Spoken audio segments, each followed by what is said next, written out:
TireRack.com Champ Car Endurance Series brings real affordable endurance road racing to you on North America's most prestigious road courses. With live flag-to-flag coverage of America's best grassroots motorsports racing, AutoZone presents ChampCar.Live.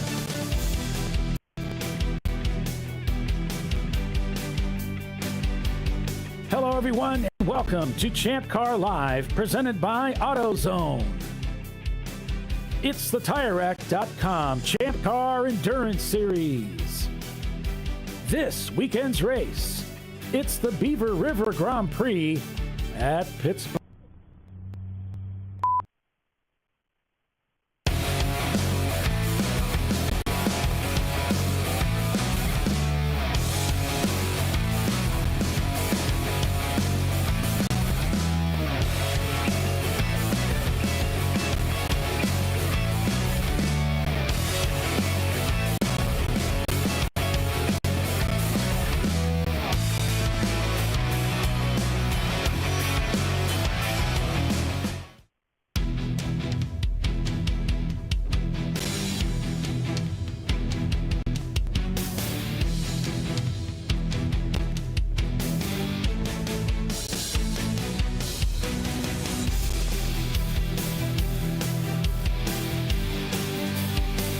The TireRack.com Champ Car Endurance Series brings real affordable endurance road racing to you on North America's most prestigious road courses.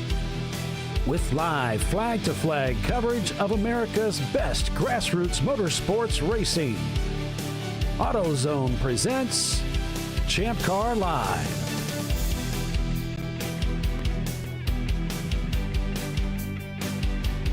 Hello, everyone, and welcome to ChampCar.Live, presented by AutoZone. It's the TireRack.com Champ Car Endurance Series. This weekend's race, it's the Beaver River Grand Prix at Pittsburgh International Race Complex. So let's take a look at Pittsburgh International Race Complex, courtesy of Google Earth 3D. There we can see the garages just off to the left.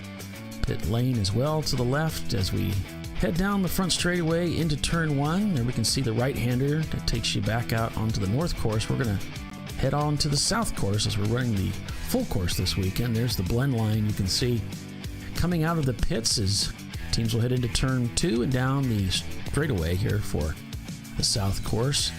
And then through turns 3 and 4 into the lowest part of the racetrack, also known as Coyote Gulch, as they go through turn 5, an uphill right-hander with a blind exit, continuing on to turn 6, and then teams will continue down through this straight section leading on to turn 7, which is the setup for some of the most enjoyable part of the racetrack, this complex series of S's, right, left, right again, taking them on to turn 11, which brings them out back onto the north course, that newly constructed portion of the racetrack.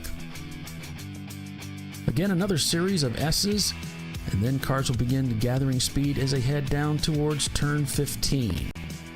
Long straightaway along the back to a very fast turn 16, and then it's into the carousel. Through turn 17 and 18, off to the left there as the track begins to really open up, and the kink turn 19, taking them back out onto the front straightaway here at Pittsburgh International Race Complex, 2.8 miles in length. And we are back for 7 hours of continuous endurance road racing. Welcome, everybody, to Champ Car Live, presented by AutoZone, the TireRack.com Champ Car Endurance Series. Billy Salen and Tiffany Alexander and Paul Velton, myself, joining you as we call the race again today. And it's looking like another fantastic day, ready to go racing. Has anybody checked the weather? Yes. What are we looking at? Sunny for the most part, from what I saw. Hang on, let me call it up here. Sweet. It looks beautiful. Good morning, everybody. Good morning, Tiffany. So, no, the rain is supposed to start at 7 p.m. So, excellent. It's sunny until the sun goes down, and then rain. So my trip home will be wet. So yesterday, great race. Team Salem 1 and 2. So first and second place. Money Shift Racing takes third. We talked to Clive. They ran out of gas with like 3 laps to go, but still finished fifth. Yeah, it was a gas issue. So, but they still finished in 5th place. Turn-In Concepts, who their primary car is the Porsche Boxster, ended up winning A-Class with their backup, basically the Miata backup car. So they were ecstatic. And other things that made people happy was during impound, and we'll get a chance to talk to Ray Frank about this today. He said he's promised this time to come out and talk to us. But he was actually giving points back to teams. You don't want points on your car. You want to take them away. You want to be low. And he was finding things that were claimed that didn't need to be claimed. So some people were pretty excited about that, including the Turn-In Concepts Miata, claiming more than they needed to. So, and we've got some other good news. Our timing and scoring aficionado, Kelly, has Race Hero running today. Woo-hoo! So we'll have a chance to watch that and get an idea on those pit stops and maybe get some insights into the strategies that these teams are playing out today. So be sure and check out Race Hero and race-monitor.com and look for the Champ Car Endurance Series event at PittRace. And also, more good news for Turn-In Concepts. They start on pole today. Oh, we reversed the order. They got the lucky end of the straw, huh? Yeah. So sorry to walk on top of you both, but my father is starting this morning. So is Joe Nonamaker. So. Yep, we got a camera in the catch-up car, so Billy gets to watch his father today. And so, obviously, a dominant performance yesterday. The catch-up car took the win, so they will start with 1 lap down behind the field, and we'll see what they can do with that. The Corvette, I talked to the Freddie Mercury. Yeah, Eddie Vedder. Yeah. And they said that they're having issues with their electrical system. So yeah, I talked to him. I said, I was interested in putting a camera in their car. And he said, well, you could do that, but I gotta tell you, we're having a lot of issues. We're not sure we're going to make it through the race anyway. So you might want to not do that. So, yeah, they've got their own challenges. So we have a camera in the J3P racing team in their Ford Mustang. They won D-Class yesterday. And we're going to get a chance to talk to that team owner. He's going to come up and talk to us. And this is one of those teams that's slow and steady wins the race. We just go out and turn laps. And they aren't the fastest car out there, they admit. But they got the job done yesterday. And with Eddie Vedder having electrical woes, maybe it's slow and steady once again that wins the race for that team. And with the spare change team, unfortunately, having their incident yesterday. Yeah, the black. What's that? Sending you a link. Okay. The Jacobson Motorsport. They had some battery issues yesterday with their camera, so they think hopefully they got that resolved and they're going to be able to. Camera's going to work. I just checked it. It's working right now, so fingers crossed. Cool. Yeah, thanks for doing that. There's the pace car. Steve at the wheel here, one of the staffers leading Turn-In Concepts 1 and 2. Look at that. Both the Porsche and yesterday's A-Class winner. There's the Eddie Vedder Corvette going down into Turn 1. We got our stop action video here so we get a chance to see the cars a little better. All part of the broadcast, It's just all part of the plan. Yeah. Perks of the broadcast. And Special effects. talked to Clive a little bit, and his mom said, "Was that you driving when you had the accident?" "Yes, Mom, that was me. I didn't die. I'm okay." I did mention to him that he was making a joke on Facebook yesterday. Oh, we got to catch Bill Salem. I'm like, that's pretty easy. You got to come up to the broadcast booth. So he might come up also. So. Yep, he's going to be joining us as well today. So make sure you stay with us today throughout the day. We're going to get a chance to talk to some interesting people. It should be fun. More interesting than us. Yeah, that's not hard to do. We see the cars heading down to the drop into the gulch. So it should be a fun race today. Beautiful skies out. It's a typical morning. It's rather cool, breezy. We didn't get any rain last night, so the track isn't going to be unusually green or anything like that. So, but it probably do on the grass. So if you're going off-roading because you want to be a rally driver, probably not a good idea. Ooh, especially not this morning.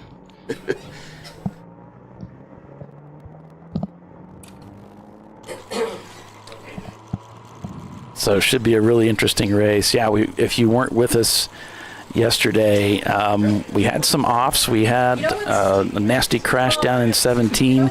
The drivers reported okay. And, well, there was one that red flagged. I mean, that was nasty.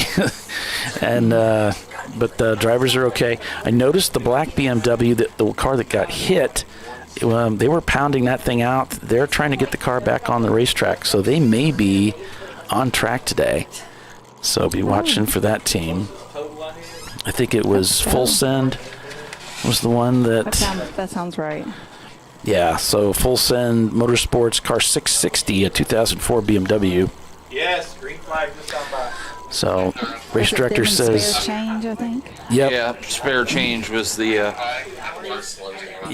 apparently their brake pedal pin fell out, and the brake pedal went to the floor, and the driver decided it'd be better to go sideways into the wall instead of front ways. Yeah, and Out on the pace car. lights are out on the pace car. Pace car coming in this time by. So we should be getting ready to go green here shortly. Should be pretty cool. Yep. Look at all those cars. Still, this is coming up through turn 13. Yeah, that's true. They should be coming down the hill. There they are. Of course, they come down the hill, snake through onto the backstretch.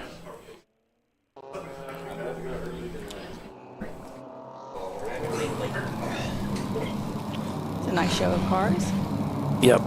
Yep. And we had about 65 cars here yesterday, so nice contingency of cars. I didn't really see a lot of cars being worked on, so I don't think we had a lot of that concern going on. There's the pace car leading the field for the last time to start the race today. Around towards Water Tower Corner. I'm going to make sure that is the official name of that corner by the end of my time announcing. I mean, we do get to pick those things. They send us letters and everything asking for our official opinions, and Pace car's on pit lane on the starter. All right. with all the sarcasm in the world. Okay, we're about to get this party started. Yep. The Porsche Boxster at the pointy end, and they're excited for an opportunity to start on pole today. That's Turn-In Concepts, Greg Platt. There's that green flag to start the race today at PittRace, Day 2, the Beaver River Grand Prix. All right, thank you, Steve. So green flag, the hammer's down, the cars rush down into turn 1 for the first time under green, and there you can see a huge complement of Champ cars rushing into the turn there. Yeah, they're like 3 and 4 wide, some of them. Yep. And it's busy out there. Money Shift Racing, really a picture-perfect race, told me by Kevin today. We couldn't have had it better. Everything went really well. So we'll see if they can duplicate that today. I think that was Troxel going deep into that corner there. It looks like Atlanta Speedworks up ahead. Yep. Bavarian Mustache Works finding room around the outside as they head down into the gulch. Boys are racy at very early in the morning.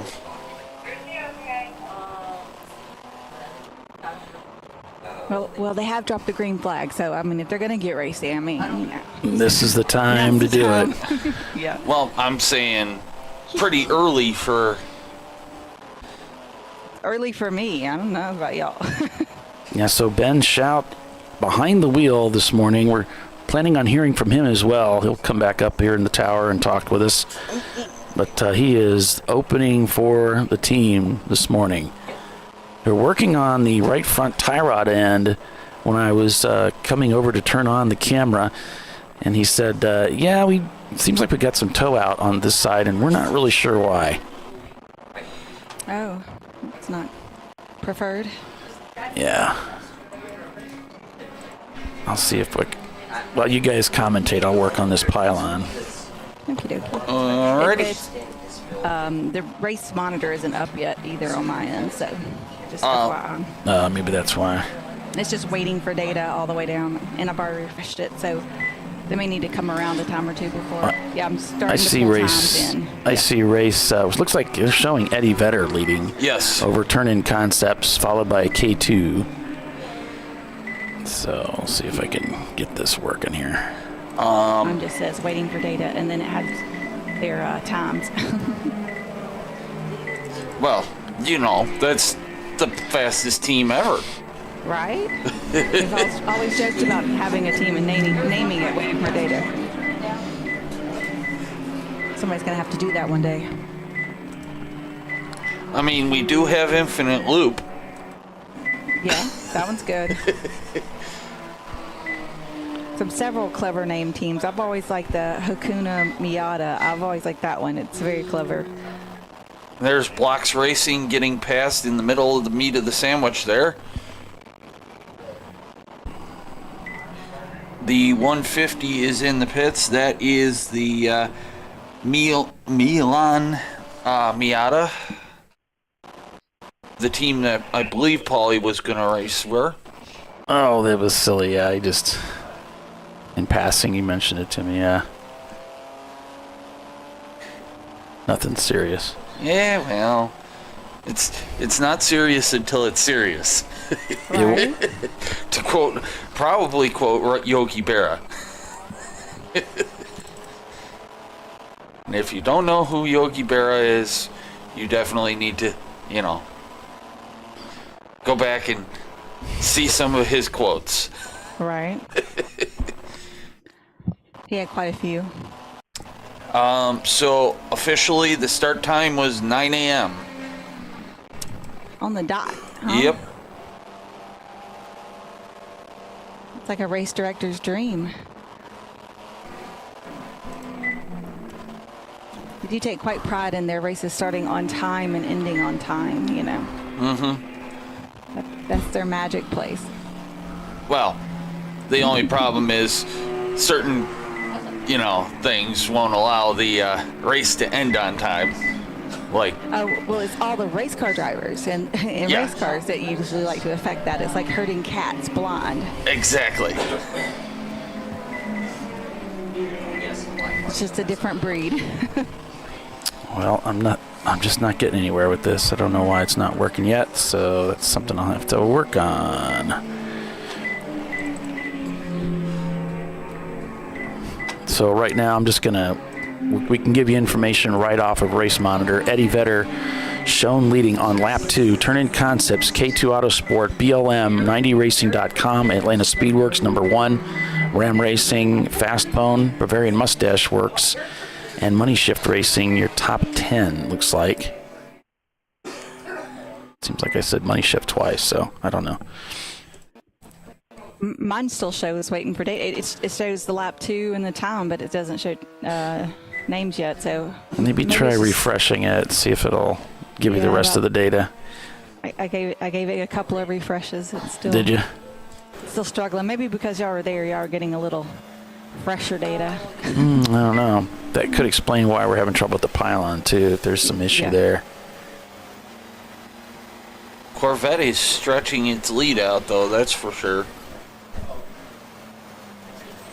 Eddie Vedder? Yep.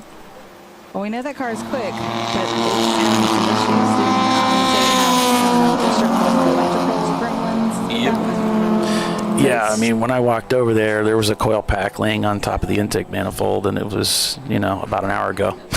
Oh, no. Less than an hour ago, so, yeah, it's not good. They're like, well, we've been having trouble since, what did he say, VIR, I think he said, and we still haven't got it figured out. They worked all night on it, and they're hoping. That can be so frustrating. Well, it's one of those things where you throw 8 different things, hoping one of them is it, and then you just cross your fingers and hope that it's all going to work out. And that you don't screw up something else with the 8 different things. Right. I mean, electrical issues can be some of the most challenging things to diagnose and track down, right? Yeah. That's what I've always heard from my mechanic people. So there's the standings real quick, folks. On lap 3, we've got Eddie Vedder leading the field as we go on board with BLM, currently scored in 5th place.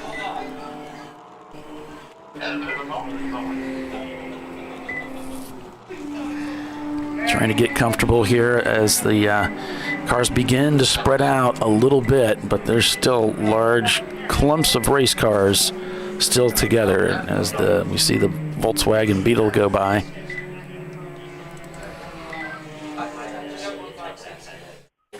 And RVA with their old school tent. Yeah, that's cool. Retro.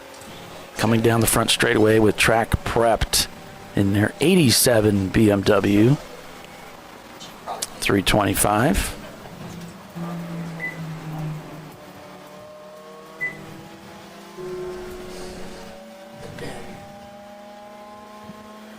Tiffany Alexander with us again today. Hi. And she's also one of the chief instructors with Chin Track Days, I believe it's called. Yes, yes. And Chin operates, why don't you tell us a little bit about it? So Chin Track Days has, they do HPDEs, High Performance Drivers Education events, all over, from the Ozarks to Coda to Watkins Glen. I think we're at Sebring one time every month. Probably 6 events at Barber. They're at Road Atlanta once a month. VIR several times a year. We do one event at PittRace here in Ohio. And there's a couple of tracks I haven't even been to yet, but they're everywhere. So, sorry to step on you a little bit here, Tiffany, but the 152, which is Bulldog Motorsports, or Bulldog Racing, sorry, had a spin and continue. Oh. Yeah, so if you're thinking about getting into the sport and haven't quite decided you want to get a race car and do world racing, sometimes that's a great way to get started. Bring a car out. We've got several organizations that rent cars too for the HPDE. They'll bring the car there for you. And you can get in the car with an instructor and learn how to do this thing that we all love and waste our money on. It's much better than drugs. I mean, that's all I can say, It really competes. To quote Doc, it's the most fun you can have with your driver's suit on. And Kelly fixed our timing and scoring, so guess what? Race monitor's working. Yay. Well, yours came up about the same time mine did, so. Yep. Perfect. She hit a button somewhere and fixed it for everybody. Yeah, so if anybody has any questions about Chin Track Days, they are on Facebook. They have their own website. All the registration goes through that. You can also message me, Tiffany Alexander Motorsports on Facebook, and I'd be happy to just walk you through the basics. I've got a couple of new drivers starting this year that it's just really interesting to watch. You meet somebody and they express interest, and they kind of have to get a car and get sometimes in the right place in life. Maybe they were remodeling their house at the time or whatever, and they're like, okay, now I'm ready to do it. And we pick a date and get going. So, of course, Eddie Vedder has the fastest lap time of the field so far with a 2-minute lap time. I got those moving down in the 2 minutes pretty quick this morning, huh? It took them a couple of laps yesterday. Looks like we got 53 cars turning laps. Good morning, Fred. Good morning, Average Joes. So we got a local yellow. Oh, did you already talk about it? Oh, okay. And we got another one coming up at the old data. That is money shift. Money Four shift. off. Four off and continue.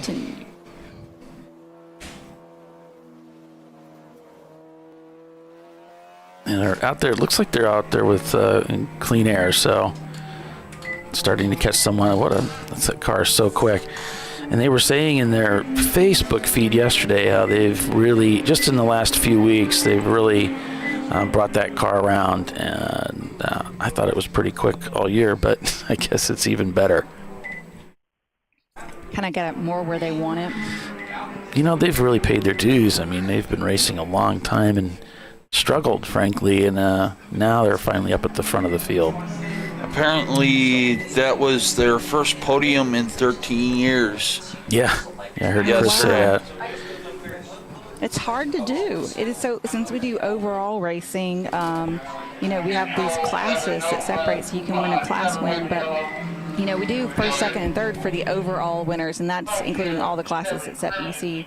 And it is a very big accomplishment to get in that top three. It's very difficult.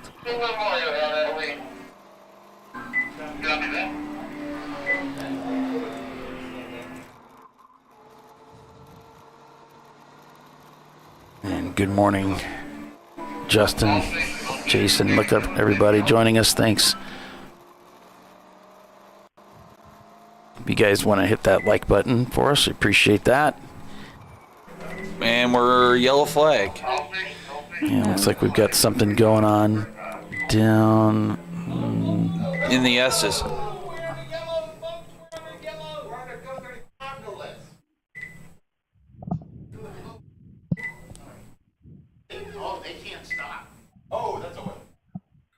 We got oil down on the track in the beginning of the S's, so. Oh no. And guys are sliding apparently because we hear lots of noises in. Yeah, the grip level of the track when it has oil on it, it's just absolutely not ideal. Can really catch you off guard. Bottom. You had that experience where you come through boogity and hit some oil or antifreeze or something dumb like that. Yeah. It is not fun. Peter's 91. 91. It feels like you hit ice. So Eddie Vedder's already cleared the field by like 16 seconds on their last time through.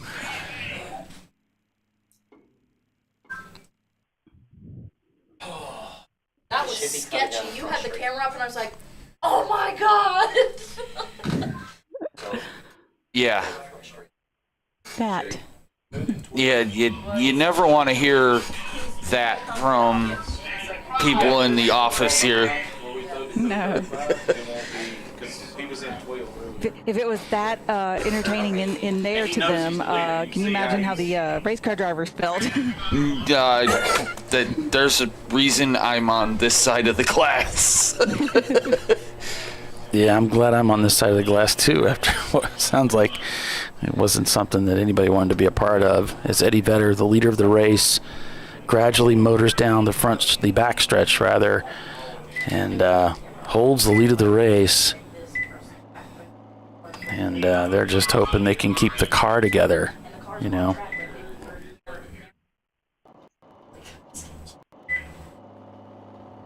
Well, it looks like they got the #1 of Atlanta Speedworks back out today. They had issues yesterday. Did we ever hear what the issue was? They fell out? I did not go over to talk to them. Sorry about that. No worries. Speaking of, we haven't made our picks yet. Well, I was thinking about that last night. I'm looking at Team Salem, and the way they won yesterday, it's pretty hard to bet against Team Salem. So I'm going to go with Bavarian Mustache Work. Well, see, they are chasing us in the championship, so that is actually a very good pick. The Bavarian Mustache Works are? Yes, in the North or the Midwest Championship. Money Shift Midwest Championship, I should say. Okay, I saw a car stranded on the right side of the racetrack back in that section. So. Yep.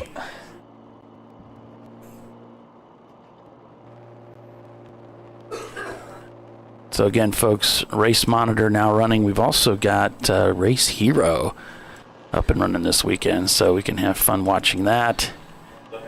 And we get a lot of information, of course, from Race Hero. So the cool factor, very high this weekend.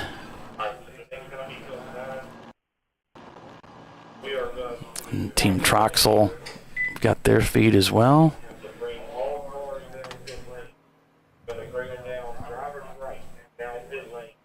So it looks like they're going to black flag the field. Yep. And bring everybody in and park them on pit lane. This is something they do occasionally, Tiffany, when they just need to work on the track, right?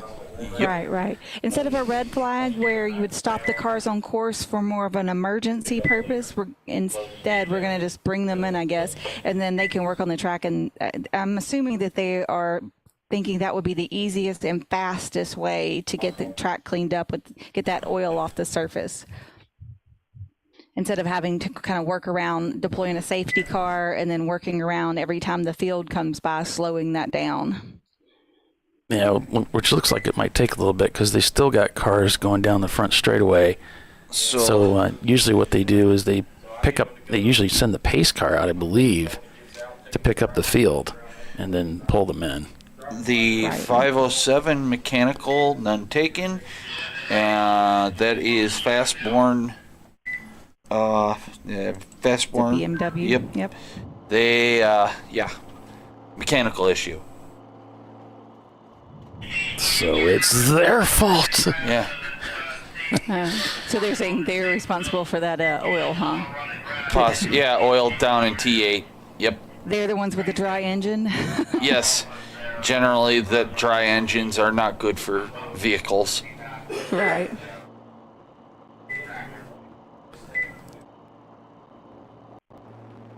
Now, I recently learned, unfortunately the hard way, that cold oil is really not good for the engine either. Yeah. Because I did not warm up a very cold car. Ended up losing an engine over that. Yeah. Sorry to hear that. Yeah, $10,000 mistake. 5 seconds later, you're like, oh. Sometimes you get ahead of yourself and you don't go through your checklist, and there's certain things you need to do and adjust for the conditions. And it was a very, very cold morning. So I should have cranked the car and let it run and warm up a little bit. But I did not. Cold. Mm-hmm. Air quotes. Well. Hey, it was 30-something degrees. That's not cold. For her it is. It is for me, and it was definitely too cold for the car. It did not appreciate that. It said kaboom. Kabang, kaboom. Yeah. So lots of radio chatter with the officials as they work to get the cars in. And they are already working on that area of the racetrack. We actually had cars, I noticed, parked not only on the right but the left side of the track too in this section. So this is going to take a little bit of time to get it all sorted out. Then they want to pick the cars up on the rollback and get them off the racetrack without leaking any more oil onto the track. Right. Don't make any bigger mess. And you've already got to clean up. Put them on the north track at the cut-through. Will that affect you? So there's some talk that they may not bring them into the pits. So And just As long as every car. just taking them on the north course. But Bill, Run them on the north course while they're cleaning up. That's a great idea. So they're considering the logistics of that, and will that affect timing and scoring in some way? They don't want to screw up because you're still circulating across the pit loop. That'll The timing, the start-finish line, rather. that'll set the fastest lap of the day. Well, Yeah, that's what I'm saying. maybe not. We'll definitely do that. But There's probably some trickery that she can do to Witchcraft. negate the times. I don't know. Witchcraft. It's not my department.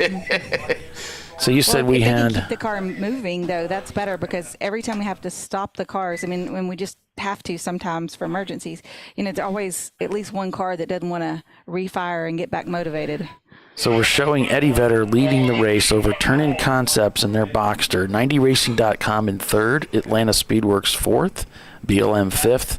Then it's Money Shift Racing, Bavarian Mustache Works, K2 Autosport, Ramen Racing, or maybe it's Ramen Racing. And then we've got Team Troxel behind them. So it looks like you're top 10. Yeah, I'm going ramen since that. I think the name of the car is Noodles. Yes. Nice. I like it. I was like, ramen noodles. That's funny. We saw a pretty good battle between Turn-In Concepts and the MDR car yesterday. So. Yeah, we saw a lot of good battles yesterday. Yeah, we did. Mm-hmm. A few oopsies, which is part of racing, but a lot of good, hard, clean racing for the most part.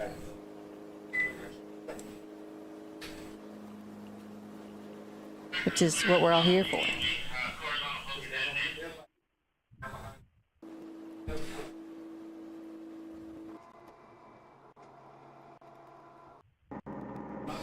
So, Billy, your father getting a little bit of a break here in the action in this first stint. Now, this is a 7-hour race today, so maybe some of the team strategies changed a little bit.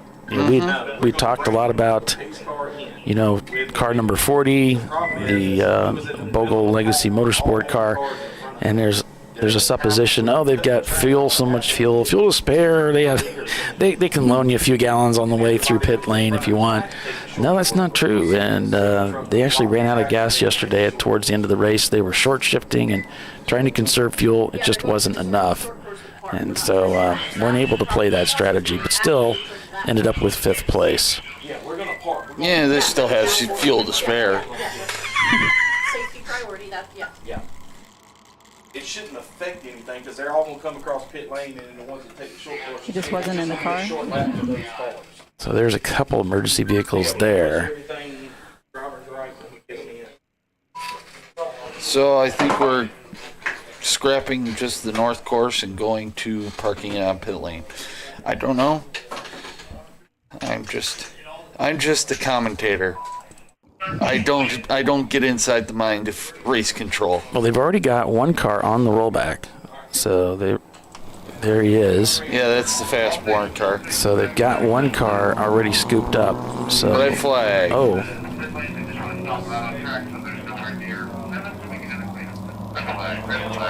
I got it. They're talking about less than 20 minutes. And then now we got everybody past the incident, except for what Steve has. So that'll bring everybody down to a stop. And again, this is just to control the field, apparently, so that they can do what they need to do. And so that'll bring all the cars to a stop.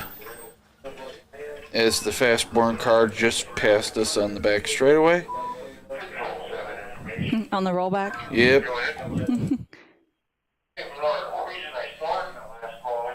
So with that, we'll go ahead and take our first commercial break and be back here in just a couple of minutes as the track works on the track. So thanks for tuning in and watching the beginning of our race here. We've got a lot of racing yet to come today, so be sure to stay with us. We'll be right back.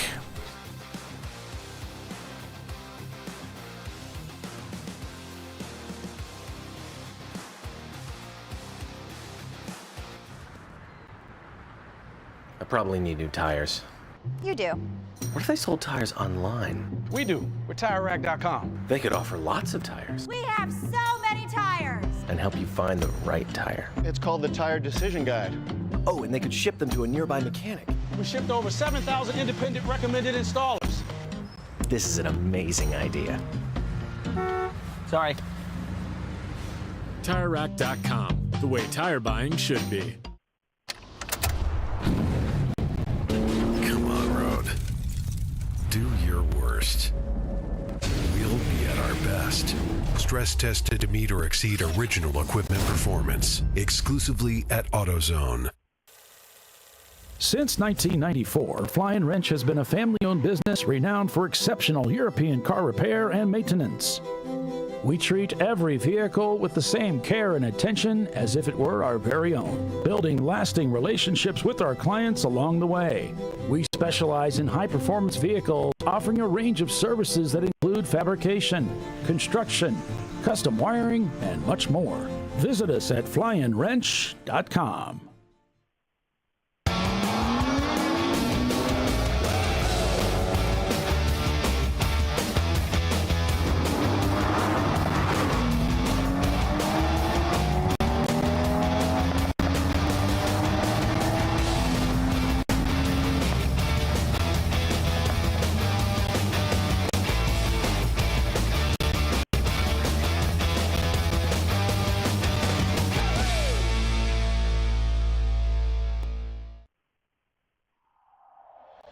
Discovery Parts is a veteran-owned racing and safety equipment company.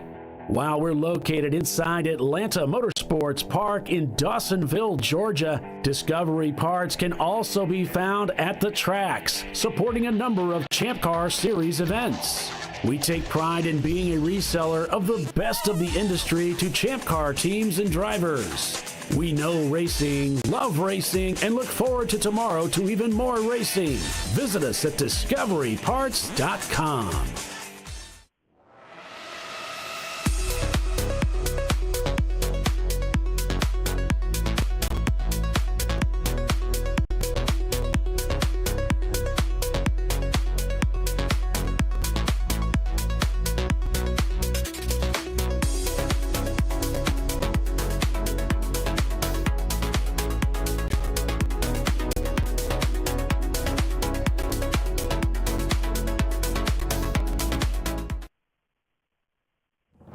Lifeline's continuous commitment to research and development ensures that we supply the most innovative and cutting-edge products available. Used by the majority of the world's motorsport championship-winning drivers, teams, and constructors, Lifeline has a stringent and proven history of success. Lifeline's continuous commitment to research and development ensures that we supply the most innovative and cutting-edge products available. Lifeline's 0360 systems are the result of over 7 years of intensive research and development using 3M's Novik 1230 environmentally safe gas extinguishant. Lifeline uses only the finest quality components. For more information regarding our fire safety equipment and fire safety systems, please contact us at info@lifeline-fire.com. Located in Northeast Ohio with 40 years of combined experience, Money Shift Racing knows how to deliver performance and safety, offering everything you need to get your vehicle and drivers ready for race day. From safety equipment to full engine assembly and repair, in-house fabrication, 3D design, and rapid prototyping. Money Shift Racing. Performance done right. Sentinel is a comprehensive motorsports video solution incorporating live streaming, local recording, 3 cameras with picture-in-picture, flag status, and much, much more. Stop playing with multiple solutions. Sentinel handles it all, including timing and scoring, vehicle data, graphic overlays, adaptive bitrate encoding, network bonding, and more.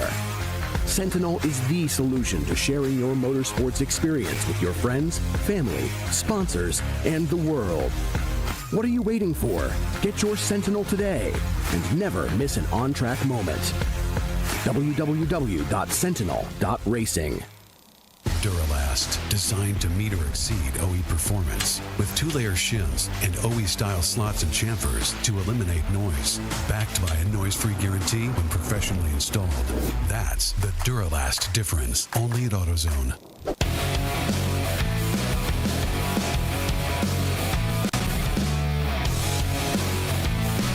All right, welcome back, everybody, to ChampCar.Live, presented by AutoZone. We're under red flag condition here as the track officials are working on cleaning up the racetrack. So just so everybody knows, and this is kind of important. There is a lot of speedy dry down in the 8 and 9. So be aware coming through there.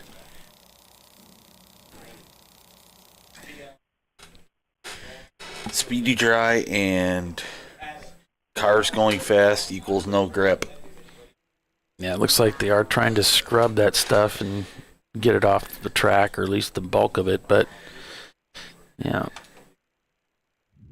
we had at least one car put a lot of oil on the racetrack. So that's what they're in the process of cleaning up. You can see that cloud of dust over in the distance there.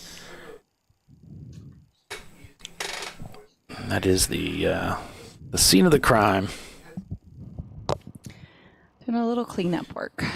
So Bavarian Mustache Works looking good. A good start to the race for them already.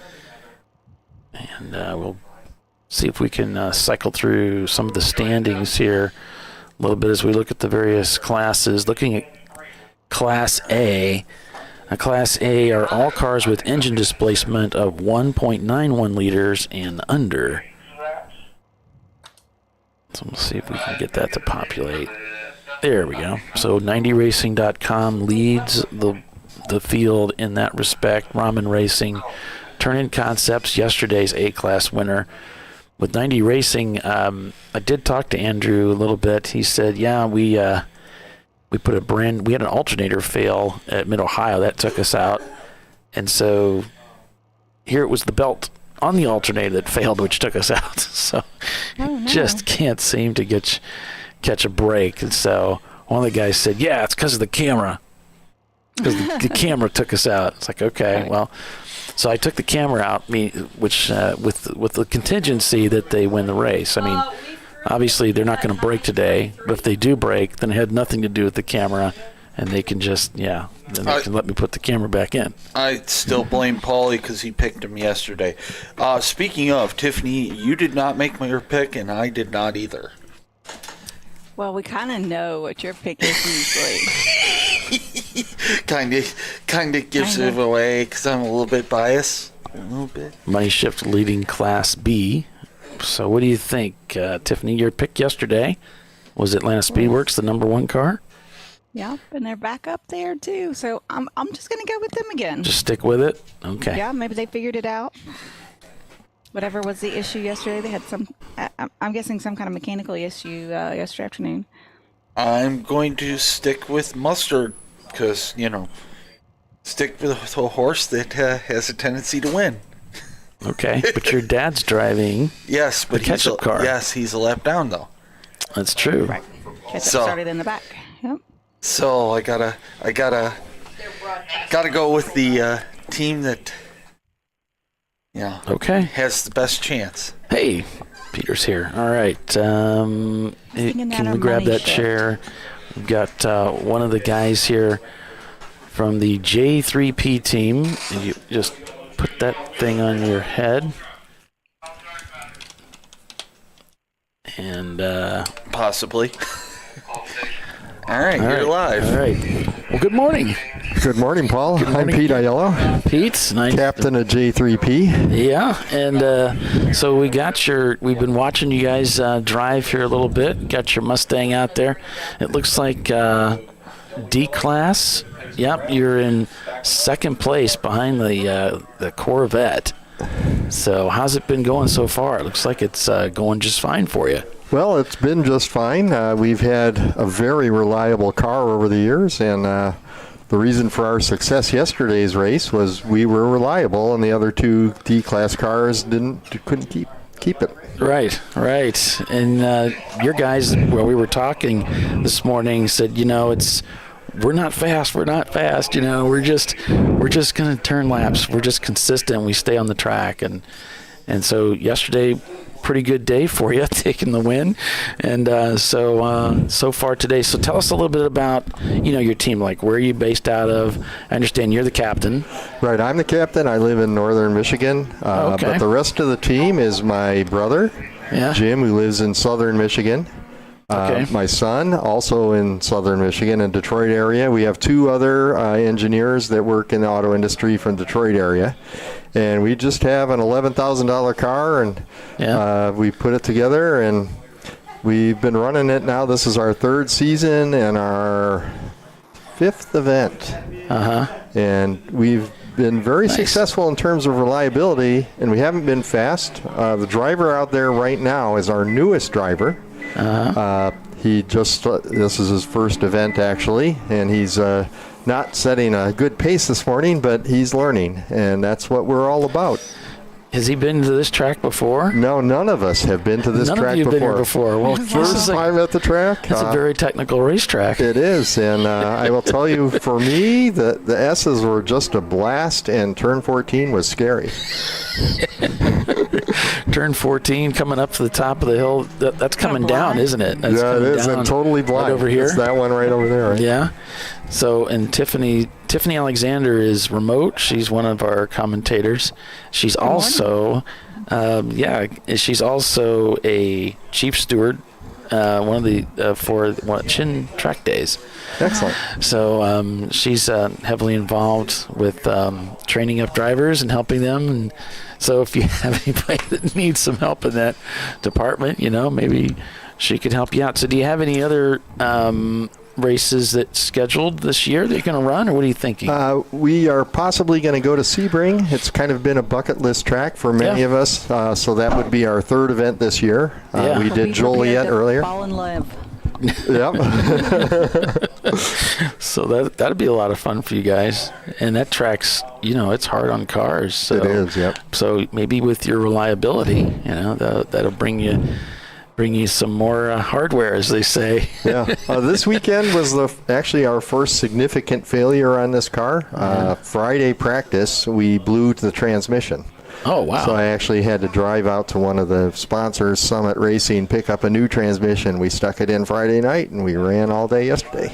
So what got you into this crazy sport? How long you been doing it? This is our 3rd season. I've always been a track. Personally, I've been doing track days, with club events. Okay.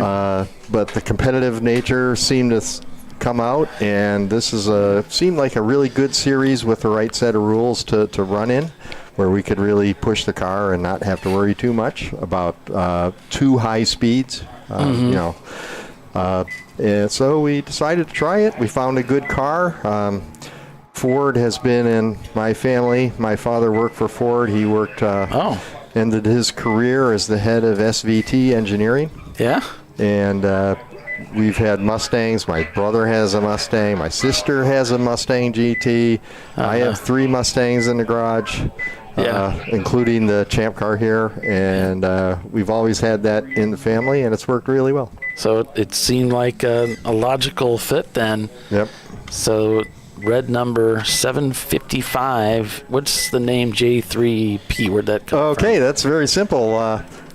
Joe, my son, Jim, my brother, Jeff is one of the friends, 3 J's. I'm Pete. The 3, J3P. The 3 is actually also kind of shaped like an M, so another one of our drivers is named Mark. So we had 3 J's, a Mark, and a P, and that's where it comes from. I get it. It's very creative. There you go. So, well, that's great. Well, thanks for coming up and talking to us. Yeah. It was great to meet you. Thank you. I know you drove yesterday. You're not going to drive today. Yes. We put our new driver in today instead of me, Andy. He's out there running right now, so it should be good. Well, thanks for joining us, and we hope to see you at Sebring. Thanks a lot. Okay, take care. Good luck today. Thank you, Tiffany. All right. Thanks, Pete. Appreciate you coming up. That was cool. So it's looking good too. So yeah. Cool. All right, so we're under caution still. They're getting ready to send us back here pretty soon, hopefully. Maybe. Yellow's a good thing. Bernie.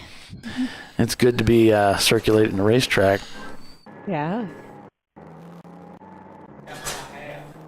Yeah. Good morning, Bernie.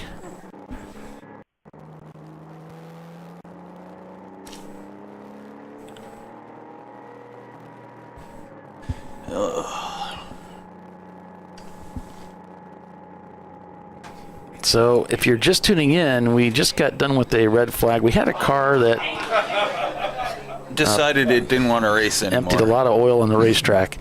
And so it took some time to get that cleaned up. It looks like they're still just kind of getting things finished up, and so we should be going back to green here shortly. Eddie Vedder shown as the leader of the race over Turn-In Concepts, 90racing.com, Atlanta Speedworks, BLM, Bogle Legacy Motorsport in 5th. We'll be hearing from Clive today. Money Shift Racing in 6th. In 7th, it's Bavarian Mustache Works. We're going to hear from Ben today as well from that team. K2 Autosport, Ramen Racing, and Team Troxel rounding out the top 10 on board with Team Troxel here. So the lights are out on the pace car, so we are going back green this time by. That's always a good sign. Bavarian Mustache Works poised to do well today. Money Shift ahead of them. Turn-In Concepts and their Porsche Boxster had some issues with that car. It was their sister car that took the class win yesterday, and they were excited. They were so excited about that. So maybe they'll get a Porsche win today. We'll see. Money Shift Racing, very pleased with their performance yesterday. We'll see what they can do with the rest of today. Yeah, they had a very stellar performance yesterday, coming in 3rd overall, which is their best finish to date. So I'm sure they were super excited about that. Yes, we're back to green. So yeah, they survived a little bump from the RVA car, so it's good for them. Bavarian way back in the pack here as the green has been dropped, trying to work their way up through the field with Money Shift up ahead of them. People jockeying for position around the slower cars, trying to squeeze down into turn number 1. Of course, coming around the outside, trying to pass is very dangerous, so they think the better of that.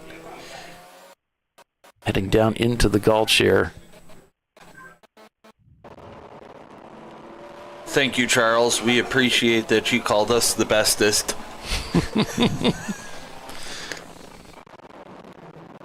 My favorite compliment.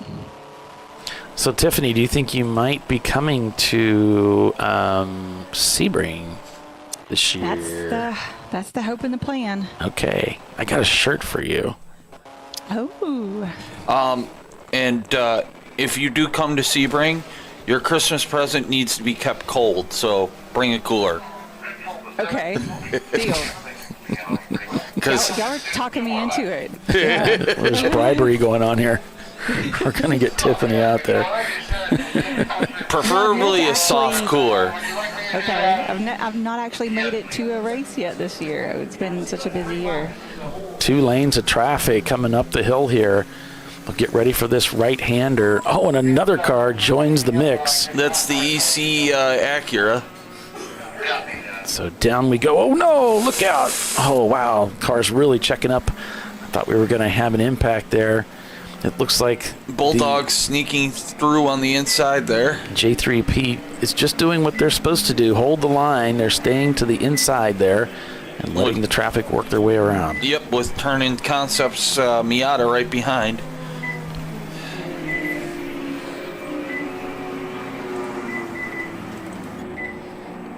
Meanwhile, back at the ranch, the catch-up car trying to make up for yesterday's win, starting a lap down.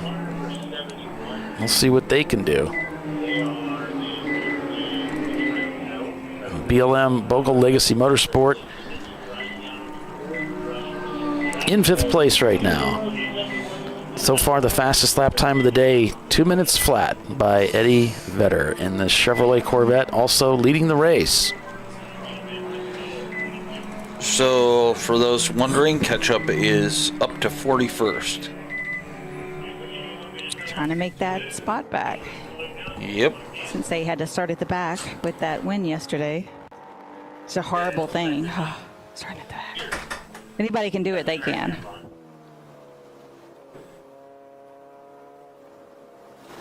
And track prepped We had the opportunity to watch them some yesterday from inside their camera.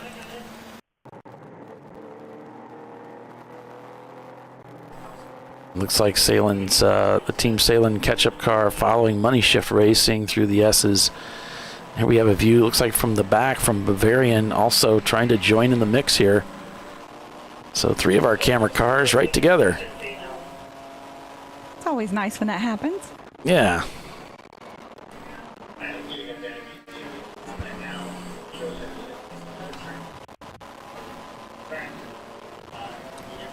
The Turn-In Concepts Mazda Miata running in 32nd place right now.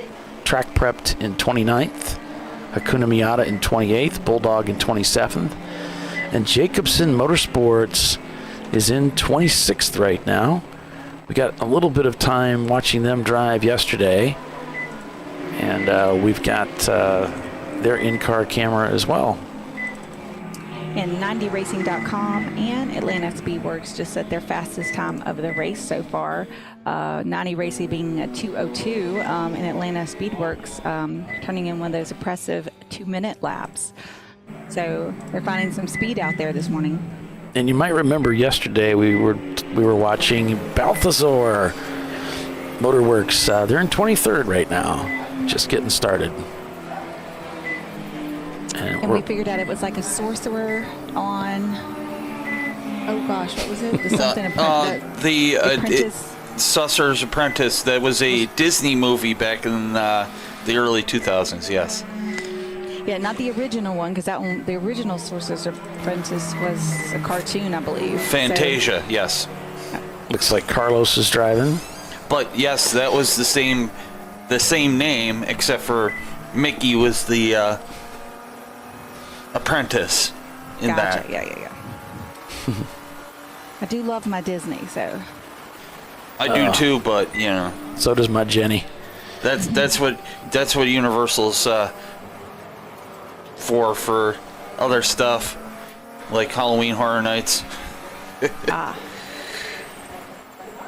Yeah, Jenny loves her Disney, and she's really good with Disney trivia. Oh, it looks like I haven't changed the pylon off the tee. Sorry about that, folks. Has it been like that? I've just ignored it all this time? Yes. Oh, I'll change it. It's fine. Paulie's breaking things. I thought you were just circling between the class winners. Yeah, I kind of got stuck on that thought, didn't I? It's fine. Eddie Vedder leading Atlanta Speedworks, Tiffany. Then you've got 90racing.com. Oh, I should have picked them. And Atlanta Speedworks just at the fastest time of the race.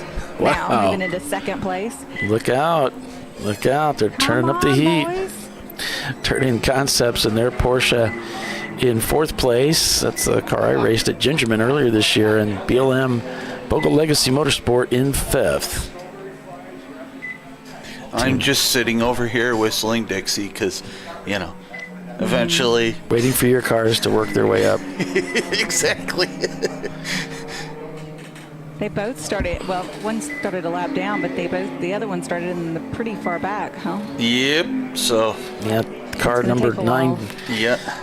That's the Mustard car. They've passed 29 cars for position so far. They're in 18th place overall, including the EC cars.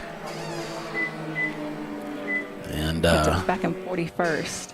Atlanta Speedworks shaved just a few tenths or hundredths of a second. A 2.015 has them now as the fastest race car on the track. But just a smidge, as Tiffany might say, over Eddie Vedder. Good. We'll let Atlanta break the Corvette, and you know they'll have their own issues. And how about that J3P though, coming here with no one's raced the track before, and we have a new driver, and to just come out here and win the class, and that's great. They're having a good time. You can tell when he was in here, he was having a blast. They were having a lot of fun. This is a serious racetrack. There's a lot going on here. Yeah. And they haven't been racing that long, so just 3 years. You can tell they're just on cloud 9 right now. Yep. Having beaten Eddie Vedder, it's just, so powerful out there. That meant a lot to them. So Atlanta Speedworks just set the fastest time of the race again. With a 159.3. They took a full second almost off of their lap. Yeah, now they're starting to really shave the time as this track, starts out a little bit cool in the morning. Once the track warms up a little bit, we're going to see these lap times come down. The drivers warm up a little bit, and the tires warm up, and everything starts to sink. But just remember, it's very abrasive track, so... Yeah, going to have some tire wear. Definitely an issue. Mm-hmm. And we're supposed to have warmer temperatures today than yesterday. Not that today wasn't warm. I think we got into the 80s, but I think let's see what time. So today it's we're done at 4. So let's see. Looks like we're gonna get it back up to 80 at 4 o'clock. So not too bad. There's the dust as we're coming around J3P. This is for position. BLM trying to hunt down and get by. Ooh, a little bit of a wiggle there too. Trying to get by Turn-In Concepts as they head down into 17. Well, it probably got some of the dust on their tires, and that's what makes it loose. Oh, I'm wrong. That's not 17. I just can't not get my bearings on this racetrack. Now we're heading down towards the water tower. Yeah. Oh, he got a great run down there. He just doesn't seem to be able to capitalize. You got him. Oh, wow. He's coming around the outside of the kink through 15. That is a gutsy move as he heads through 16 now. Now into 17 we go. Let's see if he can hold off that hard charging Porsche. Oh, around the outside. Wow, that was close. That was so close they might have touched. We've seen this quite a few times yesterday when cars would come back around the outside as they came through 18, 19 here. So, wow, heated contest here between those two Porsches. Yep. He got by, though. Yeah, looks like he sealed the deal. And so that moves them into 4th place with an EC car there lurking up ahead, the OFM car. Turn-In Concepts now slips into 5th. Oh no, he starts to lose it. Caught it. Gathers it up though. Well done, sir. Well done. Looked pretty relaxed, just waited and then reacted to it. The track is getting slick but abrasive, if that makes sense. Well, that was that back there where the oil was down earlier? No, that was before then. This is heading down into the gulch, I believe. Yep. Okay, so it was before that. Okay. I think the oil was in 8 and 9. Yep. I believe. Okay. I just turning into the corner, and it just started to come around. Might be some dew still on the rumble strips, and paint and water don't mix. It just came in there a little hot. That too. I know when this car was the visceral car, they had it set up fairly loose in the rear end. So I don't know if they've changed that or if that's what they're used to driving and they just left it like that. So. Well, it is near the start of the race. They got a lot of fuel back there. And it has, we've seen it as a car that is kind of loose, so you just got to watch it. But it seems to be fairly easy to catch, too. Yeah. Well, there's no weight to that thing. It's heavier than it used to be, but... It's a good behaving race car.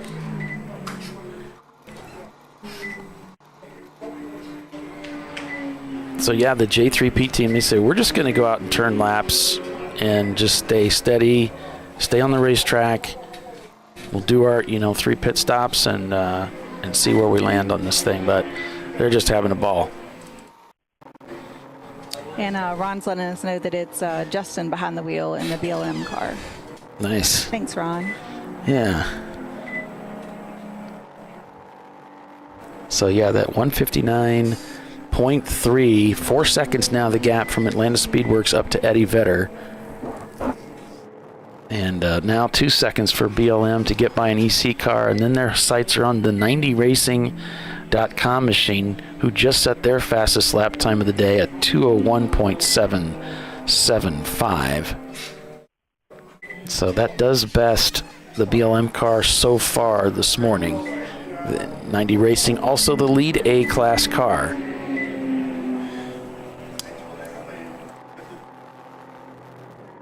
And Billy, this is your dad behind the wheel of the ketchup car, right? Correct. You can tell because, besides the gloves, besides the name across the helmet, he's got a white helmet and Will's got a black helmet, so it's very easy to tell the difference. What, you can see his name on his helmet? Yes, in the mirror. You must have a higher quality monitor than I do. I don't see it, but I do see the gloves. It's right there on the top of the visor. He knows right where it's at. He's looking at it. Yeah, that's what he's looking for. I noticed from his gloves, the knuckles are kind of almost brownish, kind of from the years, and so it's like, I know who that is.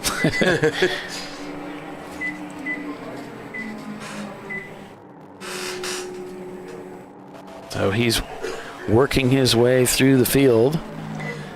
And again, their sister car now up into 16th in that Porsche Boxster. Their fastest lap time of 206.150 so far with that car. Cue the Jaws to him.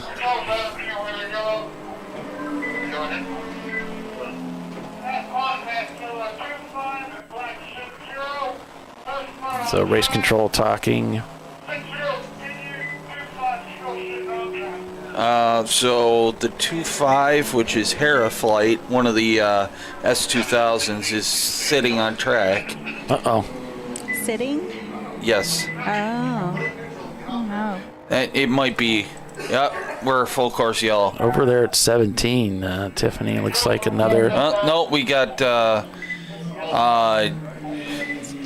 debris flag out, or the spill flag. So just in the corner of the screen, creeping away, trying to make off like he wasn't there, but we know he's there. So, all right. So with that, we're going to head off to commercial. So we help one of our competitors work his way off the racetrack. Still green out here, though, for the time being. We're at PittRace this weekend. Another day of road racing. Stay with us. We'll be right back.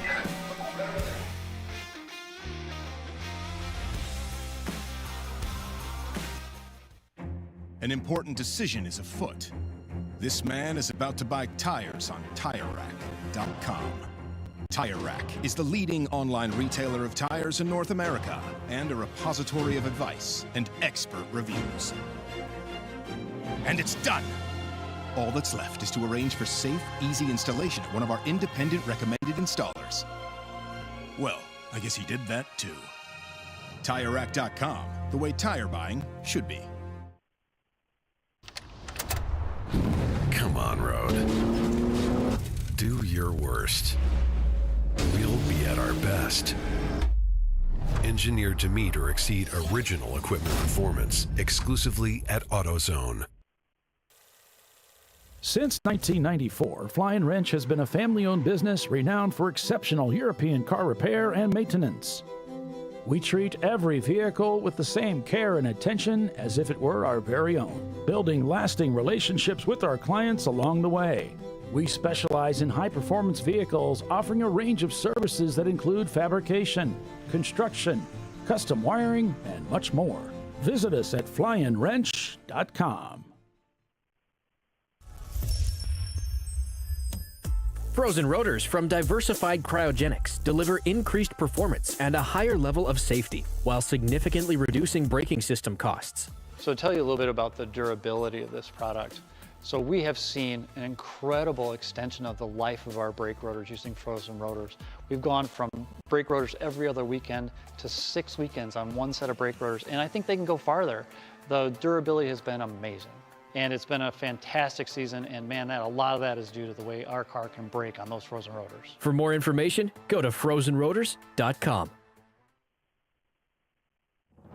Lifeline's continuous commitment to research and development ensures that we supply the most innovative and cutting-edge products available, used by the majority of the world's motorsport championship-winning drivers, teams, and constructors Lifeline has a stringent and proven history of success. Lifeline's continuous commitment to research and development ensures that we supply the most innovative and cutting-edge products available. Lifeline's 0360 systems are the result of over 7 years of intensive research and development using 3M's Novik 1230 environmentally safe gas extinguishant. Lifeline uses only the finest quality components. For more information regarding our fire safety equipment and fire safety systems, please contact us at info@lifeline-fire.com. RVA Graphics and Wraps is a full-service design, signage, digital graphics, and wraps company located in Richmond, Virginia. With over 20 years of experience, RVA Graphics and Wraps offers premium signage options for your business. We are dedicated to offering our clients best-in-class service in all aspects of graphic design and application. For more information, visit us on the web at rvagfx.com.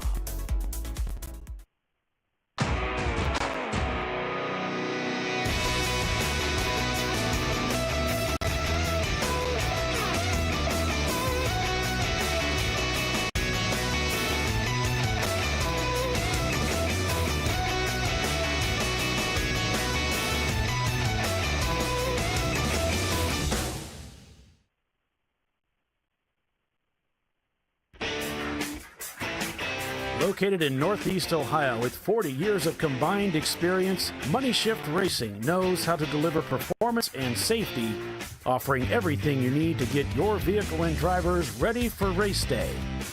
From safety equipment to full engine assembly and repair, in-house fabrication, 3D design, and rapid prototyping.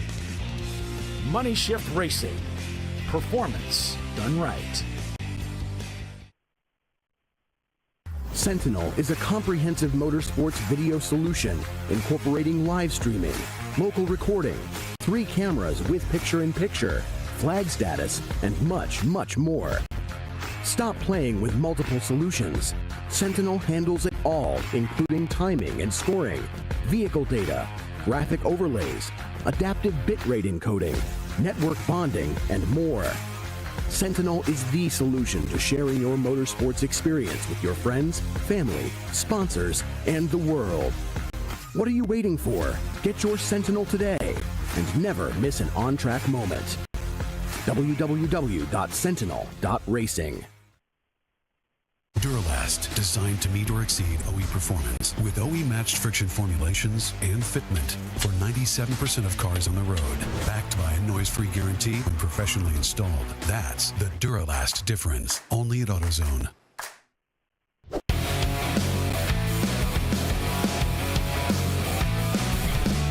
All right. Well, welcome back, everybody, to ChampCar.Live. We are full course caution.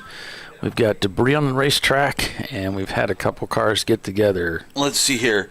We had the 25 and the 60, which are both Heraflight teammates, get into each other, and That's a no-no. the 60 broke the 25's rear suspension.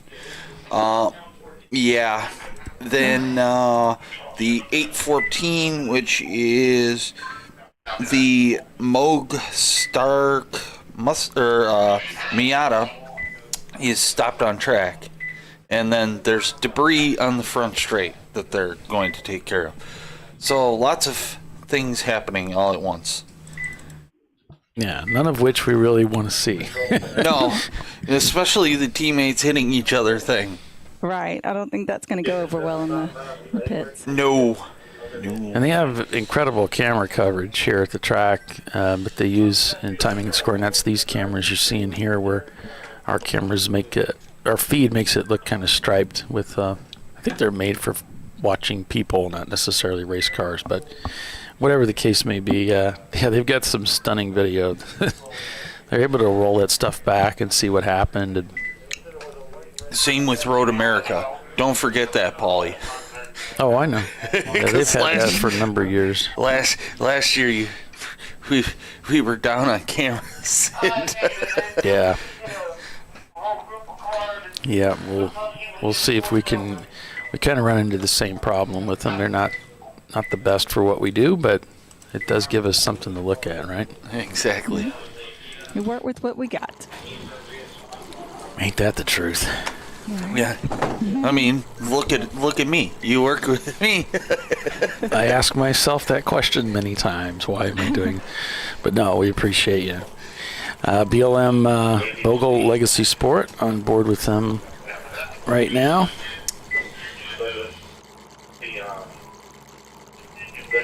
Thanks for joining us, everybody. Erwin says he missed the first hour, but enough hours to go. Yep, we got 6 more after that. Yep. A 6-hour tour.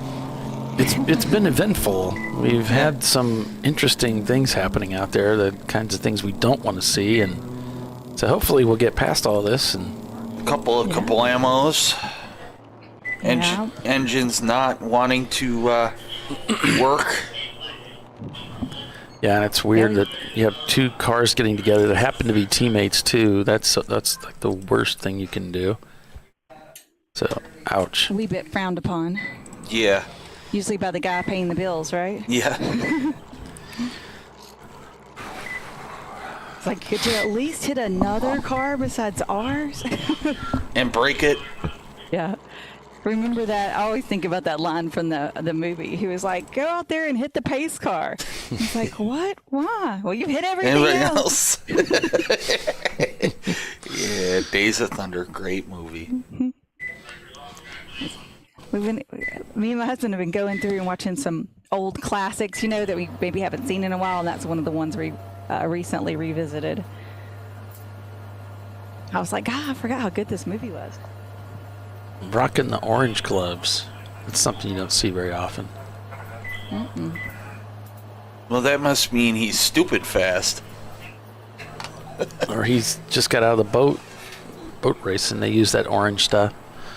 Or they used to be red and they got washed in the wrong stuff. Right. Man, what did I do here? Paulie's clicking buttons again. This is what I wanted it to do. So purple 35 to control the field.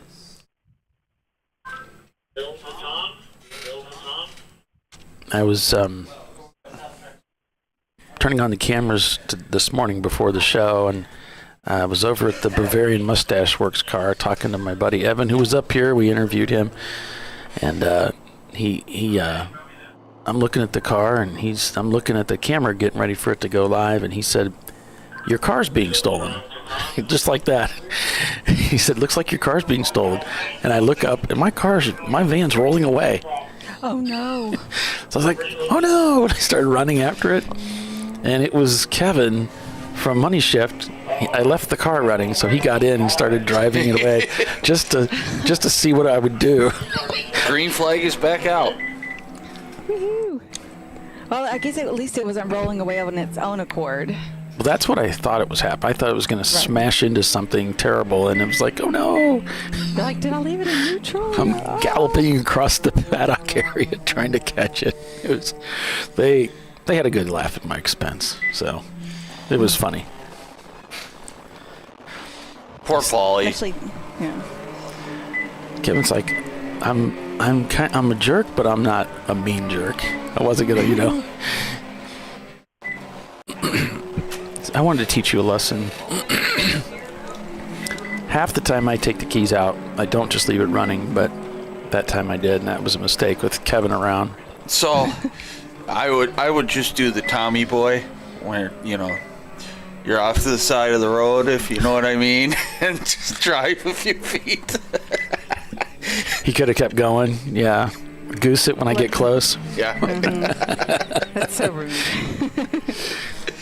Oh, God. I was grateful there was somebody inside there, because I was afraid nobody was in it, and somehow it started rolling, Like I left it and didn't get it in park or something. I don't know. Mm-hmm. I was just like, oh, please just let me catch it so it doesn't hit anybody. That was really funny, especially the way Evan said it. Looks like your car's being stolen. And it's rolling away. It's like, wait a minute. No. That was great. I had one roll away one time. Really? Oh yeah, it scared the bejesus out of me. Yeah, so I was leaving for work, and I had a 350Z 6-speed, and I realized I don't know, left my phone at home or something like that. So ran back, parked the car, left it running, just pulled the emergency brake, right? And it's just gonna run and grab it and go. When I come right back out of the house, I guess the emergency brake needed to be adjusted or something, because it had rolled down the parking lot. It was at a condo they used to have, and it was sitting. My parking lot side was 3 times the height of the lower parking deck area, and the rear wheels were sitting up on the curb. That it was just about to fall off into the lower deck. Oh, wow. And I had a small heart attack. Speaking of heart attacks, I'm about to have one here watching. Yeah. Billy's father bally around with the Section 8 car. Yeah, It's like, does he know those guys? Because they, they're known to tear a few things up. You have to be careful. Yeah, they came by him on the outside very quickly, and he tried to stick with them and get back past them, but it wasn't happening. Well, it is an EC car, so. Yep.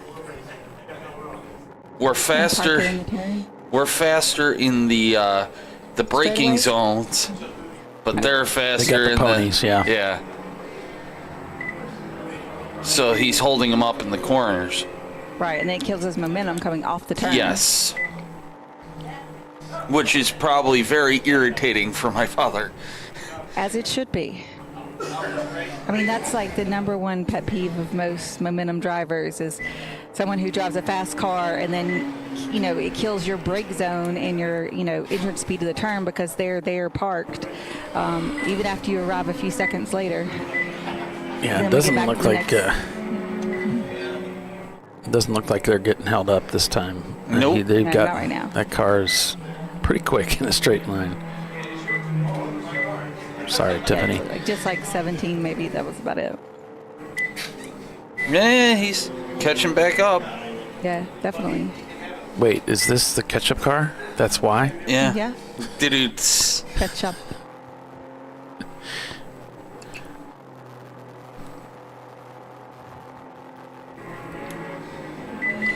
The Mustang doesn't really get to stretch its legs until it gets to a straightaway. When there's a few here, but quite a bit more of the twisty turnies. Yeah. So in Days of Thunder, is this the part where your dad says, "Remember me"? I don't know. I'm assuming. Yeah, think that was MDR. Ooh. He's gonna give me a heart attack. Your dad's probably using some choice verbiage. Yes. I know I would be. And the worst part is he's an EC car, so he's not even in the race. So you have to have that mental fortitude to just be like, don't pay attention to him. Yes, but pay attention to him. Right.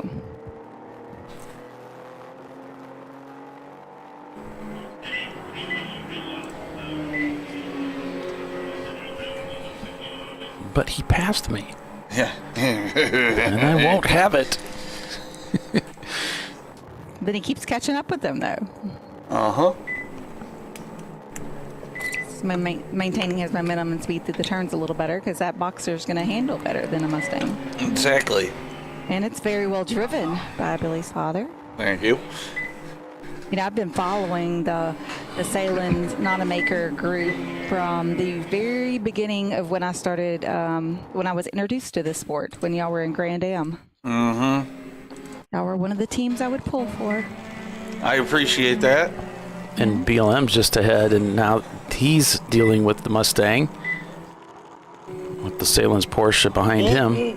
Oh, wow, got a real good run out of the corner there. Good job. Maybe he pulled us by. Right. It looks like the Salins car got by as well. Now he's eyeing a position with BLM and sweeps by down the inside to take that position away. He is climbing up through the field quickly. They are in 25th. Trying to unlap themselves. So the Mustang went 4 off, it sounds like.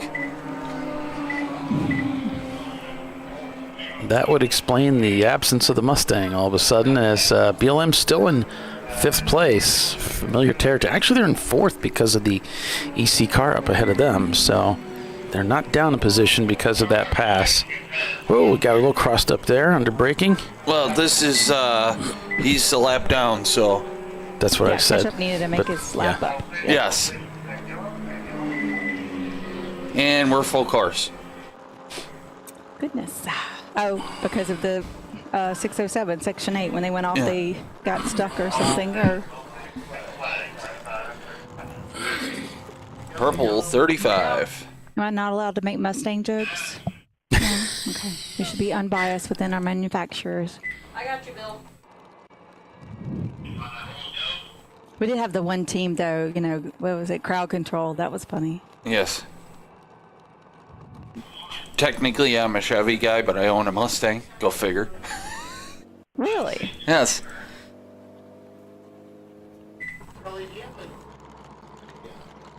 I don't think we only have one American car in the family, and well, in my household. I have 2. My GMC, which, you know, can roll over pretty much anything, and my Mustang. Bavarian's bringing it in to the pits. Yeah, this is surprising. It's early, but early for, it's a 7-hour race too. Yep. Yeah. Exactly. So they can kind of play with some different strategies. Take advantage of that caution, and maybe, just maybe, that'll play into their hands.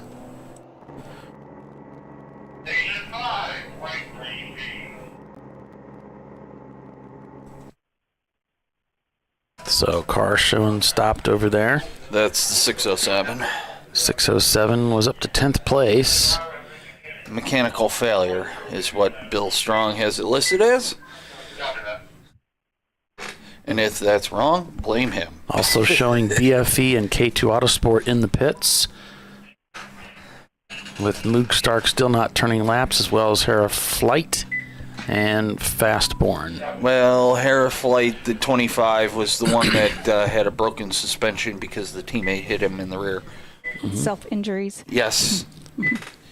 So Bavarian also were showing north by northeast, crossing the pit loop. 25 laps completed so far this morning. 10:18 local time. Checkers at 4 o'clock. Eastern time.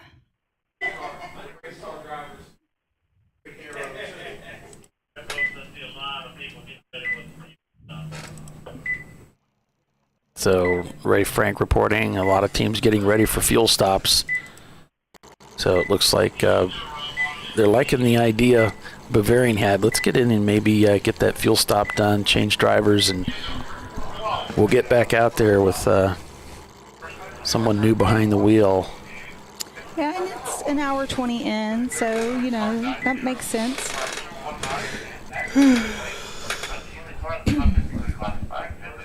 You got some wiggle room with the 7-hour race.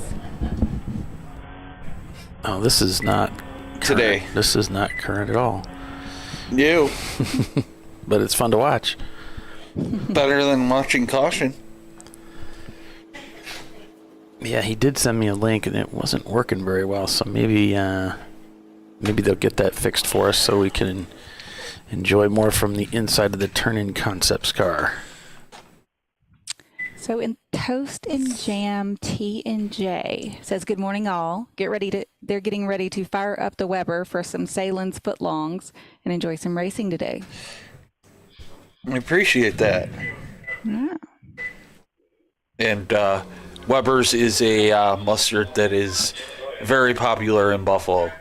Horseradish mustard. Oh, I love horseradish, anything.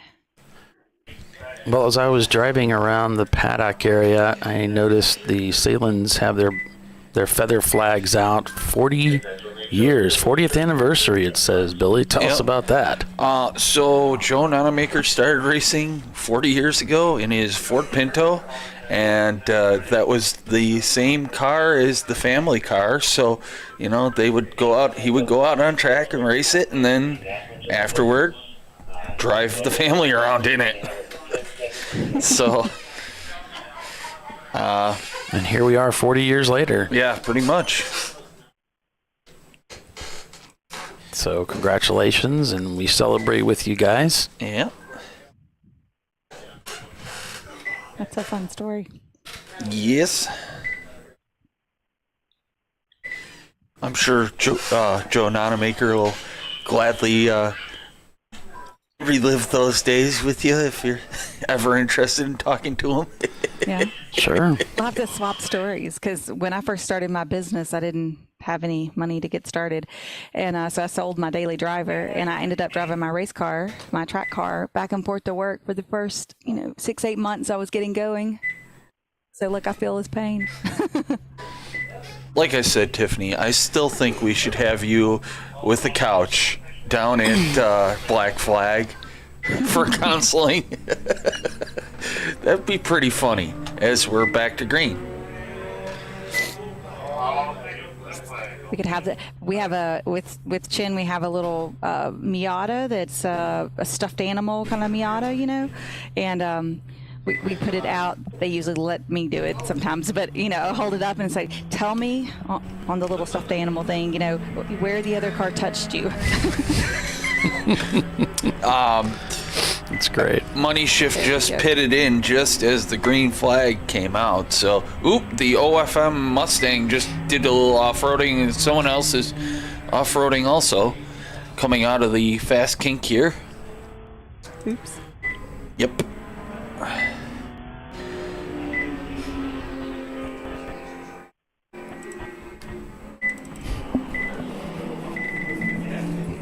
So Team Salen's still marching up through the field, so we're going to want to make sure and keep an eye on them.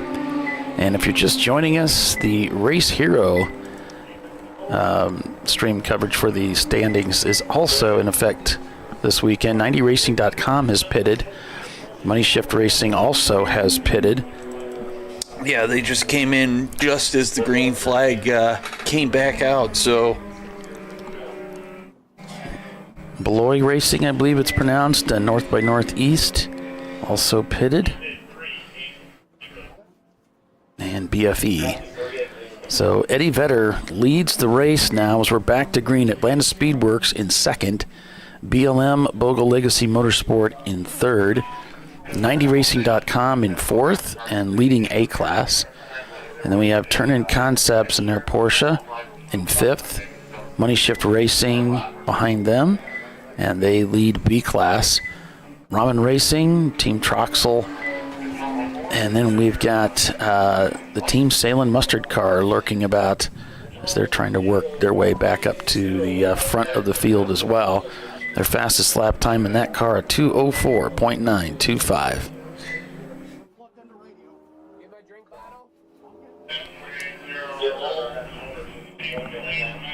As the 90 goes back out on track.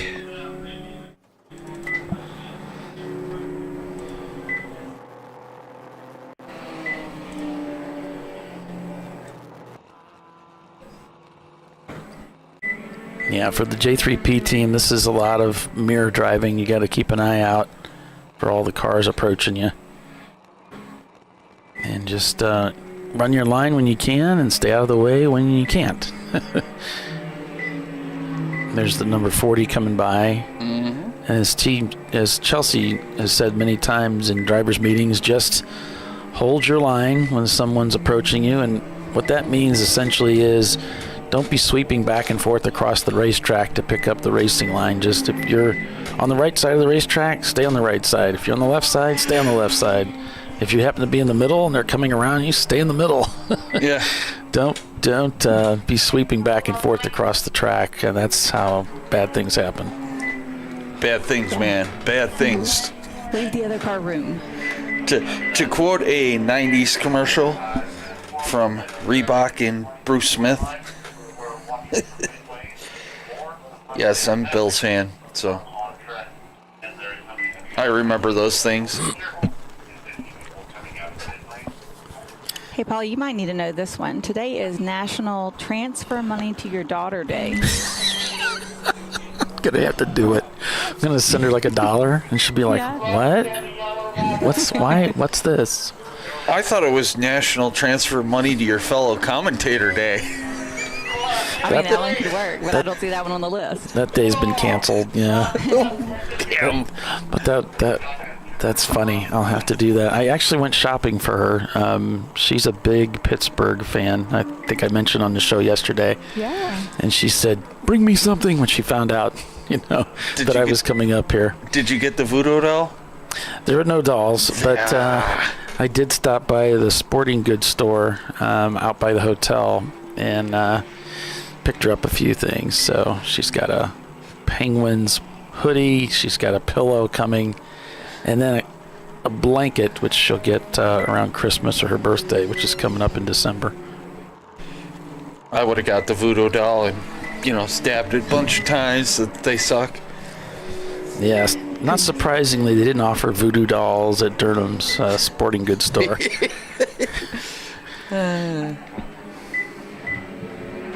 It's also National Noodle Day, just in case. Oh, so it is. So we got to talk Team Ramen. We got to pick. We got to root for those guys. Yeah, exactly. Right. What was I thinking? Okay, I'm rooting for Team Ramen now. Mm-hmm. They've dropped It's a few Ramen spots. Noodle Day. Well, they are leading A class. So far, so good for the Ramen team.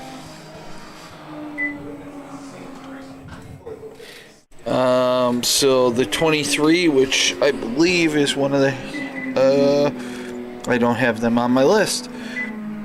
Oh, the 23 is one of the neons. Yeah, they had a 4 off and continue. And the mustard car just set their fastest lap time of the day in 9th place with a 2:03.771. And so did Jacobson Motorsports with a 2:08.28. Yeah, Mustard's moving on up there. Mm-hmm.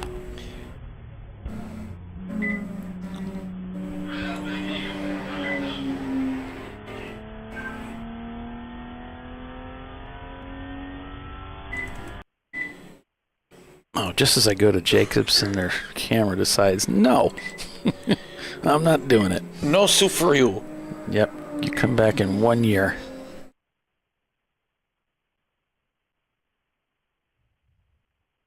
That guy that did the Soup Nazi thing, he ended up doing really well. He ended up making a lot of money off of that because he's been paid to go to parties and do his little shtick, and he had to clear it with the Seinfeld people, and they said, "Oh yeah, sure, go ahead." And so, and of course, they did like a little reunion thing there, and they brought him back for that. So it's crazy. He said that one little bit that he had is just a little visit thing, ended up really changing his career and helping him out a great deal. He's made good money off of it. Not going to get rich, but it's pretty cool. I heard about the strangest job the other day. This guy, you can hire him and he'll come to your wedding. And when they asked, does anybody, what really? Object. Does anybody object to this? He gets up and objects and professes his love, long lost love or whatever, and gets the nervous bride out of the situation. That's his job. What? Jesus Christ. So if you're the dad and you really don't want this to happen, you can hire this I guess guy it could work that way. and try to get this marriage broken up before it gets underway. We got a caution down here. Looks like in 17. Familiar turn 17. And back to green. Okay. The 651, which is blah blah blah. Hero Time Racing in their Acura TSX. That's the EC Acura I was talking about earlier. They must have had a little too much hero time going into 17. And Team Milan, the 150 car that found itself in the fence yesterday, they're in 45th place in that B-Class car, motoring right along. Didn't look like too much damage to it. Yeah. Well, they do have a nice cushion of tires at all of the guardrails that I've noticed. Well, I guess they don't way out there we can see there's no tires there, but they've done a great job of protecting the guardrails and those strike zones. Mm-hmm.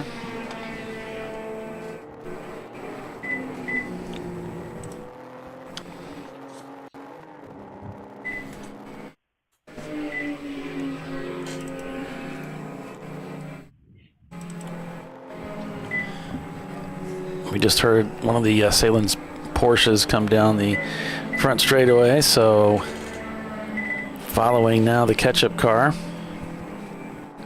It is up to 14th. Meanwhile, their sister car up in, had it, 9th place. There we go. They've got, nope, there's 2 EC cars. So that's 7th if my subtraction's any good. Feel free to check me on that. 31 laps completed. Eddie Vedder leads. Atlanta Speedworks is 2nd. BLM Bogle Legacy Motorsport is 3rd. Turn-In Concepts is 4th in the Porsche Boxster. And in 5th place, it's the Ramen Racing Team leading A-Class on Ramen Noodle Day. I don't know what else you could hope for, so well, stay with us. Plenty of racing here today.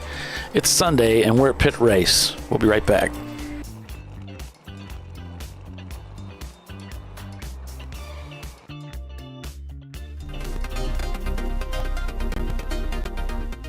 Welcome to TireRack.com, revolutionizing tire buying since 1979.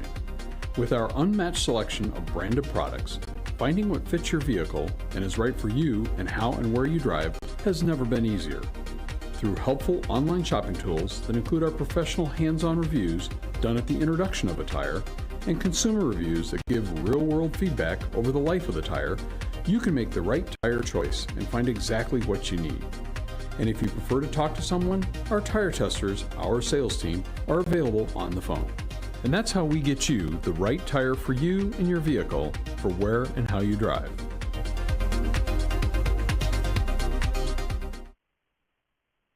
At AutoZone, you get what you need when you need it.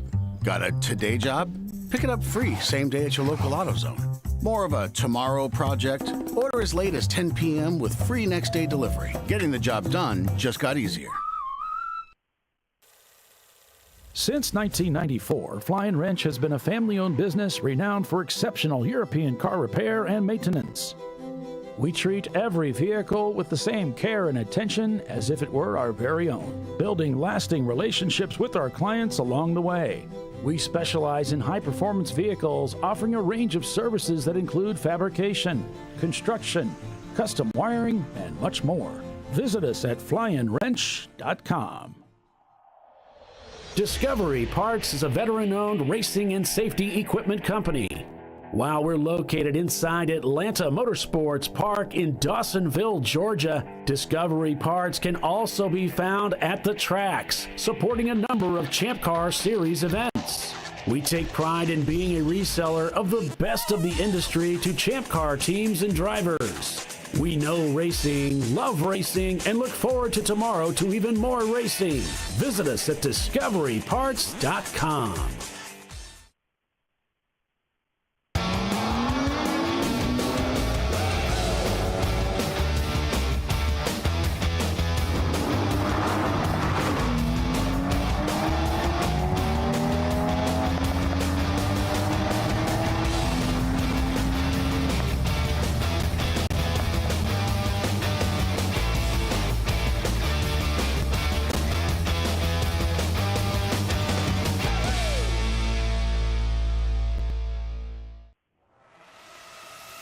RVA Graphics and Wraps is a full-service design, signage, digital graphics, and wraps company located in Richmond, Virginia. With over 20 years of experience, RVA Graphics and Wraps offers premium signage options for your business. We are dedicated to offering our clients best-in-class service in all aspects of graphic design and application. For more information, visit us on the web at rvagfx.com. Lifeline's continuous commitment to research and development ensures that we supply the most innovative and cutting-edge products available. Used by the majority of the world's motorsport championship-winning drivers, teams, and constructors, Lifeline has a stringent and proven history of success. Lifeline's continuous commitment to research and development ensures that we supply the most innovative and cutting-edge products available. Lifeline's 0360 systems are the result of over 7 years of intensive research and development using 3M's Novik 1230 environmentally safe gas extinguishant. Lifeline uses only the finest quality components. For more information regarding our fire safety equipment and fire safety systems, please contact us at info@lifeline-fire.com. Located in Northeast Ohio with 40 years of combined experience, Money Shift Racing knows how to deliver performance and safety, offering everything you need to get your vehicle and drivers ready for race day. From safety equipment to full engine assembly and repair, in-house fabrication, 3D design, and rapid prototyping. Money Shift Racing. Performance done right. Frozen rotors from Diversified Cryogenics deliver increased performance and a higher level of safety while significantly reducing braking system costs. So to tell you a little bit about the durability of this product. So we have seen an incredible extension of the life of our brake rotors using frozen rotors. We've gone from brake rotors every other weekend to 6 weekends on one set of brake rotors, and I think they can go farther. The durability has been amazing. And it's been a fantastic season, and man, a lot of that is due to the way our car can brake on those frozen rotors. For more information, go to frozenrotors.com. Sentinel is a comprehensive motorsports video solution incorporating live streaming, local recording, 3 cameras with picture-in-picture, flag status, and much, much more. Stop playing with multiple solutions. Sentinel handles it all, including timing and scoring, vehicle data, graphic overlays, adaptive bitrate encoding, network bonding, and more. Sentinel is the solution to sharing your motorsports experience with your friends, family, sponsors, and the world. What are you waiting for? Get your Sentinel today and never miss an on-track moment. www.sentinel.racing. Bring on the frozen tundra. The grinding gravel, the cratered concrete, the rain-soaked streets. Come on, road. Do your worst. We'll be at our best. Reliable performance in unreliable conditions. Designed to meet or exceed original equipment performance. That's why more auto technicians choose Duralast parts. Exclusively at AutoZone.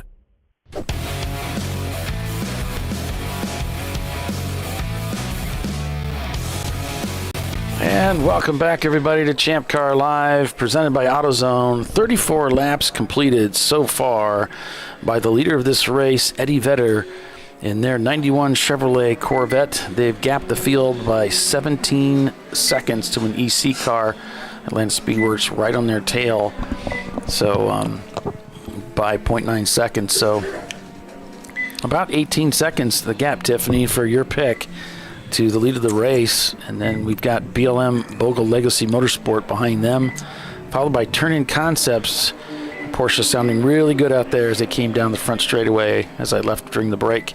Team Salem Mustard behind them. We haven't talked much about the RVA Graphics and Wraps machine.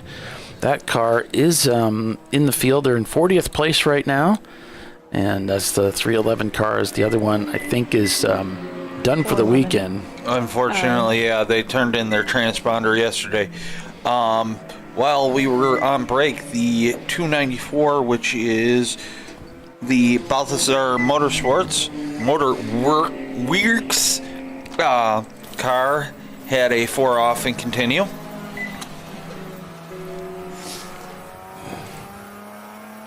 Yeah. The beatings will continue until morale improves. Yeah, is that how it goes? Pretty much. Coming through 15 is the Balthazar Motorworks car. Stretching out his arm a little bit there. So Mustard's up to 5th when you remove those EC cars. So, yep. Gonna move towards the front with a new fast time. Yeah, and you know what we saw yesterday is interesting. Is the cars weren't really that fast at the end of the race. We saw some wicked quick sub 2 minute lap times early in the day, and then they slowed down as the day went on. And Team Salem, you know, the Mustard car, working their way up to the field just at their fastest lap time of the day. But it's 2:02, you know, really not that fast compared to what we were seeing yesterday up at the front of the field. Probably working through all this traffic. Yeah, no doubt.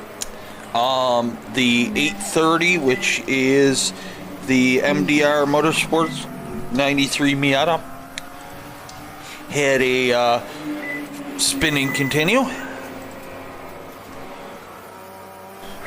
An oopsie, as it were.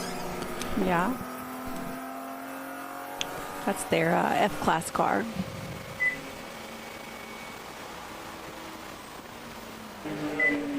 Track prep telling us to go by. Give a little courtesy point by there. Yep. The other MDR car, Porsche Boxster.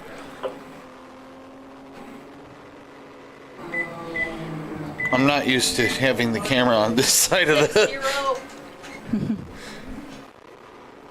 I was trying to read what his helmet says. It's something about addiction to poverty. I was like, can't read it all. He's got to turn to the I have them crossing the loop. He might yeah, like he maybe has an addiction, something by poverty. Yeah. I don't know. Looks like there's another word on the beginning of both of the lines. Yeah. There's a story here, folks. We're going to get to the bottom of it. We're all about uncovering the story. Like I said, we're going to get to the bottom of it. Like Wheel of Fortune or something. Whether it's newsworthy or not, we will find out.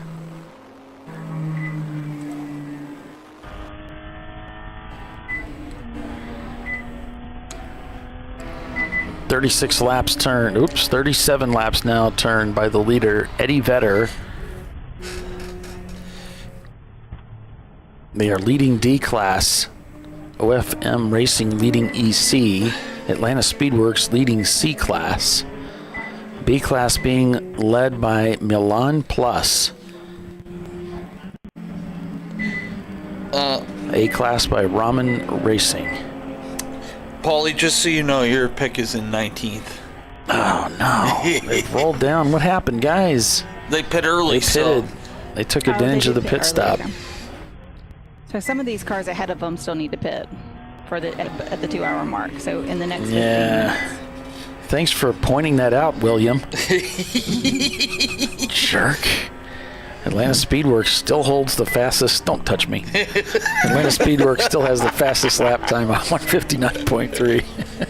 I was patting his shoulder. Don't touch me. Oh, God. Like I said, we're like the Three Stooges. And sometimes we have a fourth stooge on, you know, when he decides to show up to work. But now he's on the other side of the wall. Good deal.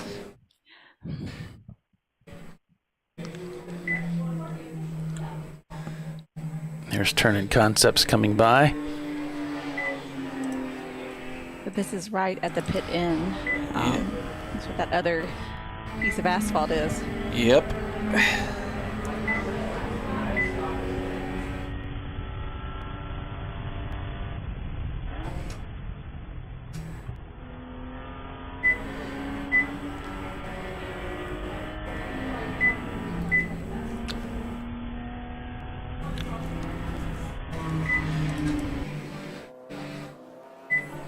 Money Shift trying to get past the JP3 or J3P.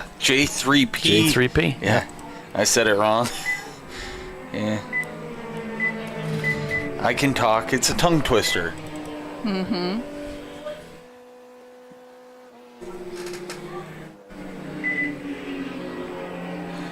Looks like Kevin's at the wheel here. The thief in the paddock who stole my car. Dude, where's my car? Yeah. It was like, dude, you can't park here.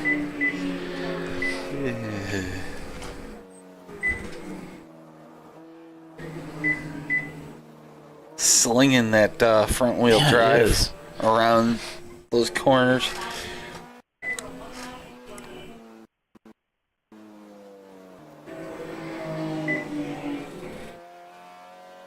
So, I think Bernie was asking you if you got her a Justin Fields jersey. No, I don't follow the sport close enough. I guess it's not really a sport, it's a game. I don't follow it close enough. Racing's a sport. So I don't know who that is. I did see a jersey with the number 8 on it, so maybe that's what I should have gotten her, but she kind of is leaning towards the Penguins. So I got her some Penguin stuff. And now it turns out I got to send her cash today on top of that. Well, no, see, Tiffany read it wrong. It's share money with your favorite commentator day. Oh. So my favorite, though? Yeah. Okay. Right here. You're in trouble. My favorite? As Trek Prep is in the pits. Bob's going to be so confused. Ouch. Now you sound like Doc. He'd say, it's not the knife in the back, it's the twisting and the salt and the lemon that you added. Right. Pretty much. And I just sit back and laugh because I'm mean. That's why I say the other people I meet are so much nicer than me. I'm mean. I Say it in a kind of a nice way, though, I guess. He's mean, Might but he make makes it it worse. he makes it sound nice when he says it. It's just sadistic in a way. Oh, off he goes. Yep. That's always my favorite way to do it, where you're smiling the whole time, and then that person, as they're walking away, they go, Hey, wait a minute. I think they just insulted me. I've been insulted here. That was mean. Well, I like when you get somebody that's stupid on the road and you just kind of smile at them as you go by as they're giving you the international sign of greeting. You know, just give them a big smile and always fun. I'm like your poor offspring. Red Motorsports coming in, J3P coming into the pits, and MDR coming in the Porsche. The Fickle Witch is in. And we've got Milan Plus 2 came into the pits. They're the lead B-Class car.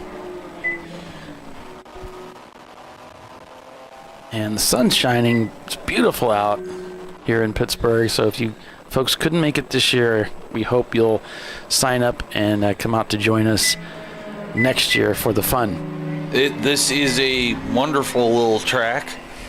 I say little facetiously, but great track to come to. From what I hear, a lot of fun. I've never driven the full circuit yet, so. Yeah, I think Tiffany knows. Yeah, Tiffany's raced here. I've just driven around in a minivan, so I haven't really been able to have that much fun with it. Well, I'd be doing it in a pickup truck, so it's not much fun either. Yeah.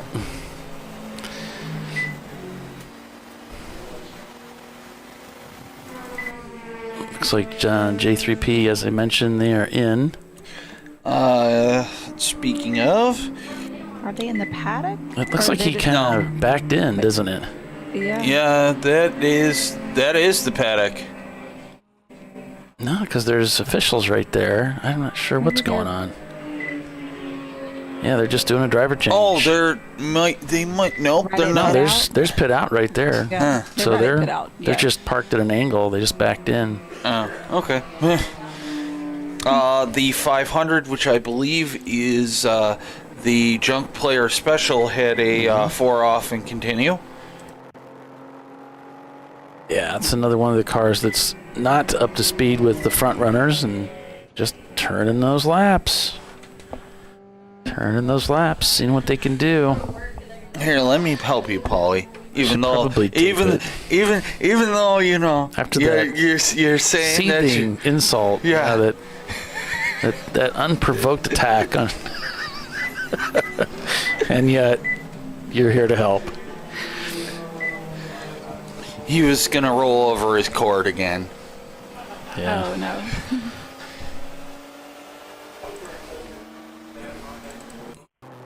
Let me divert attention away to something else to avoid further conversation. Team Salem Ketchup on board with them now. As we're approaching 11 o'clock, MDR crosses the pit loop. Up to 8th place, but that's with the EC cars in there. Bulldog Racing just broke into the top 20, but set their fastest time of the day with 2:03. And Hurry Racing in a Dodge Neon has taken over the lead of B class. They're 12th overall, including the EC cars up ahead. Mix them in top 10. Well, look at that, ketchup caught mustard. Oh, wow. Yeah. How does that happen? Yeah, it looks like the last lap time for the mustard car was a 2:06. Ooh, and ketchup a 2:02. That's Bavarian right up ahead. They had a moment there trying to pass the car in front. Be careful, son. Be careful. 3 wide here. Here we go. Meeting a sandwich. We're going to split the 666. That was track prepped. Yeah. Getting an interesting view as those cars came by. And my dad giving a thumbs up on the driver's awareness. Yep. Dun, dun, dun. Here they come.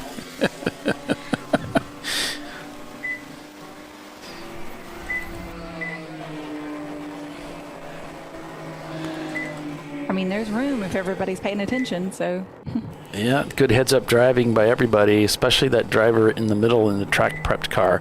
A lot of those guys are rental drivers. Things crazy down here. Speaking of holding your line, Jacobson Motorsports in the thick of it here with some of the other competitors. Yep, heading up the hill towards the downhill. Some Miata power.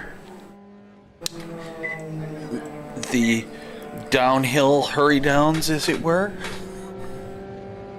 I know, that's a Road America, I know. I was just thinking, I was like, that's not this track, but. I wasn't going to call you out. You can adapt names from different tracks. I'm sure there's a water tower corner somewhere. Yeah, probably several. Oh, he's coming into the pits. Is the Jacobson Motorsports Miata? Yep. With about 6 minutes left in the 2-hour stint. Yep. So everybody who hasn't pitted yet in this first 2 hours is going to have to pit now. Shortly, and yes. Maybe under green.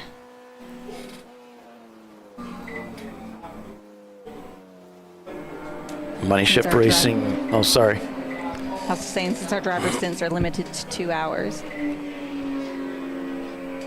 And their fastest lap time for Money Shift today, 2:03. They're in 23rd. So it looks like the Turn-In Concepts Miata has pitted, as well as Boston Winers and the Rat Air Racing team.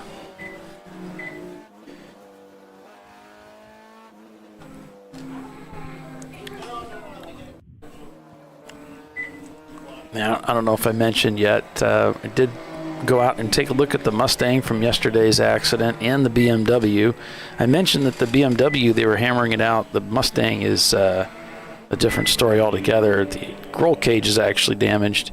Yes. It's a pretty heavy impact, and an odd angle poked into that passenger side door, and it twisted the car. Yep. That was Rob's rebuild after Watkins Glen, so they had to rip the front clip off from Watkins Glen because they found the wall at the outside of the inner loop and repaired it, and then basically wrote it off this time. So he was not pleased, but happy that the cage kept the driver safe at least. All right, it did its job. The apparently the brake pedal pin fell out, so the brake pedal went right to the floor. Yeah, driver went to the brakes and there was no brakes. So that's heading down through 16 there. He had no way to slow down. That's not good. No. I've melted a set of brake pads before, so you go to them and they just squish until they're gone because they just melted.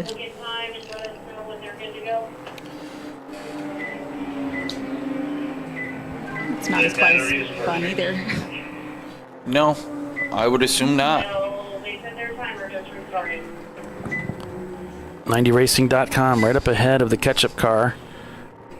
Let's see what he can do there. This is not for position. 90 Racing has slipped down to 14th. Because they have pitted also, so. Oh. Yeah, the mustard car and the catch-up car, we haven't seen them make that pit stop yet, so they might be looking for another caution here. Hoping, praying. Yeah, we're coming up on 11 o'clock, so they're running out of time. They'll have to make those pit stops to get those driver changes done and add fuel. Yeah, they only got a couple of minutes if they haven't been in yet before they're going to go over on their driver's stint. The race did officially start right at 9 o'clock, so Eastern time. So we're working on just that 2-hour mark, so within the next couple of minutes. So after 44 laps turned so far, Eddie Vedder in their Corvette still leads the field. They've got about 40 seconds over an EC car and another 20 seconds over Atlanta Speedworks in their Boxster, which actually holds the fastest lap time of the day, oddly enough. So Eddie Vedder continuing to gap the field. So we've got BLM Bogle Legacy Motorsport in third, followed by Turn-In Concepts, Team Salem Mustard, and the catch-up car behind them. Team Troxel, the Hound Dogs, Ramen Racing. Lots of racing left here today, so stay with us. We'll be right back.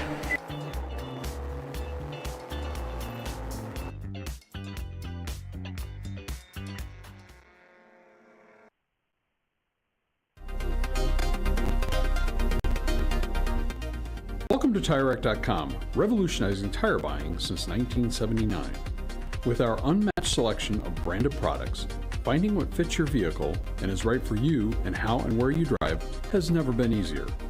Through helpful online shopping tools that include our professional hands-on reviews done at the introduction of a tire and consumer reviews that give real-world feedback over the life of the tire, you can make the right tire choice and find exactly what you need. And if you prefer to talk to someone, our tire testers, our sales team, are available on the phone. And that's how we get you the right tire for you and your vehicle for where and how you drive.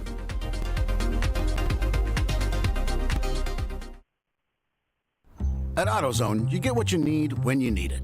Got a today job? Pick it up free same day at your local AutoZone. More of a tomorrow project? Order as late as 10 p.m. with free next day delivery. Getting the job done just got easier. Since 1994, Flying Wrench has been a family-owned business renowned for exceptional European car repair and maintenance. We treat every vehicle with the same care and attention as if it were our very own, building lasting relationships with our clients along the way. We specialize in high-performance vehicles, offering a range of services that include fabrication, construction, custom wiring, and much more. Visit us at flyinwrench.com. Discovery Parts is a veteran-owned racing and safety equipment company.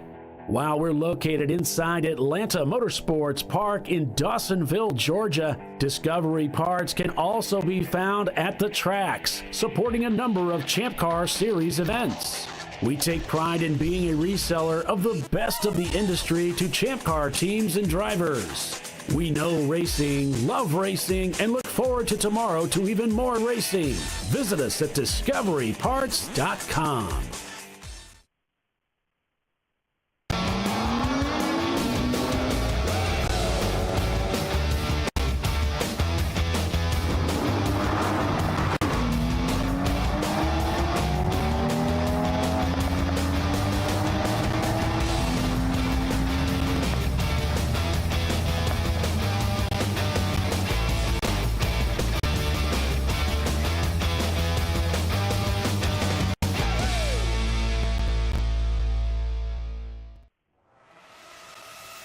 RVA Graphics and Wraps is a full-service design, signage, digital graphics, and wraps company located in Richmond, Virginia.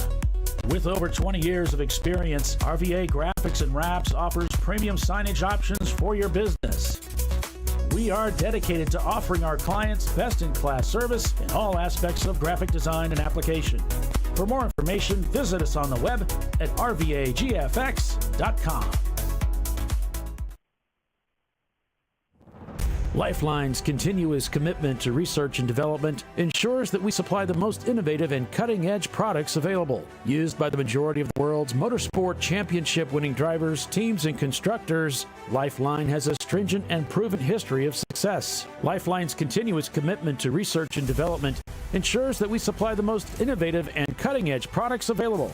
Lifeline's 0360 systems are the result of over 7 years of intensive research and development using 3M's Novik 1230 environmentally safe gas extinguishment.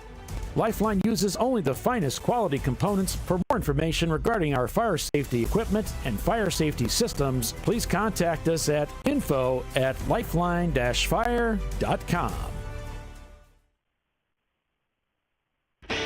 Located in Northeast Ohio with 40 years of combined experience, Money Shift Racing knows how to deliver performance and safety, offering everything you need to get your vehicle and drivers ready for race day.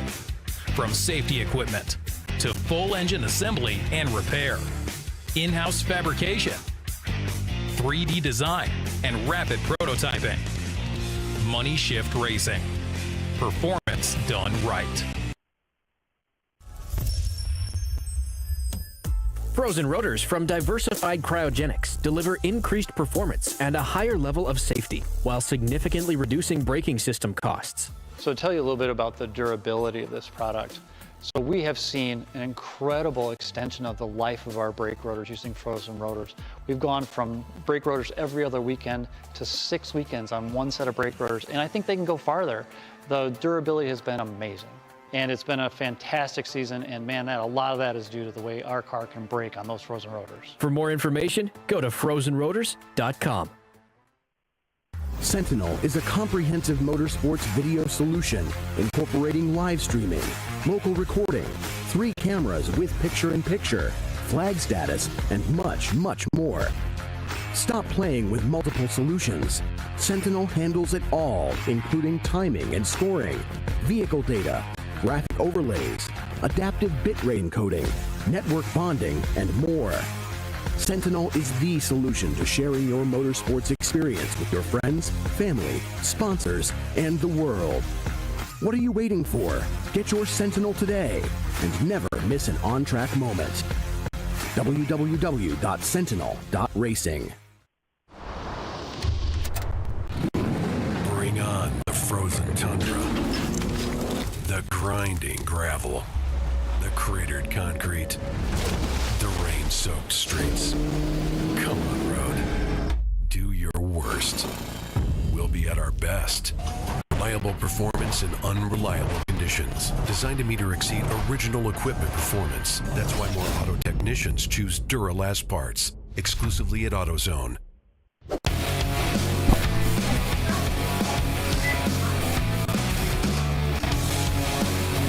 And welcome back, ChampCar.Live, presented by AutoZone. Everybody is coming to the pits. Yep. I mean, the top runners, everybody but Bavarian has come into the pits. And they're getting those pit stops done and heading back out onto the racetrack.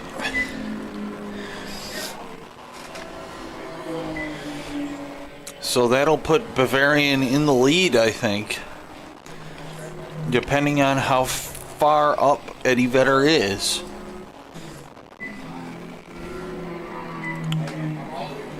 Yeah, Bavarian had already pitted back Under on the lap caution. 25 under that caution. So this is really going to help them move up because the others, of course, are pitting under green. And we've got a yellow coming out, apparently, in one of the corners. A little late for everybody, though.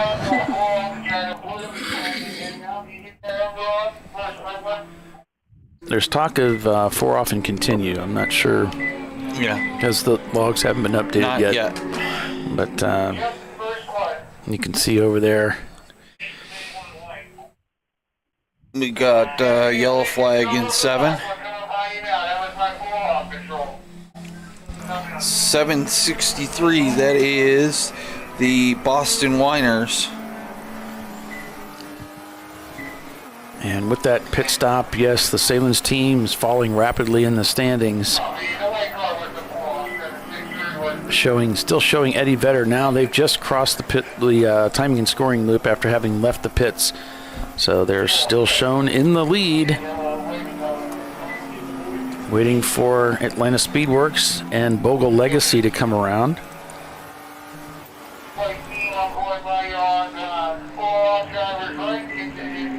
And we'll get the new gaps.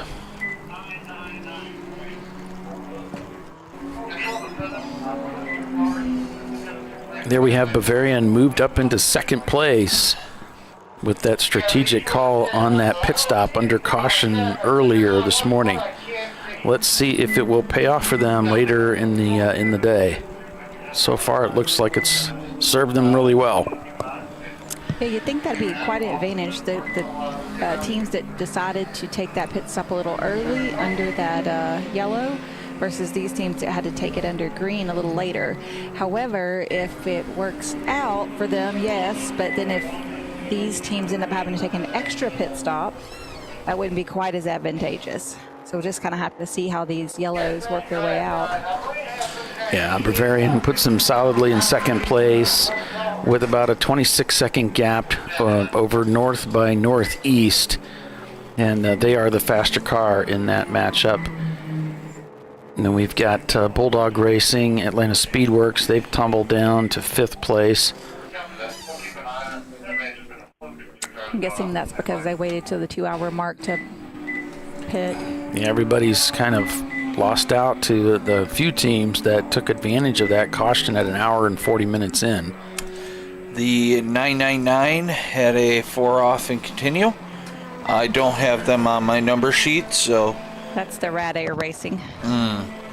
Or Raid Air. I think Kyle said Raid Air, but it's written Rad Air on here, but one of the two.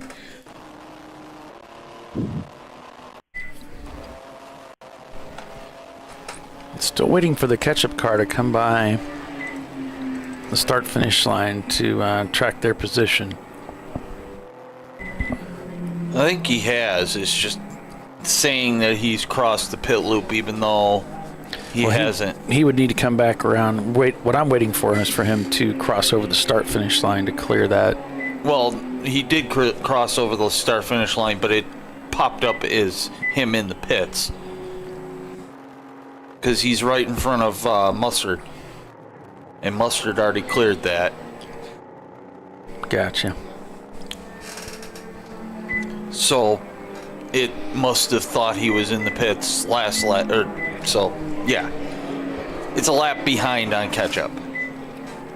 And 90 Racing continuing to drop in the standings, now down to 36th.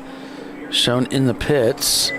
We'll look to see if they can get back out, but things not looking good there. They were up near the front of the field this morning. It's a fast car, but, you know, they've had their fair share of issues. Looking for a way by is Money Shift. That's the 613 car that was in the tire barrier yesterday. We thought could have been heavily damaged, but it was okay. The Rubber Soul car. Sweeping through 16.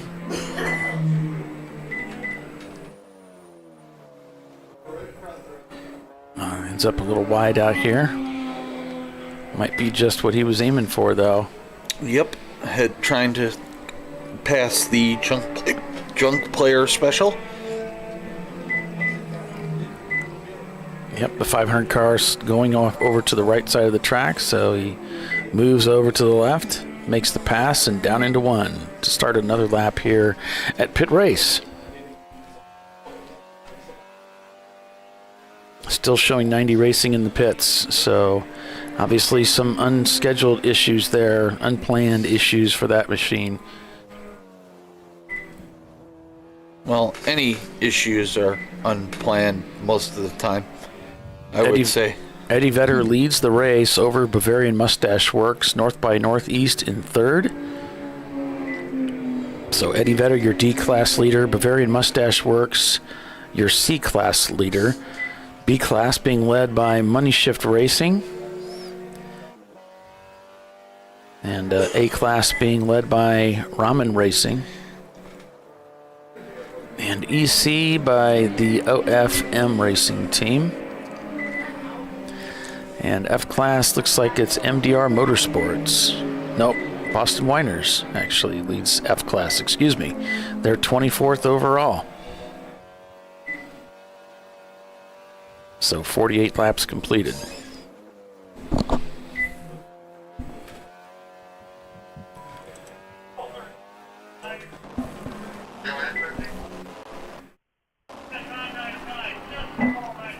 "35 seconds the gap for Bavarian Mustache Works that last time through to the lead."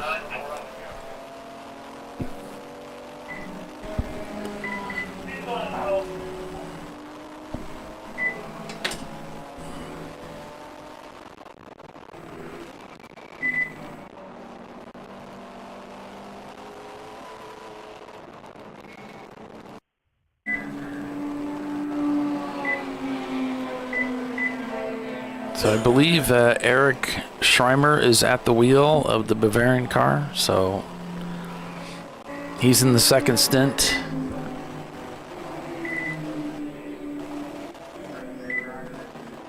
And I believe it's Salil is pronounced. Salil Shukla will be in the next stint, and then Evan Horner to close.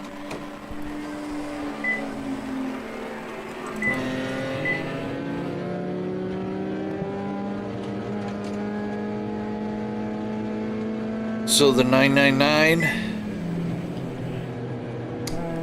again in the news. Another 4 off and continue. And they get a drive-through penalty.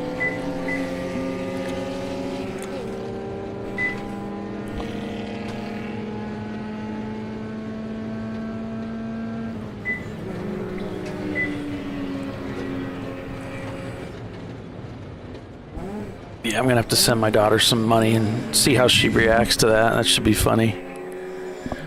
Like, what's that for? Never. She may not even ask. She'll be like, thanks, Dad.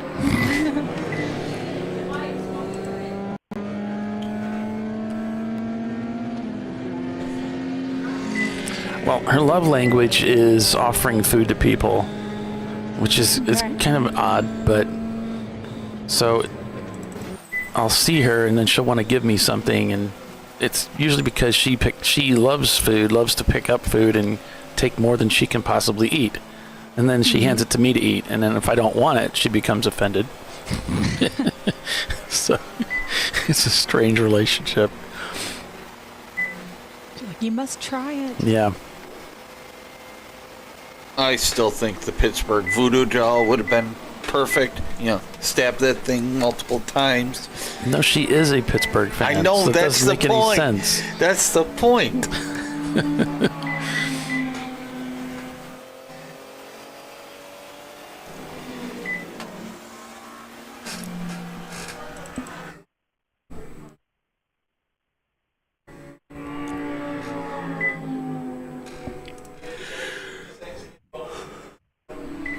Yeah, I know. Don't do that.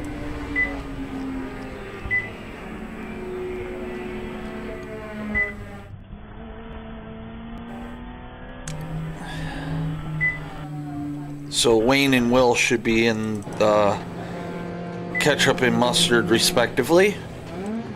Gotcha.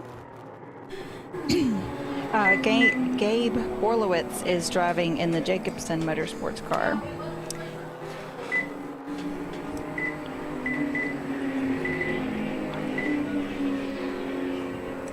So here's Gabe. Go, Gabe. It's your birthday. Oh, circle of death. We'll get back to you. Sorry, Gabe. We love you, man. We'll just wait for your camera to wake up. So Mustard set their fastest time of the day at 59.5. Slowly catching up to catch up.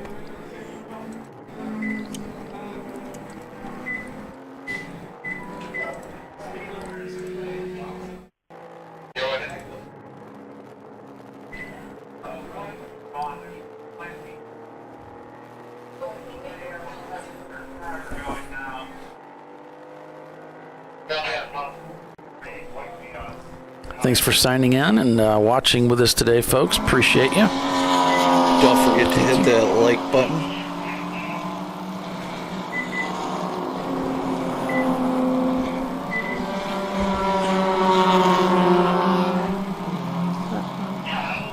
What's up? Just the golf cart, getting into stuff. I definitely heard the chainsaw. I think he likes it when I'm on the broadcast because I can't come out there and go, "What are you doing?" But now he's on his little dig dug thing, the Bobcat. He can tear up things real quick on that thing. Just never know with him. That's why you need to get him back into a race car that's not burning its ham. Yeah. We got him in a in my old white Boxster, not old, the newest one, well, the new one, the most recent one, whatever. He's driving that now. We're kind of trying to change the fleet over. We're getting rid of some of our older technology cars. So we're selling a Miata, an early Boxster, and a 944. We're getting rid of some older stuff and kind of taking things to the newer generation. So I got a 14 Cayman, and he's in a 13 Boxster S. So kind of things that maybe have a little more reliability or a little less maintenance required, or maybe just cost more. I'm not sure. But, my goal is that we don't have more cars that he can maintain. You know what I mean? So he can enjoy them. He's not just always working on them. The 502, no flag. I don't know what happened, but they are not hitting the pit stripe.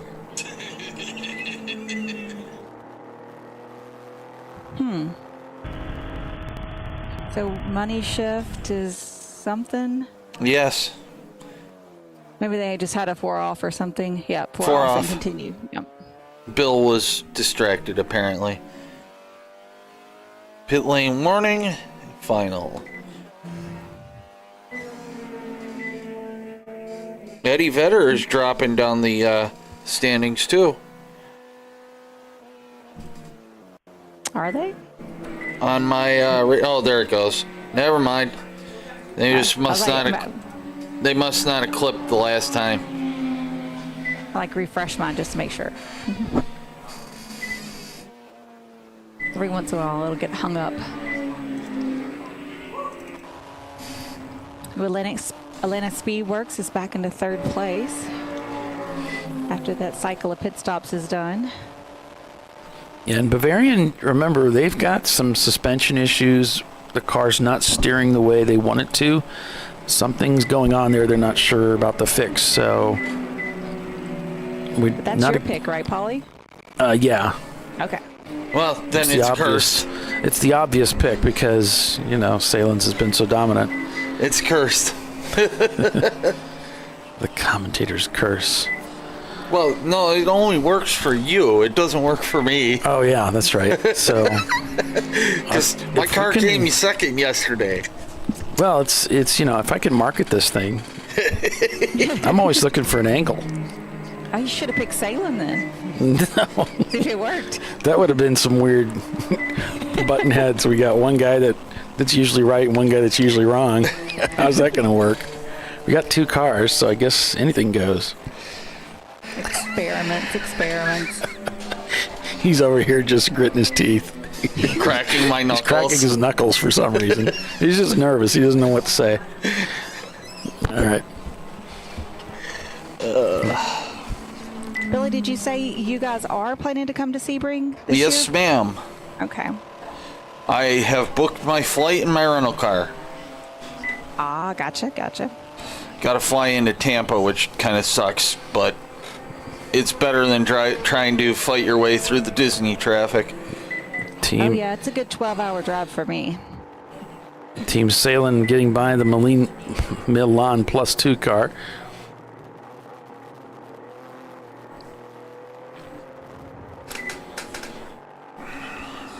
So Eddie Vedder leading Bavarian.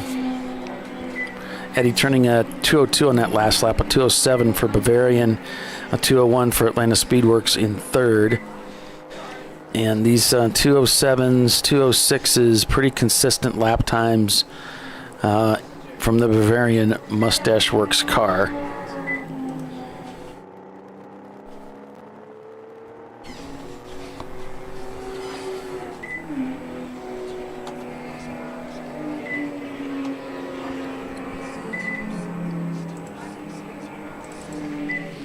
Yeah, and I think we're bringing 1 or 2 cars. We'll see if the other car shows up, but for the Trophy Wife team. So I'm planning on getting in the car. Oh, great. Yeah. Just remember, it was Paulie that got you sick last year, so keep all your diseases away from me this year. I know, I got to get my cootie shots first before I sit in the booth with y'all. Yeah. Tiffany comes in with a hazmat. Are you sick? Because I really don't want to go through that again. Yeah, both of them were like, "Oh, we're getting over it. We're not contagious." And then the next day, I wake up, my throat is swollen and hot, and I'm like, "Oh boy." No, I was just having postnasal drip. Thank you. So yeah, that's what everybody says. I think I was on the backside of being terribly sick, and you got it much worse than I did, which is always the way it goes, right? Mm-hmm. The guy that gives it myself down, but yeah. Yeah, that's not good. But you know, I will say you called and checked on me, you know, and wished me well. So you know, I felt bad. I felt terrible about that. Because I know Tiffany asked me, "Did you get me sick?" And I was like, "No, I was already over my stuff." I wanted to blame it on Billy. Yeah, I know that. Which we still can. There's still time. No.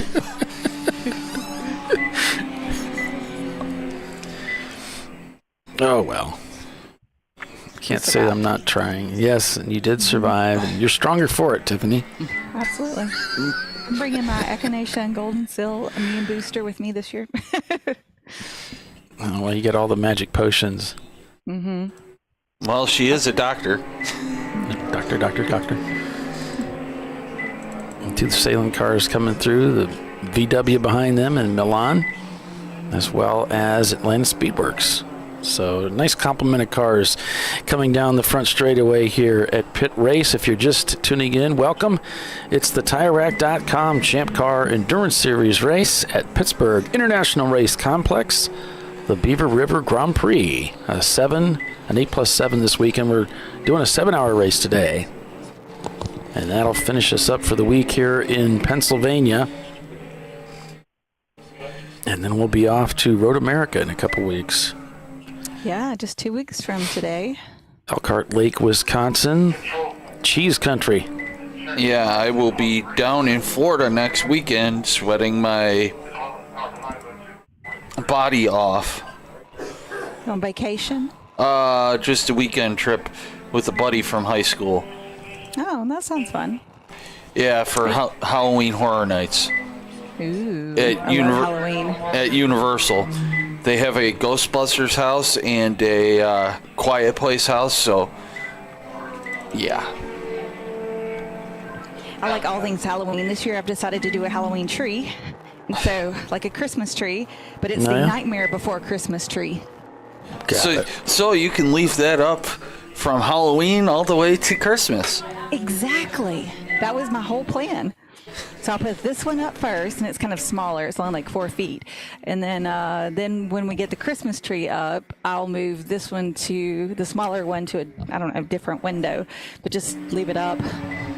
So it'll have like black and white balls on it, and it's got the black light, like Christmas lights, and then it's got Nightmare Before Christmas ornaments all over it, and then a black raven for the topper. I think it's quite cute. Well, it's still coming together. I'm still putting it together on the brakes. Oh, during the breaks, you're working on your tree? Uh-huh. I like it. It's funny. I had to order some more lights because who sells lights in a 5-foot string? I don't know. Well, I guess I do know, but that was ridiculous. So it goes around one circle of it. And then I'm like, okay, well, I guess I need like 20 of those. So I just got a longer string. That's why you go to Amazon and you get the 20-footer and just problem solved. Oh, it's coming today at 66 feet on this little bitty tree. The whole tree is going to glow. You're going to run out of room for the light. You're going to run out of light from the for the ornaments. Right? You stick all the lights inside, and then you put the ornaments on the outside. That's my plan, at least. I have some that are like black and white, and they have like eyeballs on them. Perfect. What you need is googly eyes. Have you seen the video of the guy that just takes the little dock size, little bag of various size googly eyes and goes to like a Target? And just throws them on anything? Just puts them on anything that's got a face. So I've not seen this. Oh, it's fantastic. Dog food, because they'll put them on the dog's eyes. Baby diapers, where they got the baby kind of posing. He'll put it on the baby. Mrs. Butterworth, he gave her googly eyes. Is just everything. That sounds hilarious. It's brilliant. It really is. Yeah, that's the kind of friend that I need. That's why we had Doc. He was kind of wacky like that. So Tiffany, if you ever get a chance, during this time of year, Disneyland does a Haunted Mansion overlay of The Nightmare. Ooh. So I know it's California, and that's quite a hike for everybody on the East Coast, but yeah. But they do make planes that fly that direction. Yes. I'm a huge Tim Burton fan. I just love Tim Burton and anything he does. But The Nightmare Before Christmas and The Corpse Bride are some of my favorite. We actually used are y'all familiar with the Corpse Bride? Yep. We did? Mm-hmm. Okay, so they had the wedding vows in there of the Corpse Bride. We actually used those in our wedding.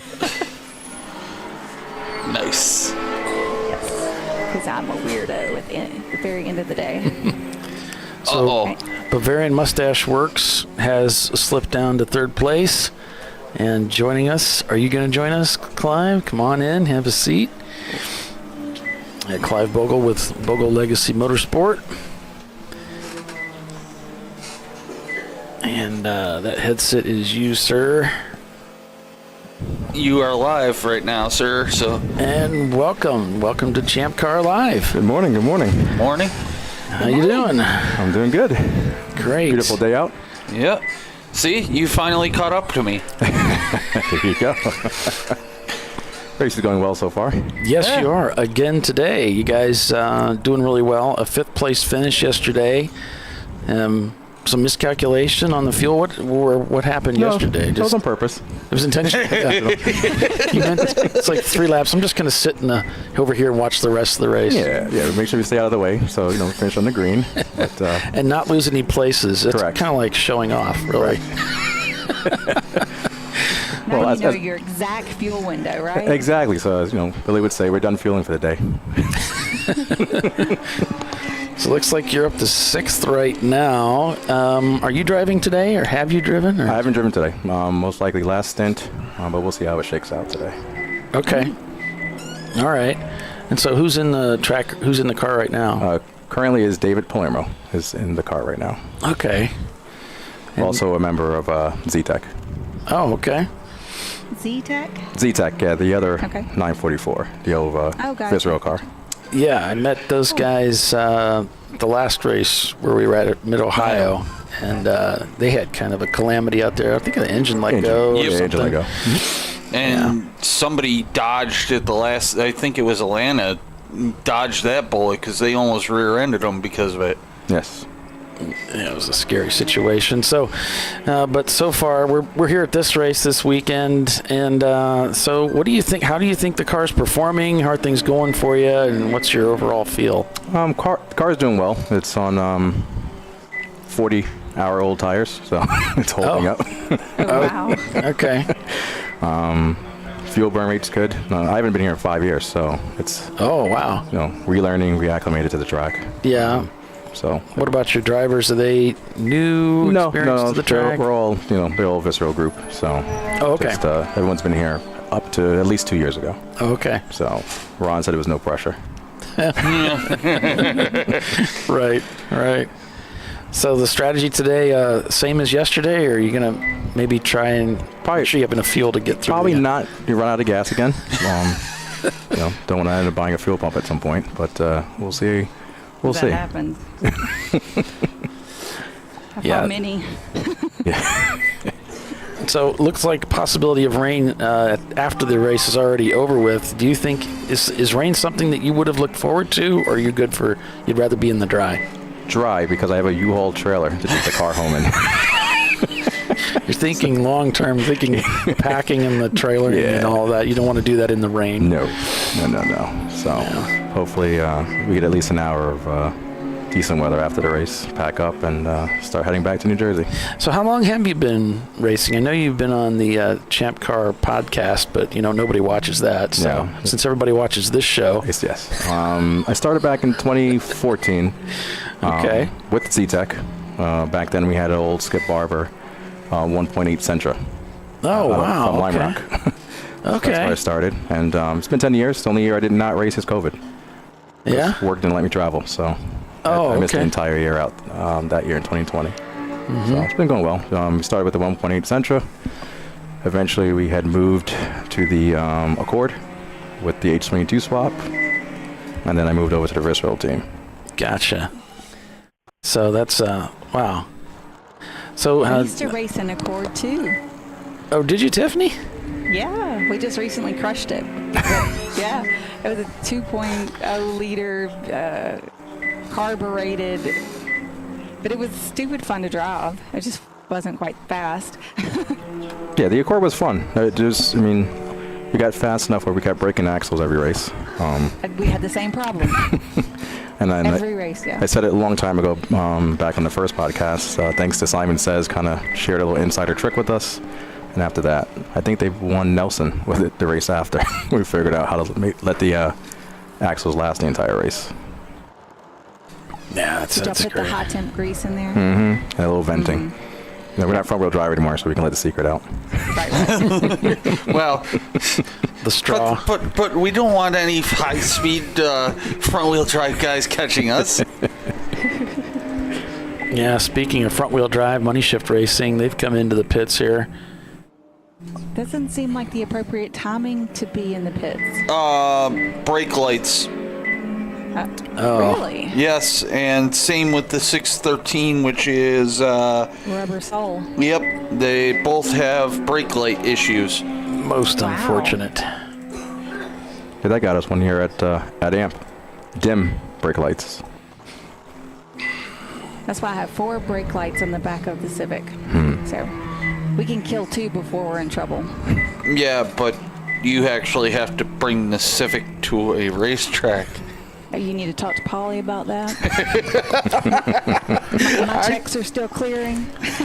Diverting the conversation. How do you think it's been a few years since you've been at the racetrack. Some of the other drivers have come and said, it seems after the repave, it seems slick. Like it's kind of, even though it's a course track, and I can hear it. I'm just driving my van around, I can hear it's loud, so it's an abrasive track, but did you find it to be slick or not? Yeah, the S's yesterday were very slick. So we weren't sure if that was old tires or just the repave, but doesn't seem to be as grippy as it was years ago. So when we come back next year, we'll come with fresh tires and be able to compare and contrast, as long as the weather's the same. And usually it's colder here at this time of the year when you're here. So is it? Yeah. I remember the first year we came here in 2015. It was a monsoon. Yeah. And they did not have the wider pit lane in the back for people, So everybody had hot feet because it was nice grass all the way down. Oh, yeah, it was great. Wonderful fun. So you might go in for the final stint. We'll just see how things work out. I was out yesterday, so. Any chance you're going to bring a Datsun to the racetrack? I don't know. They're getting a little pricey in parts to replace one. They are hard to find. That's why the main reason I got rid of my Roadster is just trying to find a fender. It's like really difficult. And and as value goes up and internet and Facebook Marketplace, everything skyrockets. So, funny enough, I did buy 2 brand new Newell stock quarter-pounds for a Z while I was here at the track. Really? So while traveling for Champ Cars, I always look at Facebook Marketplace in the towns I'm going to. Type in what parts. And luckily on Friday, Newell stock quarter-pounds were listed on Facebook Marketplace. Wow. The guy bought a house, and they were in the garage. Oh, he looked them up, didn't know what they were for, so they were for a Datsun 240. And funny enough, 240. He iRaces, so I told him about Champ Car's iRacing League. He'd never been to a race before, so he drove here an hour and a half from home to track on Saturday to drop them off. Nice. Perfect. Full circle. Yeah. So the only problem is now I have to figure out how to get them home because the pickup's full. Oh. Put them in the race car. The gas cans go in the race car. That's why I have to finish with no gas. So these are the quarters. They're big. They're big. Yeah. We'll figure it out. Yeah. That's why I don't want to do it in the rain. Yep. They're trying to figure out how to get those going before the rain hits. Yeah. Strapping a car down in the rain is one of my top 10 least favorite things to do. Yes. Because then you get in the car and you're soaking wet to drive home, and you have however many hours to go, and then you freeze your behind off all the way home. Yeah, it's not too bad. This is a 6.5 hour tow for me home. Oh, that's not too bad. Then I have to offload the car tonight because it has to be back at U-Haul tonight, so I'm not charging an extra day tomorrow. You got a busy day. Yeah, and I'll be at work at 7, so. Nice. Good thing you're young.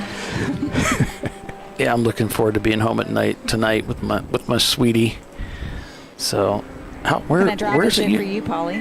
Huh? Oh, it's just 4 hours. It's pretty. Oh, that's not bad. Pretty light. How about you? You're not. Where are you located at? Northern Jersey, Bergen County, so 15 minutes outside of New York. Okay. So not too far. Anyone who's familiar with the George Washington Bridge. That's that good. Nightmare area, Paramus area. That's great. Well, thanks for coming up and talking to us. It was great having you. Yeah, finally come up and see you guys during the broadcast, you know. Yeah, looks like we're going to go off to caution here. Yep.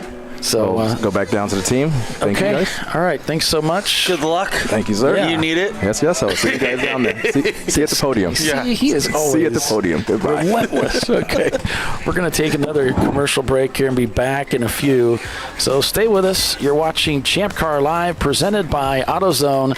That was Clive Bogle with Bogle Legacy Motorsports. We'll be right back.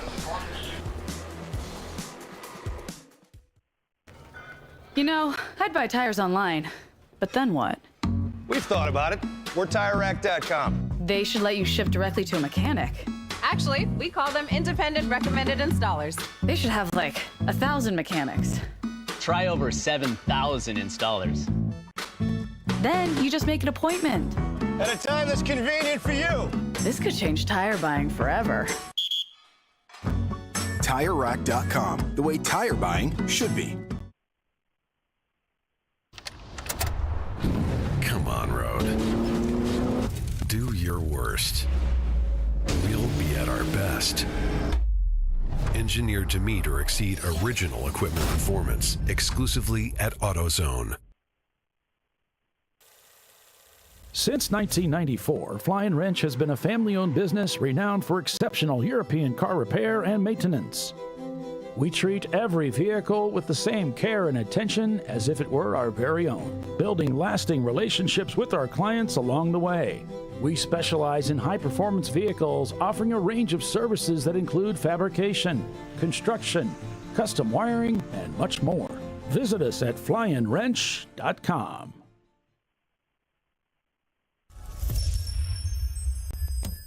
Frozen rotors from Diversified Cryogenics deliver increased performance and a higher level of safety while significantly reducing braking system costs. So to tell you a little bit about the durability of this product.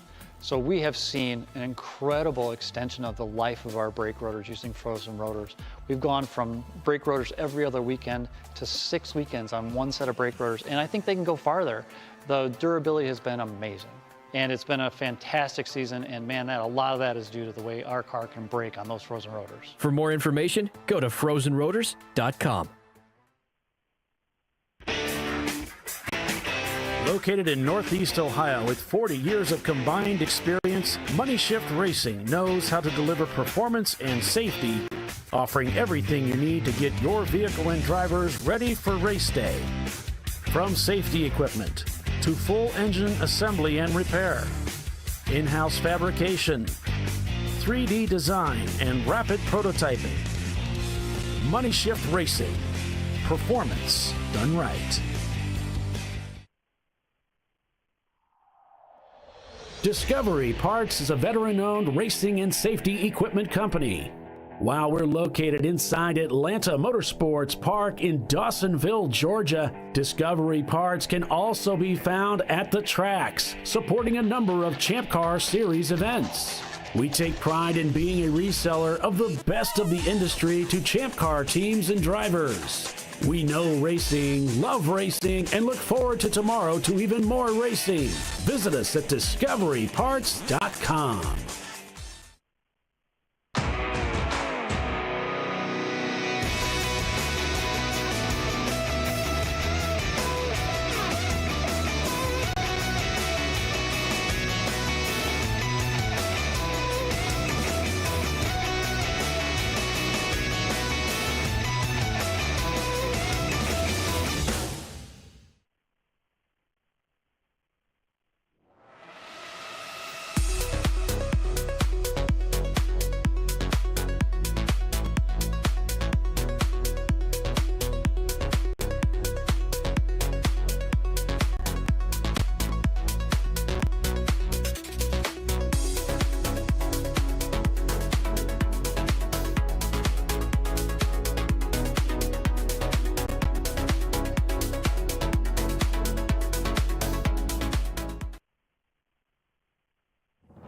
Lifeline's continuous commitment to research and development ensures that we supply the most innovative and cutting-edge products available. Used by the majority of the world's motorsport championship-winning drivers, teams, and constructors, Lifeline has a stringent and proven history of success. Lifeline's continuous commitment to research and development ensures that we supply the most innovative and cutting-edge products available.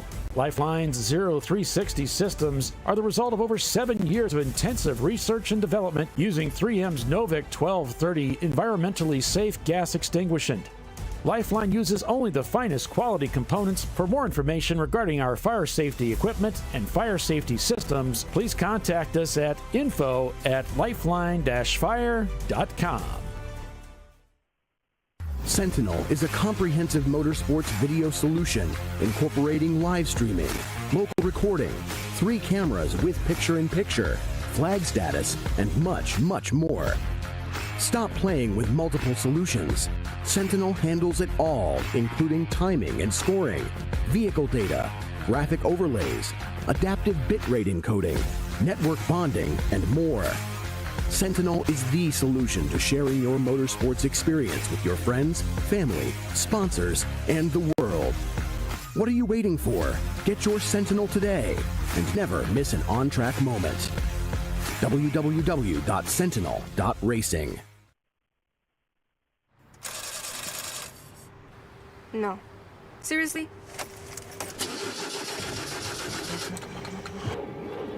Come on. Oh, no. You for real? Dale. Really? Wow. So maybe just a cable? We can help you.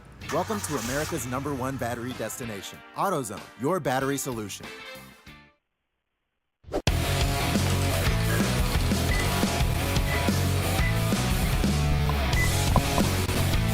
All right, welcome back to ChampCar.Live, presented by AutoZone. It's lunchtime at the oldies. No, it's lunchtime at PittRace, and so they've got the field under that purple 35 to get lunch out to the corner workers. The chuck wagon's on track, huh? It's in their contract. Yep. Yep. Meanwhile, I'm shoving my face full of food. Yeah, Billy's taking an opportunity to eat.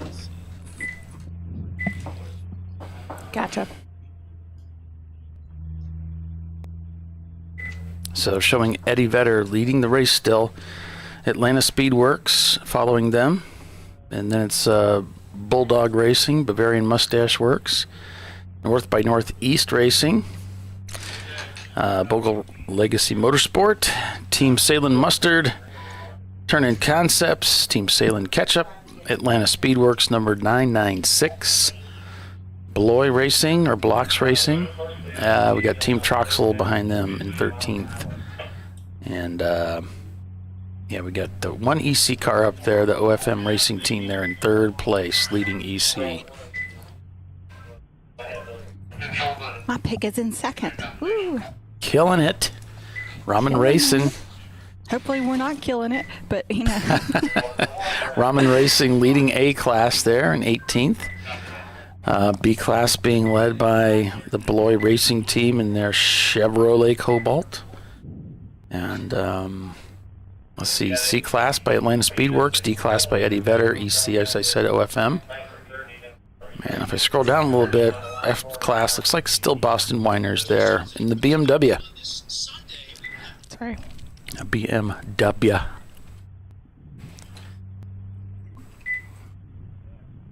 There's the meat wagon coming into the pits. So we should be about done.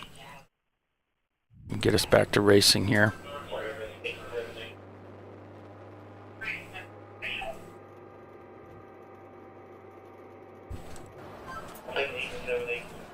Zach B at the wheel of the Balthasar Motorworks team. I need a sound effect that sounds like lasers, like tew tew tew. I need pew pew pew sound when I say his name. Oh. I don't know why. I just think it. Or maybe a little Such a Fantasia-ish cool music. Okay. That'd probably be more appropriate. You need sharks with lasers on their mother freaking heads. Pew, pew, pew, pew. Lord Balthazar.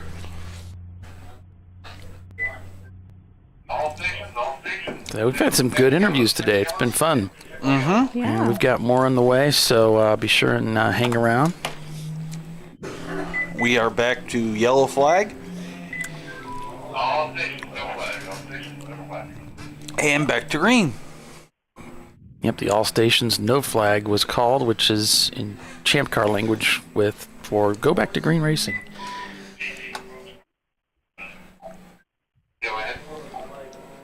Money Shift Racing came in. They had some taillight issues, but back out on the racetrack now. Kevin at the wheel, unless they haven't changed that. I don't know.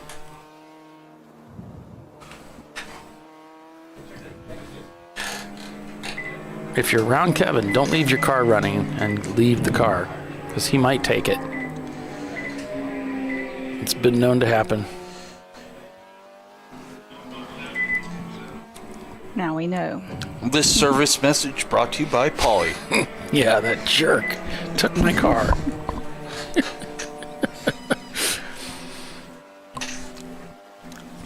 So we're showing RVA Graphics and Wraps in the pits in the 311 car and the Nichols Racing team in their EC Class 2003 330.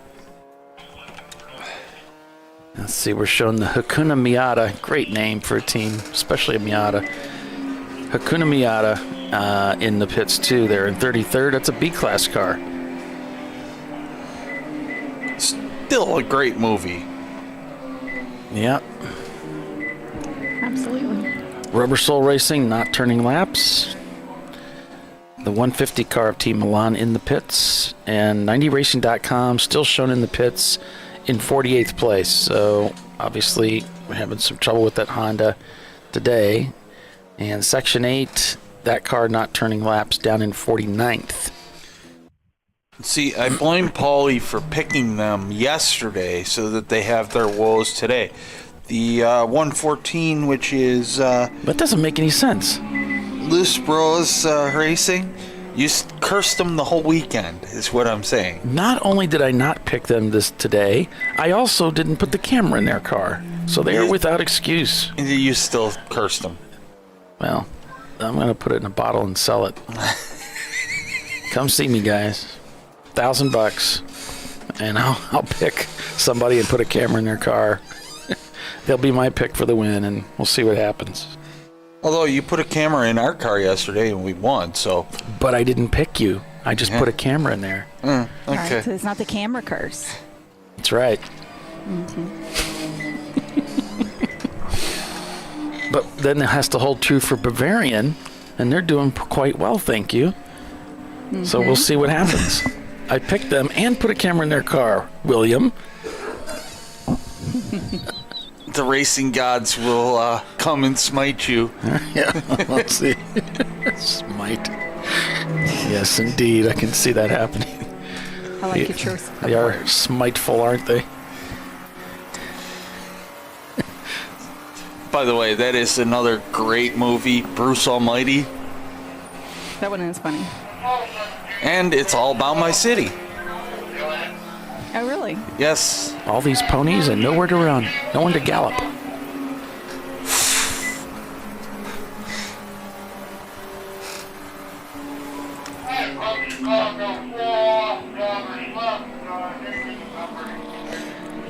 So we had another 4-off victim. I will get you the report as the information comes in. The race team is based out of Akron-Canton area, but the Salen's factory and all that is in Buffalo. Yes. Okay, that's what I kind of thought. My mother used to live in Akron, so I definitely know that area. Lived there for 20 some odd years. Eddie Vedder continuing to gap the field now. 34 seconds the gap between the Corvette versus Atlanta Speedworks Porsche Boxster. But the Boxster did best to them by 3 seconds on that last lap. Now, since their pit stop, the Boxster's been running 202s and 201s pretty consistently. The Corvette been running similar lap times, but a little less consistency from the Corvette. So that's allowing Atlanta Speedworks to close that gap gradually. We'll see how the averages work out, but right now, a pretty decent gap, but certainly nowhere near a full lap down is the Porsche Boxster to the Corvette of Eddie Vedder. 66 laps completed. Bulldog Racing is in third. Bavarian Mustache Works back in fourth place now. 8 seconds behind the Bulldog Racing BMW. 29 seconds behind them, it's Bogle Legacy Motorsport. Just turned in a 2:05 on that last lap to Bavarian's 2:09. And then we have North by Northeast, who's 0.3 seconds behind the Bogle Porsche 944. So a close battle there for position between those two cars. The 878 of Big Fish Racing, a 1997 Miata, had a 4-off and continue. The Hound Dogs in their BMW in 16th is just 3 seconds behind the Balthazar. Balthazar Motorworks team.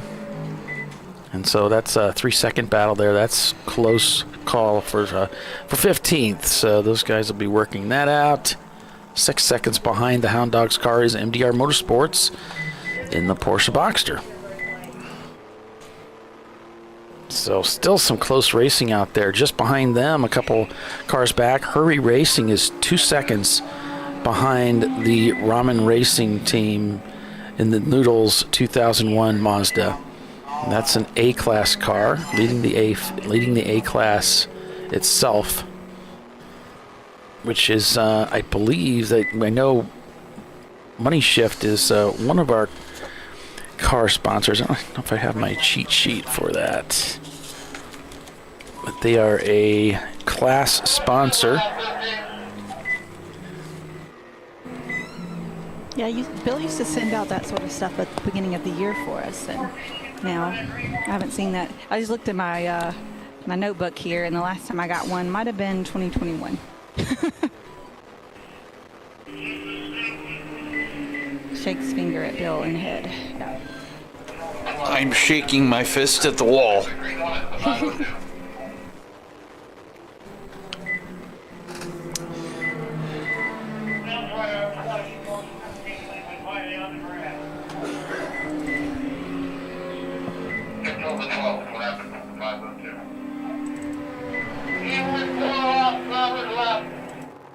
The 502, aka Money Shift Racing, was 4 off. Looks like he continued. Yeah. Honda makes lawnmowers. Well played, sir. Well played. This is a fairly forgiving track in most places, except maybe like 17 because it's so fast. But, you know, they have a lot of good grass and, you know, area. And just in case you have, you know, a little oopsie, you can easily get off and get back on without making contact with another car or the guardrail in a lot of places. That's one of the things I loved about this track when I first came out to it. It was like, wow, you know, it feels really safe. Even though there are some blind entrances and some fast turns, it really feels safe. You see how much, I mean, there's a lot of room there before you get to the barrier. So that just makes me feel a lot safer about a racetrack. And then you go to a place like Sebring where they have grass, but then they have cement and wall. Yeah, in a lot of places, not the front straightaway. There's still quite a bit of cement before you hit the wall in some places, thank goodness. Yeah. But yeah, there's no grass to speak of anywhere nearby. And just in the paddock. Yeah. Well, once you get off of the front straightaway, then there's some grass there, but it's just, yeah. Yeah, so the older tracks are kind of like that. I feel like the newer tracks, they start building them more, just with more safety minded. Safety? What's that? Mm-hmm. You know, like what I love about Barber, there's a lot of places. There's definitely places you can get yourself in trouble in a heartbeat, but like there's also some flat ground that you can regain control of the car if you do it right without, you know, it biting you every time, you know. You know, obviously your goal is to drive within the limits of yourself in the car, but, you know, things do happen. It is, you know. Racing. Yeah. Sometimes you have mechanical failures. I mean, just like they have those runaway truck lanes on the big mountains and stuff. I mean, things happen, and it's good to have a safe place to go if something does happen unexpected. Yep. Other than a concrete barrier. I've been watching the crack on this windshield progress, and it's like a smiley face. It goes all the way across to the other side. That would not pass New York DOT.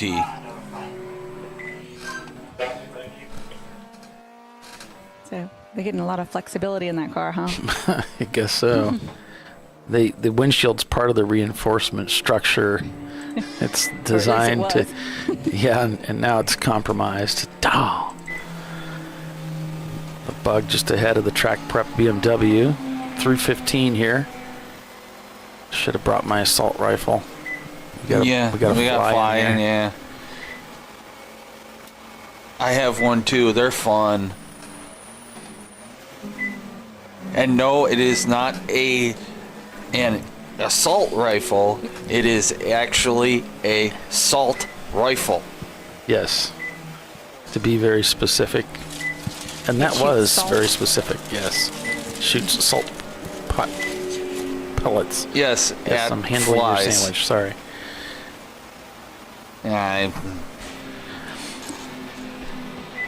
Top of the hour here. 4 hours of racing remains here at Pittsburgh International Race Complex. Stay with us. We'll be right back. Eddie Vedder, your leader.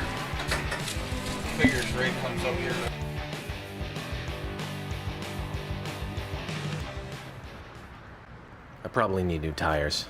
You do. What if they sold tires online? We do. We're TireRack.com. They could offer lots of tires. We have so many tires. And and help you find the right tire. It's called the Tire Decision Guide. Oh, and they could ship them to a nearby mechanic.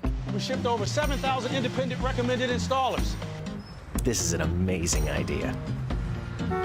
Sorry. TireRack.com, the way tire buying should be. Come on, road. Do your worst. We'll be at our best. Stress tested to meet or exceed original equipment performance. Exclusively at AutoZone. Since 1994, Flying Wrench has been a family-owned business renowned for exceptional European car repair and maintenance. We treat every vehicle with the same care and attention as if it were our very own, building lasting relationships with our clients along the way. We specialize in high-performance vehicles, offering a range of services that include fabrication, construction, custom wiring, and much more. Visit us at flyandwrench.com.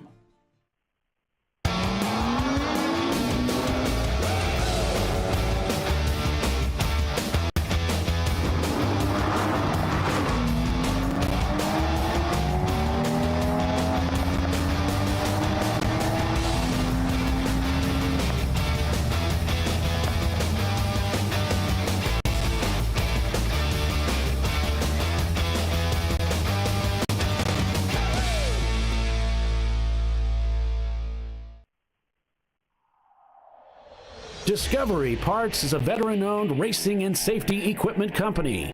While we're located inside Atlanta Motorsports Park in Dawsonville, Georgia, Discovery Parts can also be found at the tracks, supporting a number of Champ Car Series events. We take pride in being a reseller of the best of the industry to Champ Car teams and drivers. We know racing, love racing, and look forward to tomorrow to even more racing. Visit us at discoveryparts.com.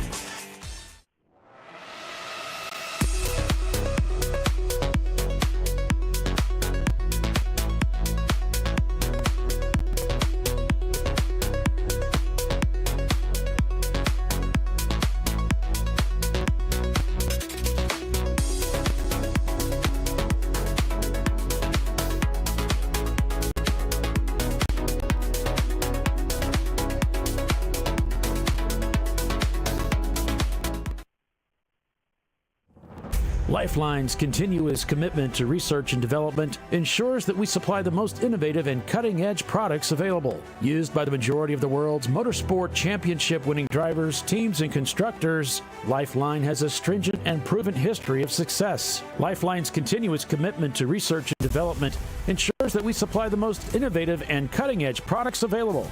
Lifeline's 0360 systems are the result of over 7 years of intensive research and development using 3M's Novik 1230 environmentally safe gas extinguishant. Lifeline uses only the finest quality components. For more information regarding our fire safety equipment and fire safety systems, please contact us at info@lifeline-fire.com. Located in Northeast Ohio, with 40 years of combined experience, Money Shift Racing knows how to deliver performance and safety, offering everything you need to get your vehicle and drivers ready for race day. From safety equipment to full engine assembly and repair, in-house fabrication, 3D design, and rapid prototyping. Money Shift Racing. Performance done right. Sentinel is a comprehensive motorsports video solution incorporating live streaming, local recording, 3 cameras with picture-in-picture, flag status, and much, much more. Stop playing with multiple solutions.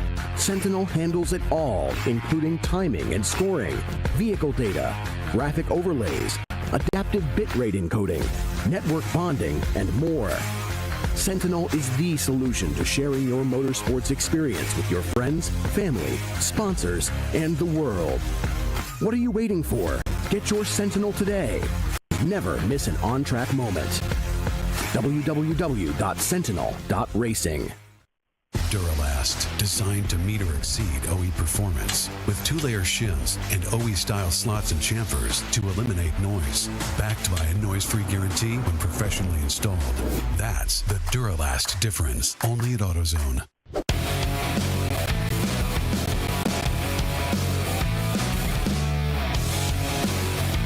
And welcome back, everybody. 71 laps completed here at PittRace. Eddie Vedder, our leader. Atlanta Speedworks there in second place. And the Vedder Corvette with a 201 on that last lap, a 202 previously, and a 203 before that. The Boxster with a 202, 204, 201, 202. So these two cars staying relatively in station keeping between one another for first and second place. Bulldog Racing has moved into third. Bavarian Mustache Works in fourth. Team Salem Mustard in fifth. And then we've got the Bogle Legacy Motorsport Porsche behind them. 40 years of racing is the Team Salem celebrating this year, 2024. Yep. So we got car-to-car contact. I don't have numbers yet, but you know. More info to follow. Yes, exactly. One lap on course 613. Is there somebody? Favorite Halloween movie? I'm not sure it's a Halloween movie. For me, it would be Hotel Transylvania. That's actually a very good one. I would have to say, for lame but good, Tower of Terror. Another one would be Haunted Mansion with Eddie Murphy. Oh, that one is really good. Yeah, I like that one too. It is, again, lame. I hate to say it, but lame but good. I mean, you got to put lips in there, right? Don't you be making no dark spirits come out. Dark spirits. Don't you be making no dark spirits come out. Halloween. That stuff's awesome. Halloween. Rocky Horror, Rocky Horror Picture Show? No, definitely no. That's not? No transvestites from Transylvania or whatever it is. That's a great one. They do a big thing in Birmingham where they do the show live, and they have the movie play in the back, but they have live actors and actresses playing the parts, and the whole audience in the Alabama Theater, a real historical theater, is participating along with throwing rice and squirting water guns and all the little things throughout the movie. It's really a good time, and everybody dresses up like the characters. Halloween is actually not one of my favorite holidays. I mean, the participation in the candy when I was a kid, great. Mm-hmm. Nowadays, not so much.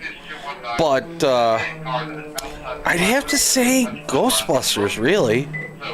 I'm a sucker for 80s classics, I guess you could say. Yeah. You can never go wrong with Ghostbusters 1 and 2. I mean, And technically 4 and 5. Technically. The newer ones are really good. Yes. Like I said, I didn't like Frozen Empire as much as I liked Afterlife, but the one with the female Ghostbusters, I did not see that. You didn't miss much. Okay, they're saying that car-to-car contact was 613 at Barber Soul Racing and 787. I don't have that one on my list.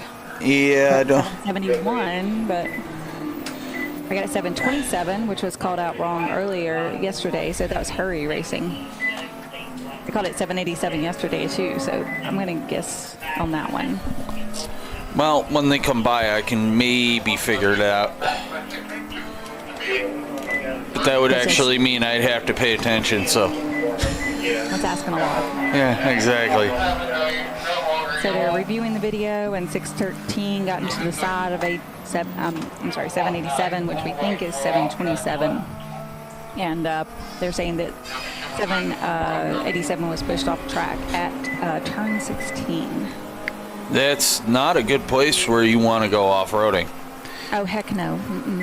That would be scary. Team Troxel's brought their BMW into the paddock. The hood is up. Driver's still in the car, but they're working on that machine now.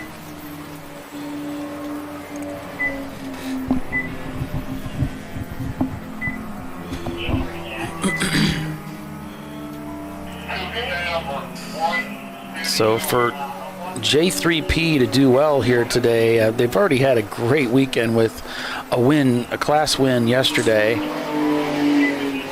So they're shown in 43rd in that Mustang, but they are in second place, just holding out there and to see how Eddie Vedder does. They have to be very pleased. We're 4 hours from the end of the race, 3 hours and 10 minutes in, and the Corvette is still holding up despite all of the electrical issues they've been having. This is going well for them, but it is still early in the race.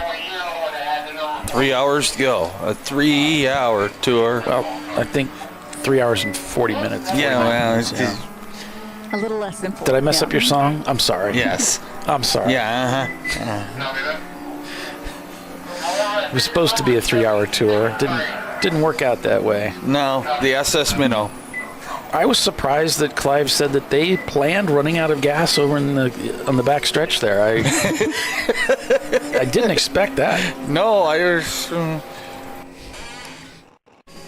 On the Boston Miners, 763 had a 4-off and continue, along with the 219 of OFM. That's one of our EC cars. Yeah, that is the winner from yesterday for EC, the blue and white Mustang. So Troxel's turning off their camera, driver getting out. It doesn't look good for the Team Troxel racing team.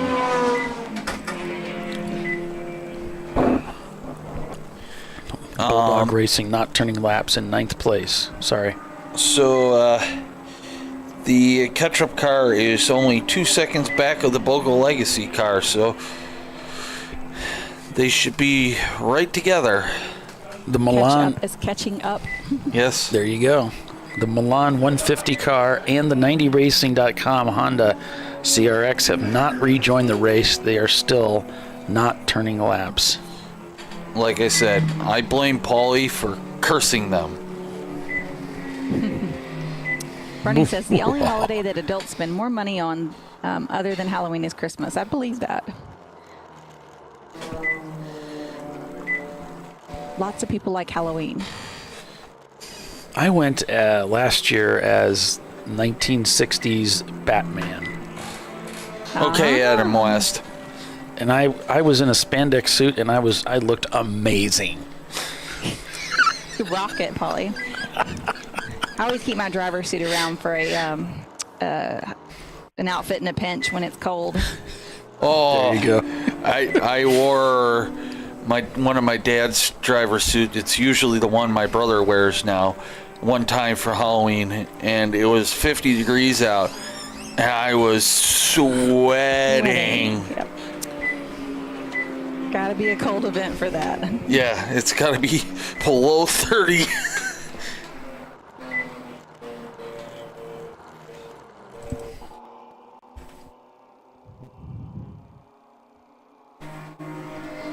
Still just fantastic weather out here this weekend in Wampum, Pennsylvania. Although I'm not sure we're actually in Wampum. It's a borough, and the entrance into the borough, the sign is like on the way out. You kind of turn left and you end up. So the address doesn't say Wampum, but Wiki says it is. So I'm very confused. Yeah, they do that. It is a borough, so maybe it's like a county.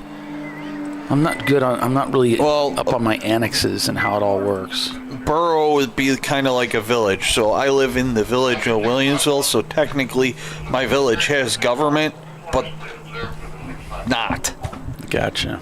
They are actually the town of Amherst, so therefore the town is the higher authority, as it were. Right. You probably pay them taxes and yes, they get water to you. And yes. Well, no, the city of Buffalo gets me water, or Erie County, but yeah, you get the point. Yeah. And Ketchup has made the pass on Bogle and is slowly working his way up to the Mustache Works. There's Bulldog Racing just getting past.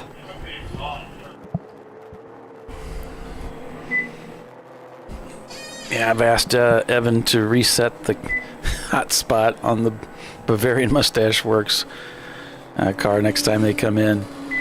As that camera has gone down. Sean from Bulldog gave you their Twitch stream, but yeah, I can't. I'd rather not try to use that. I have done it in the past. Let's see here.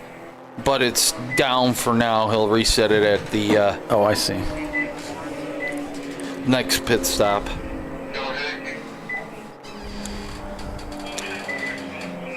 $12.2 billion in 2023. I wonder how they came up with that number. Oh well. Somebody got paid a lot of money to come up with that. Probably some government boffin. Mm-hmm.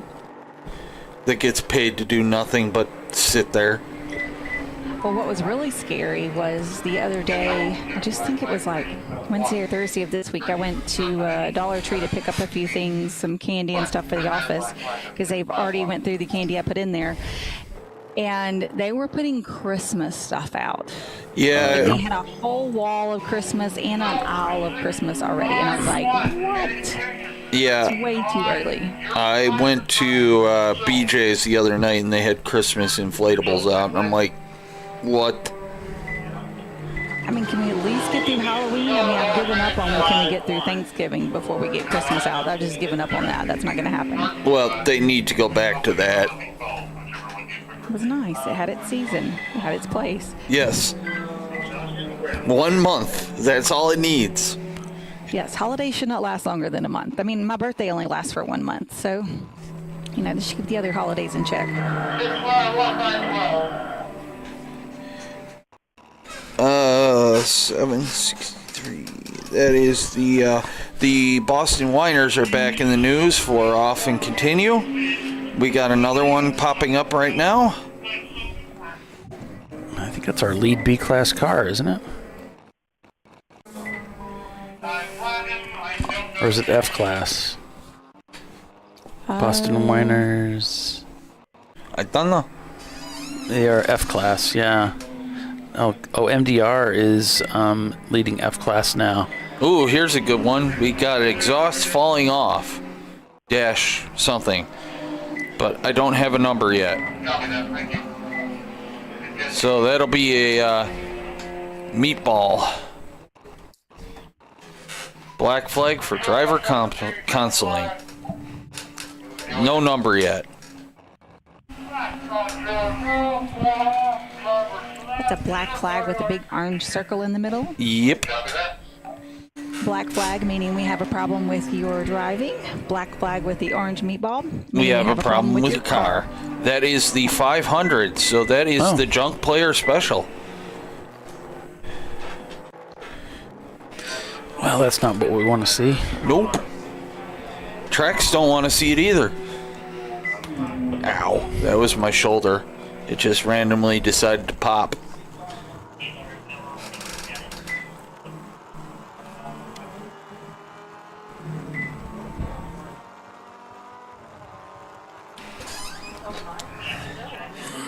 So I was looking at my clock because the Bills play today at 1, and the overlay for Race Hero is right there. So it said 3 something. I'm like, what the? I almost had a heart attack.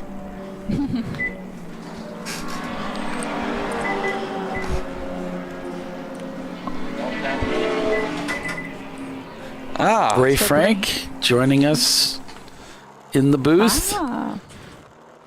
Give us some of his words of wisdom and insight. And so Ray Frank, board member and tech director for the TireRack.com Champ Car Endurance Series, has joined us for another Champ Car Live broadcast. Wow, welcome. Thank you, Paulie. What an introduction. It actually sounds like I'm somebody. Oh, yeah. Well, you are somebody. Oh, well. How's it going today? How's Pretty this weekend good, but been? that's like a 3-story step ride to get up here from the track. But I'm a little out of breath, but I'll be all right. So the weekend's been going good? Yes, it has. We have had a couple of incidents of car-to-car, and our worst incident was a mechanical failure that caused a brake failure, and had a couple cars collide going in probably one of the fastest corners here. And everybody came out good, other than the cars. So thank goodness we checked that weld in them seat belts, and I was very happy with the way both of those cars looked. After the wreck. I mean, they were both. One of them was completely totaled, and but everything held up. Both drivers walked away, so that's our goal. Kept the drivers safe. When I look at a car that's been damaged like that, I'm looking at, oh man, look at how bad it is, and look at how much money or effort they put in it. But you put your technical hat on right away, don't you? You're looking at the structure and how it held up, and the way that it responded to the accident. Yeah, and actually, it was bent so bad that it questioned my mind whether the cage was, up to standards. So we do have a sonic tester, and it's been a while since we sonic tested some cages. So we went over there, and it was right, 095. So it was just a tremendous hit, and the cage did its job. Seat mounting was good. Everything stayed cool box. Everything strapped in. Everything stayed right where it should.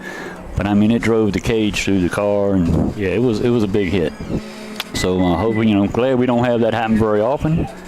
So, but it's good to know that, the cars are there. That's why we check these welds, and I'm sure it's stuff we do miss, but we're trying our best. Right. So, and Tiffany, how you doing? I'm good. How are you, Ray? Still liking that new Porsche? Yeah. I took it out on the track a couple of weeks ago for the first time. I'm like, hot diggity dog. Well, I haven't put the old Corvette on track yet, but she just turned 100,000 miles on the way to Bill's house. Oh, wow. Yep. So, are you going to put her on track? Oh, I might do a day with it or something, do some autocrossing or something, but I just got it to drive. Gotcha. It gets such good gas mileage, over 32 on the road, so. Really? Absolutely. It's kind of freaky. I really don't know how, but of. Yeah, well, you got to drive it kind of wimpy to get that, but. Oh, see, that's where I'd be in trouble. Well, me too. I don't get that often, but I set a goal to try to do the best mileage I could from Virginia to Texas, and I got 32.6, so that's a pretty telling tale. So, anyway. And, everything's going good. I think we got a good race here today. Heartbeat of America seems to still be out front. Yeah. And so we got our Eddie Vedder up there, 44 seconds ahead of Atlanta Speedworks, who's got the fastest lap time of the day. Both cars have gotten underneath the 2-minute mark, as well as the EC car, OFM.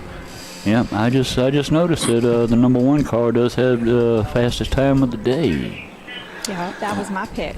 That mustard car with that 159.5 is right along with them. Yeah, it is. It's just amazing how competitive this stuff is. Yeah, the ketchup cars caught up to their sister car from that win yesterday. They're in 4th place with that EC car up ahead. So, yeah. I see we have the 944 in 6th. Looks like Bavarians come into the pits. And, they're in a different sequence. They didn't get the benefit of the caution this time. Nope. So that might tilt the scales a little bit if Salins can get in under this caution that we're imagining one's going to be coming up. As they both come by the MDR car. You never do know about things like that. So you're pretty much at all the events, aren't you, Ray? No, I didn't go to Texas this year. I don't do all of them, but okay. I do a lot, probably about 18, 20 a year, I guess. Well, we got Road America, AMP, and we got the VIR, and then we've got Sebring. Are Yep. you going to be all 4 of those? I will. Yes, I will. Okay. And it's good stuff. From the board chair, I'll say the club's running well right now. I'm very happy with our members. And we do have an election coming up, folks. And the bios and all our stuff will be coming out. Doesn't it come out November 1st, I believe? I don't know. Is nominations closed on the 15th of October? That's what I was thinking. I Nominations are closed. They already are closed? Yeah, Okay. nominations are closed, and I don't know when the bios come out. Bill knows all these dates. And then, It was either the end of the previous month. Yeah. And then we got 1 month to vote. I believe that's November.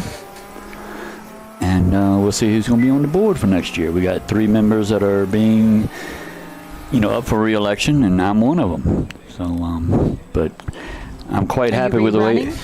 Yes, I am. Yep. I'm just. Y'all miss me on the board? Give me crap? Girl, you just don't know. So bad, so bad. We're trying to figure it out. Yeah, we're trying to get another reason just for you to show up. Yeah, sometimes we need a little help. In there. You're always a good thought. We do have people that have different ideas. We don't all get along. I mean, we get along, but we don't all agree, and we don't have the same way of looking at things. And that's a good thing when you have variety coming in. And all these folks that are on there now have run big businesses. Not all. I mean, I've run small business, so I'm kind of like the regular guy. But everybody else on there is, like I say, they're very business minded, and that's where they want to be with the club rather than getting into the day-to-day.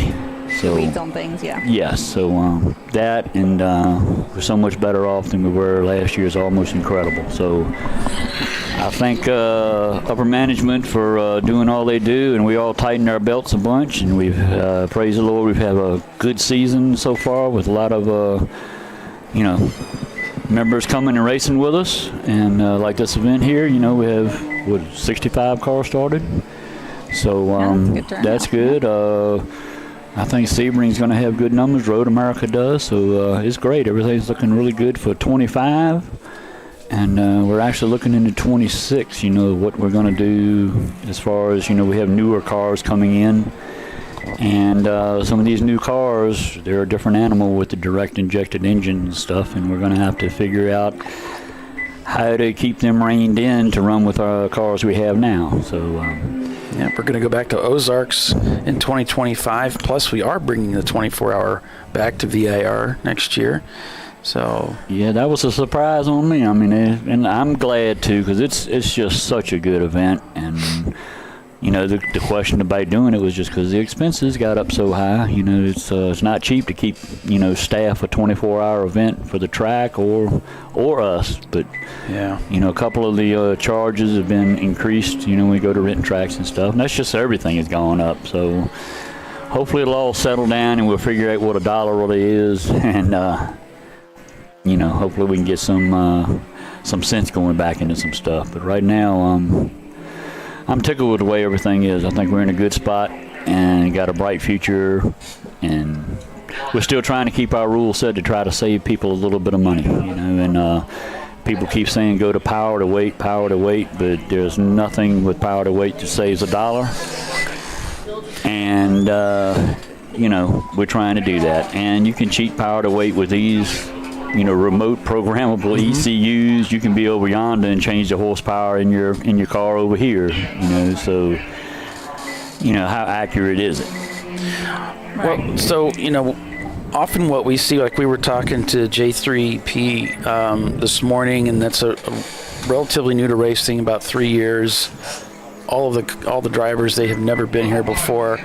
So we always have. Back when I was handling the point system, its average was 10 new teams per race showing up.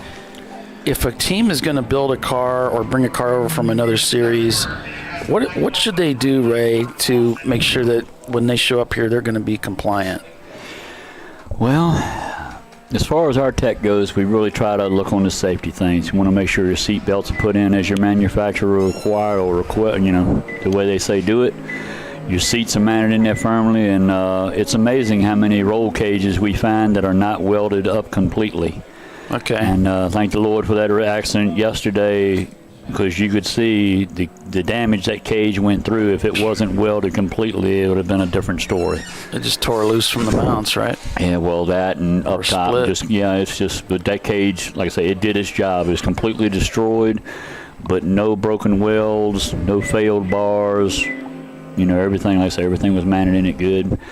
And coming over here, I don't know, this is a very, very competitive series. And I have some friends that have been racing their whole lives, stock cars and all like this. And there's things that you have to do to a stock car or a car you race on slicks that doesn't transfer over to this street tire. So you can spend a lot of effort, time on trying to get your car like you think it's going to race, because you got experience. You may be a new team to Champ Car, but you've been racing 30 years.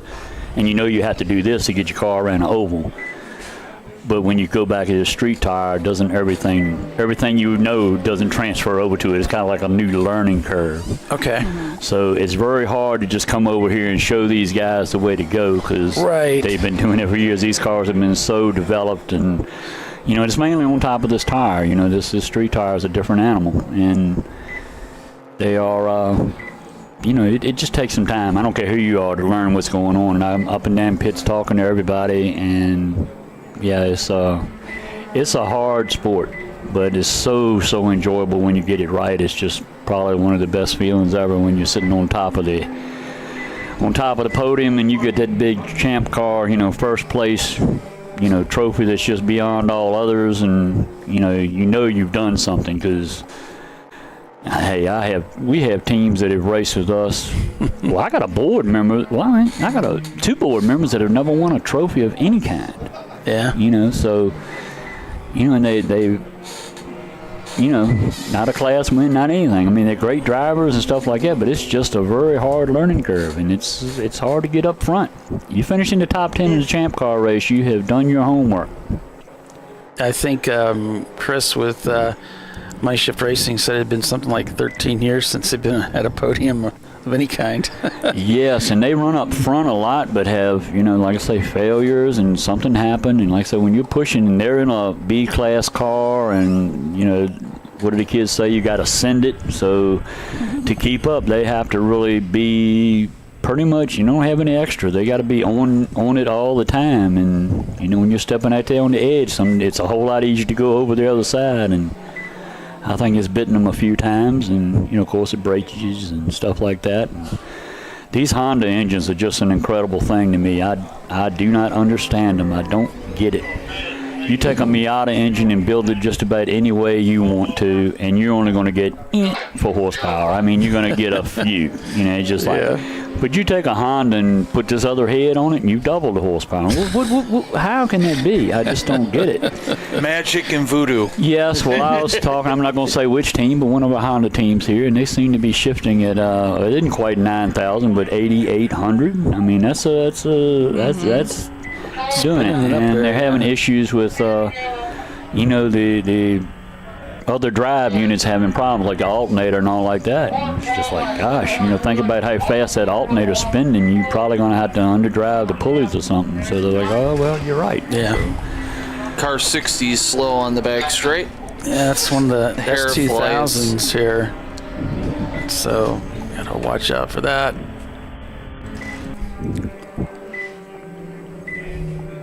Heading down into 17, still under power. Looks like he might make it back to the pits. Yeah. So, hopefully we'll see him. It looks like he's still under power. See if just off pace, that's all.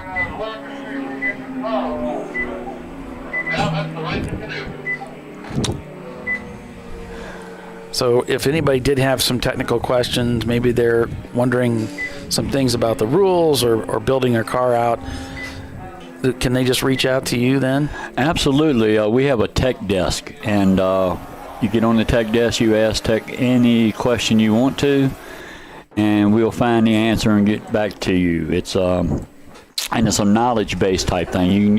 Your questions may have already been asked and answered, so you go on the tech desk and punch in, what you want to know, and the answer may come up automatically.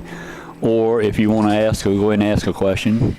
Just ask it, and we'll get to it and answer it back, and then you'll know. And then there's a record of it, because we try not to answer personal emails on TechWise, because if I tell, one team something, and I use a different wordage to another team, then it may have another meaning. And for consistency, we handle all tech questions through the tech desk. So it's open and available to all members, and it's all the same words, and it's all the same stuff. So consistency is where it's at. We've been working toward it. My tech staff, we meet every Tuesday after the races. We all get together, the ones that are here, the ones that are not. So we're all on the same page. I can tell them what we saw in tech, what happened during the race, things we need to address. It's just like I just went and talked to Andy. It seems like our fire bottle guys, we've always said that's their only job. But now we're seeing fire bottle guys come out with the drain pan, put it down, take the cap off for the fueler. Well, in certain instances, we've had these tanks in these cars be pressurized when they take the cap off, and lo and behold, here comes gas blowing out of the... Yeah. And, if the fire bottle guy's not ready... He won't be, because he's doing the tank. So that's right. So we're going to kind of go back and, fire bottle guys, fire bottle only. Yeah. It is an important thing, and gas is dangerous, folks. So we need to... Very flammable. It's even got stickers on it. It's not going to make any difference for a pit stop. It's just having the fueler pull the cap. It's just procedure. This is the procedure you need to follow for safety's sake. And like I say, we've actually had geysers come out of a certain brand car. I mean, they just take the cap off, and because the fuel is at the bottom and the tank is not vented properly, and all of a sudden you have gas shooting up in the air 20 feet, and I'm not exaggerating. Yeah. That happened at Indy, and it's on film. So, scariest thing I think I've ever witnessed. I was terrified for our people who got, when what goes up comes down. Well, it came down right on top of our Pit 8 people, and they were both soaked to the bone in gas. It was one of the most scariest things, and praise the Lord, nothing happened. Other than changing some clothes and etc. But it was, like I say, it was terrifying. And probably some choice words. More than likely. I did Gentleman last year. I had one. It was nowhere near that extreme, but gas did come up out of the vent when they pulled the cap off, and it followed it right out. And so yep. Just trying to stay on top of everything. So well, thanks for coming up and spending some time with us. Sure appreciate it. I'm glad I did. It's a good thing. Love the show. Thank you. Appreciate that. Yep. I'll tell you got a good combo here. And Billy, appreciate you coming up and giving them a hand, too. Yep. I hope we can just keep on digging like we are. Like I say, the future looks good. I'm very proud and happy with what I see, along with some great racing. I believe where we at right now with the Eddie Vedder. He's okay. Good 48 seconds ahead of Atlanta Speedworks, and they both set 2:03s on their last lap. So D-Class, C-Class cars, a Boxster and a Corvette. Yeah. Extremely different cars, same lap times. This is Champ Car. Wow. So there's some parity there. All right, so the number one is our national champion this year, Atlanta Speedworks. Yeah, and that's Tiffany's pick for the win today. Ooh, Tiffany. Yep, so she's going against my Corvette some here. Skin in the game, you Porsche girl. Always. All right, you guys, thank you for having me on here so much. And like I say, anything you need to do or need to ask, get on the tech desk, ask it. We'll answer it. My phone number is not hard to find, so if you need to talk, I'm a talker, as you can tell. So don't hesitate. Let us know, and if you see problems or something you don't like, let us know that too.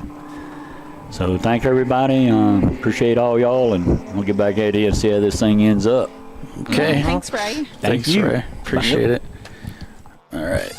So that was Ray Frank, our technical director and board member for the TireRack.com Champ Car Endurance Series. Always fun to talk to Ray. Yep. And I'll see you later, buddy. There's Turn-In Concepts coming right at us. on board from their in-car camera. A little bit behind there, different spot. Here they come down the front straightaway, and that looks like the Bogle car there. Yep. These guys are running hard together, yeah. Oh, and he slips down the inside. Nice move by Turning Concepts.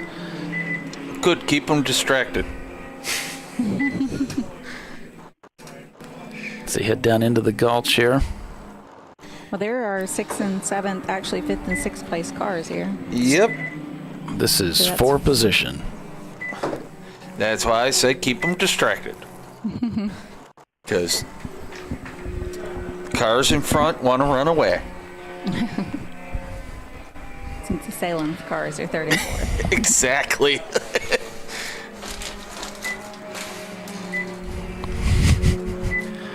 I think Kelly's trying to push the candy away, like it's calling to her too much. Yes.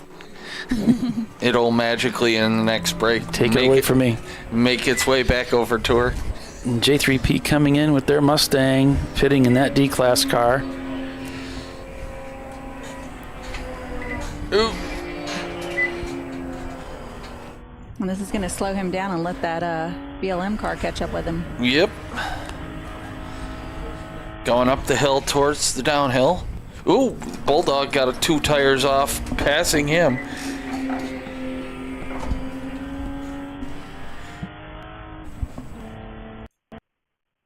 And here's a look at BLM. Looks like that Boxster's gotten some distance out of him, so they're almost out of touch here.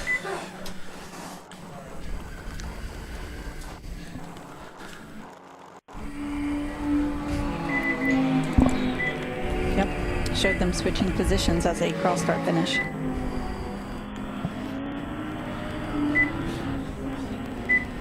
With the Turning Concepts moving into the 5th position.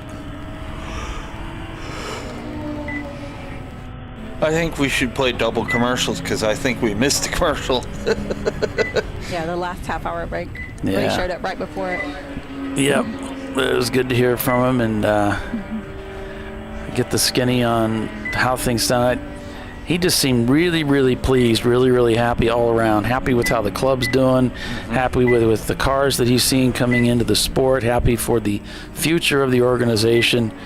Just a lot of positivity from his perspective, and that's great to hear. Yep. The VW Bug, car 153 coming down here, the EC car.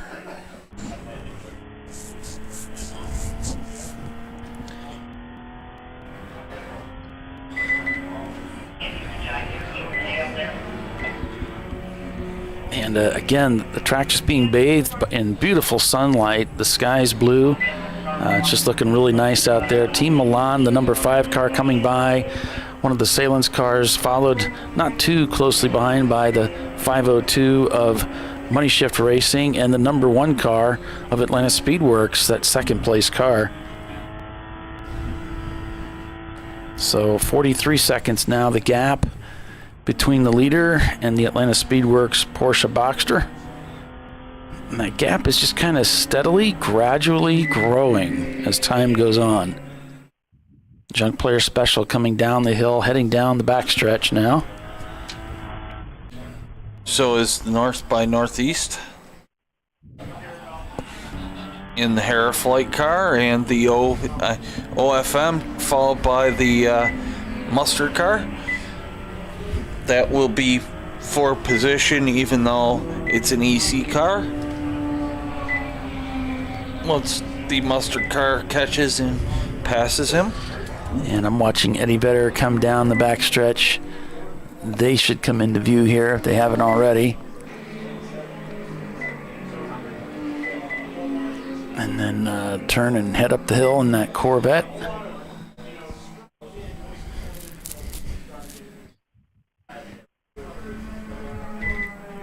.282 is in the pits. That is the Nichols Racing.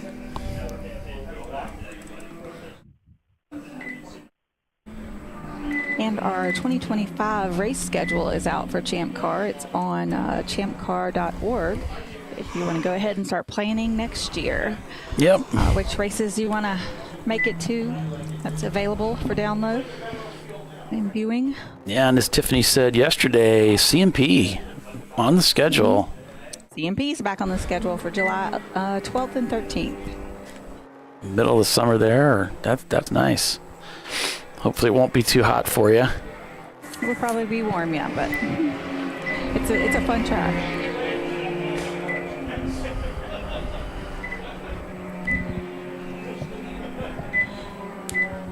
The 830. That's an F class MDR. Yep.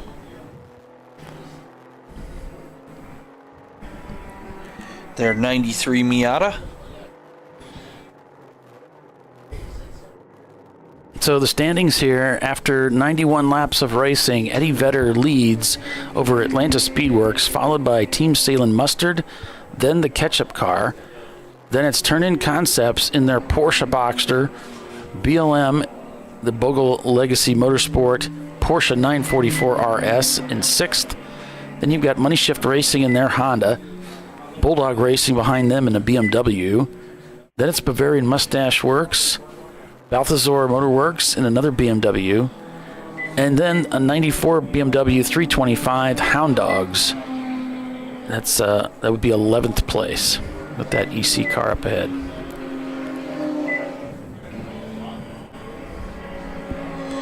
The one-arm bandit is slowly making his way up onto the OFM car.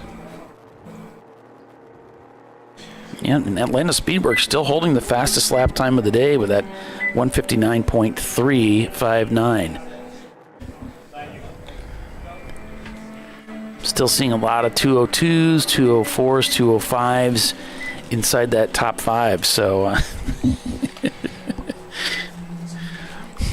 that's what it's here for. People are absconding Billy's candy. We just happened to walk through. Someone and Ray grabbed a couple of them, and I don't care. That's what it's up here for. I had a couple of them too. I'm guilty.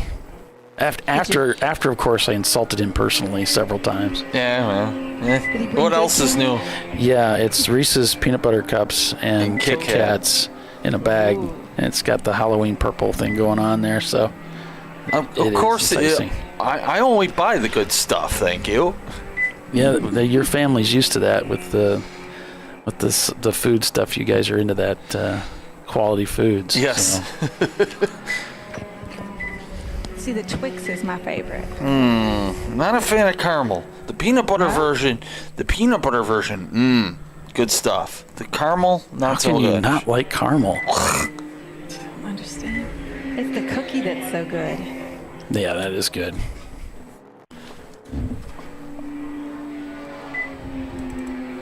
What's the saying? Nothing two sticks a Twix can't fix. Oh yeah. Is that the saying? I don't know. That's their little jingle. The nothing two sticks a Twix can't fix. Yep. Okay. Well, sometimes I just want to hand Paulie a Snickers. Is he hungry? Yeah. What, to make me laugh or something? No. You know how they had the commercials where they're the other people and then they eat a Snickers and right, to change. Yes. You're being a diva, yeah. that Betty White commercial, it's not what your wife said last night or your mom, yeah. Trash talking, it's Betty White, and then someone tackles her. Oh, it was just great. What a hilarious commercial. That's one of my 2 IT jokes too, by the way. What's that? Well, I'm an IT professional, and I only have 2 jokes. And so one of them is, because of the nature of my job, I'll be in a client's building, and there's many offices, and so I'll be in somebody's office working on their computer, and generally they're not there.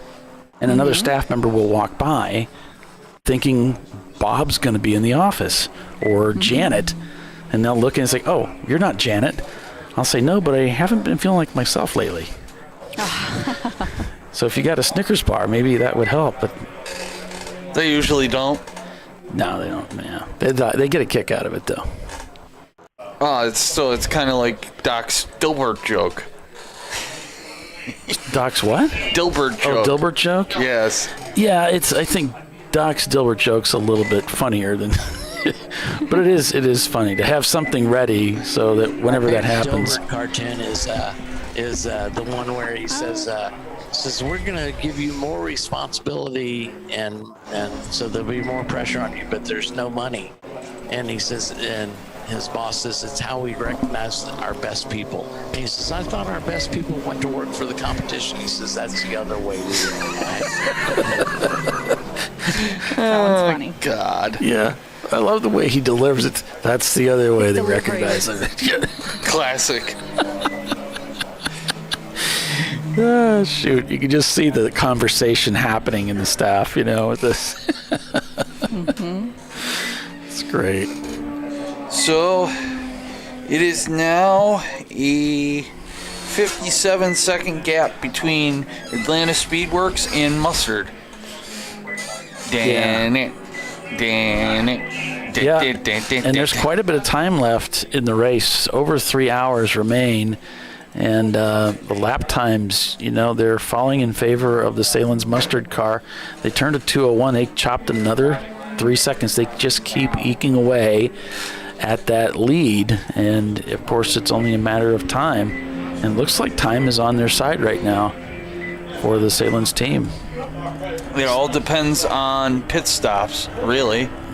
Balthazar, speaking of pit stops, does come into the pits. They'll bring their BMW in, pick up a clock here at pit in, which is required by Champ Car. No, they haven't been putting the egg timer on there. I know they weren't going to, but they may have switched back. I should have asked Ray about that. Because we ran into a little snagola the other day. Yes. Yesterday, so. Flaw in the slaw. Hey, did you guys get lunch? Yep. Yeah, we did. Okay.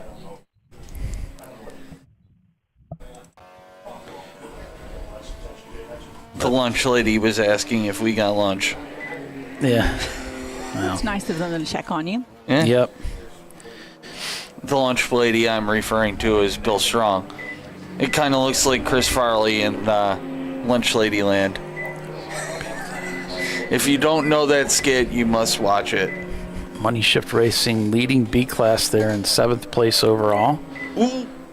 Oh, and there was yesterday's A class winner as they were working their way by around the outside. The bugs around here look like small birds. I've seen hummingbirds smaller than these insects. They are lantern flies. I'm exaggerating a little bit, but they are quite large. Lantern flies, which look like a miller, a large moth. Yes. But they're much prettier. They have beautiful wings underneath. They are invasive, so if you see them, kill them. I'm sure they don't feel too good about you either, being in their backyard. No, they do not. So ketchup, no? Oh, boy. Money Shift Racing coming by the Salen's car. Yep. There's RVA going by RVA as well, making quick work of both of them on the same lap on the same front straightaway.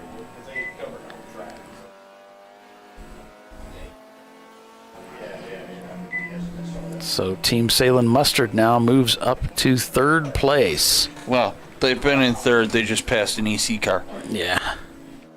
So.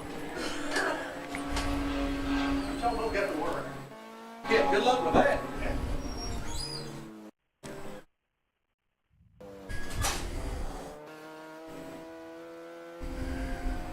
Turn-in Concepts Porsche in the pits.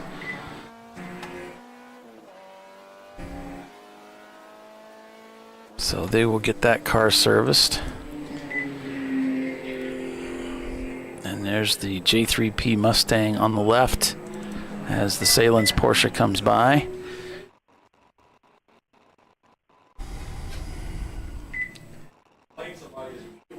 J3P having a great weekend. Won the class yesterday.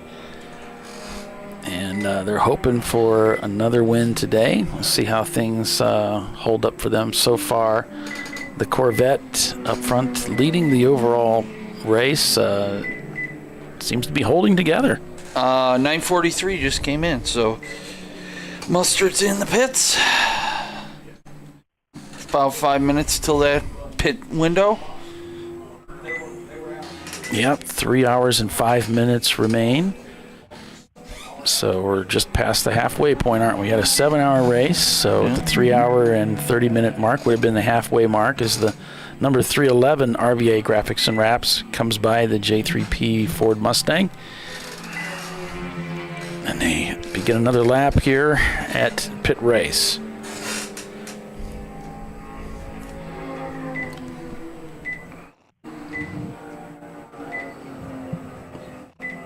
Looks like they got a piece of diamond plate that they're using for their dash, which is a kind of a common thing a lot of grassroots racers have used in the past.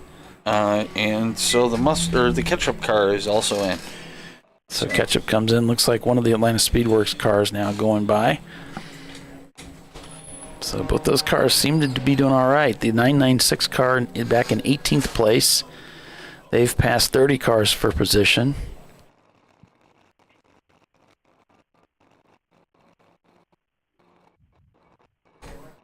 So cars we're showing in the pits right now: Big Fish Racing, Hurry Racing, Jacobson, Balthazar, Ramen Racing, Turn-In Concepts, and Team Salem Mustard. And then, as Billy indicated, the ketchup car coming in too.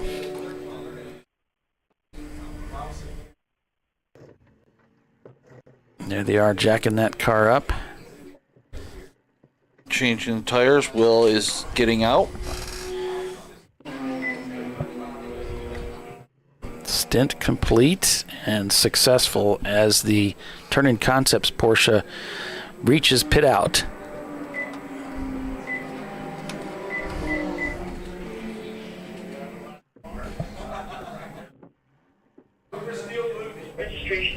They having to replace tires? Looks like Yep. they were jacking the car up. Yep. Yeah.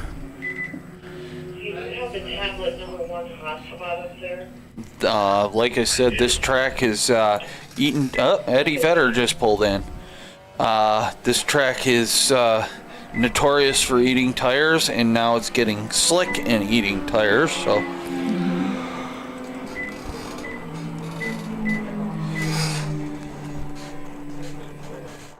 And Clive was telling us, he was up here earlier, these are some old tires that they're running on right now.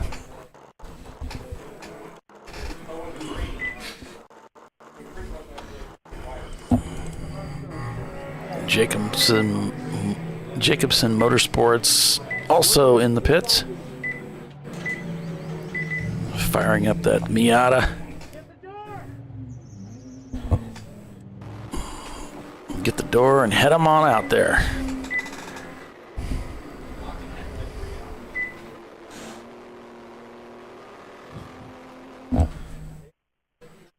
Looks like the wind picking up a little bit, shaking the camera. Yep, shaky cam. Yeah, you can see the wind's picking up. The plants in the off section there are blowing around. Trees are blowing.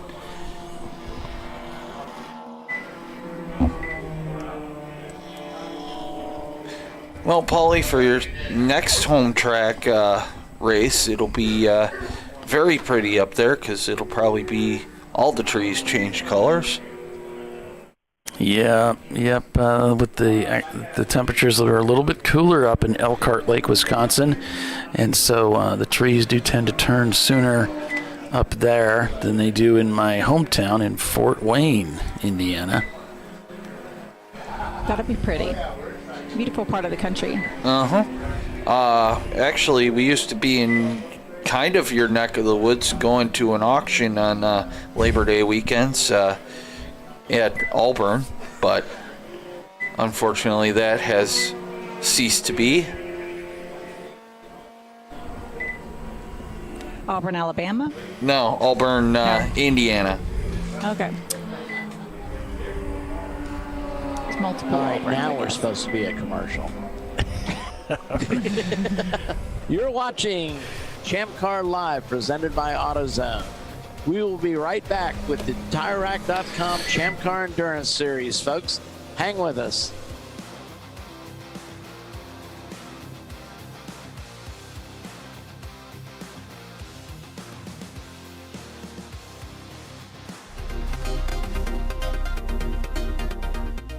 Welcome to TireRack.com, revolutionizing tire buying since 1979.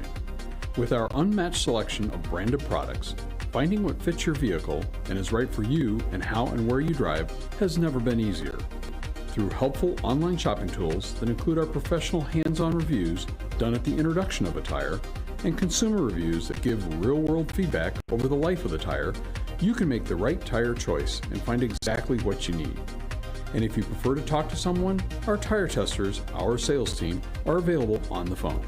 And that's how we get you the right tire for you and your vehicle for where and how you drive.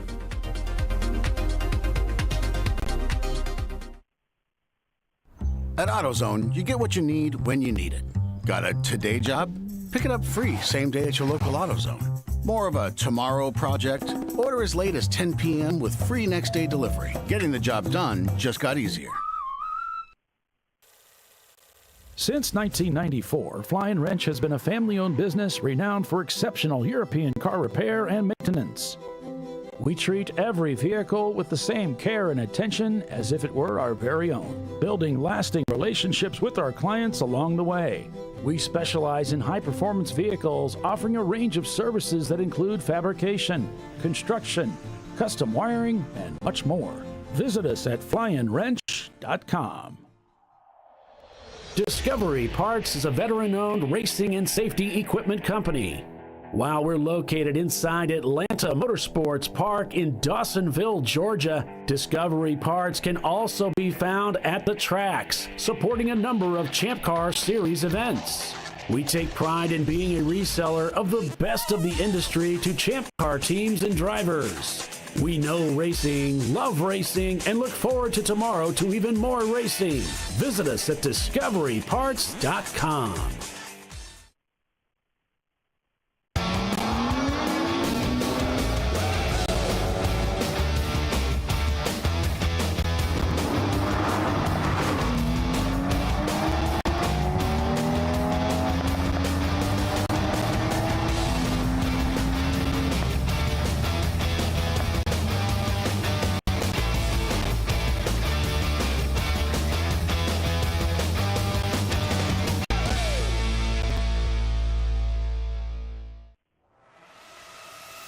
RVA Graphics and Wraps is a full-service design, signage, digital graphics, and wraps company located in Richmond, Virginia. With over 20 years of experience, RVA Graphics and Wraps offers premium signage options for your business. We are dedicated to offering our clients best-in-class service in all aspects of graphic design and application. For more information, visit us on the web at rvagfx.com.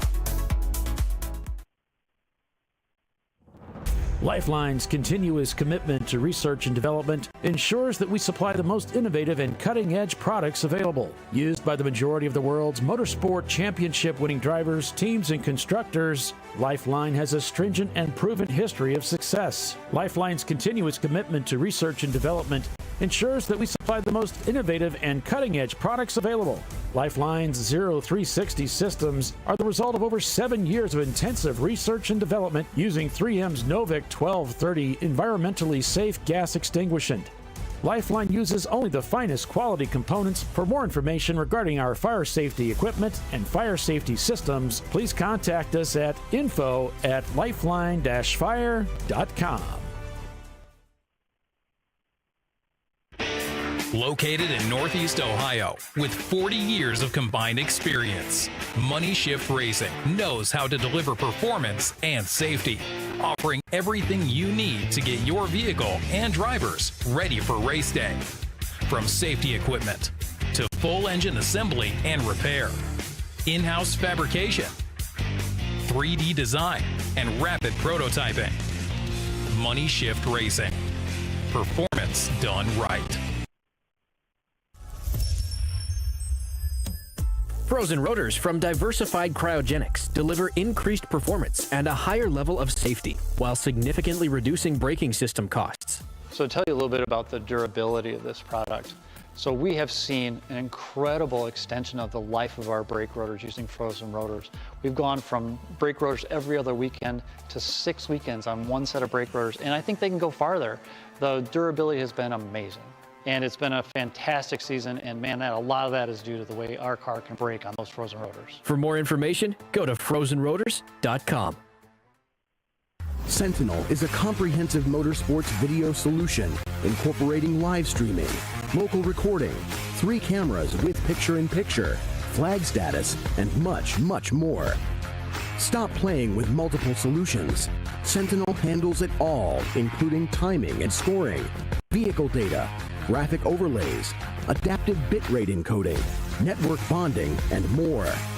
Sentinel is the solution to sharing your motorsports experience with your friends, family, sponsors, and the world. What are you waiting for? Get your Sentinel today and never miss an on-track moment. www.sentinel.racing. Bring on the frozen tundra, the grinding gravel, the cratered concrete, the rain-soaked streets. Come on, road. Do your worst. We'll be at our best. Reliable performance in unreliable conditions. Designed to meet or exceed original equipment performance. That's why more auto technicians choose Duralast parts. Exclusively at AutoZone.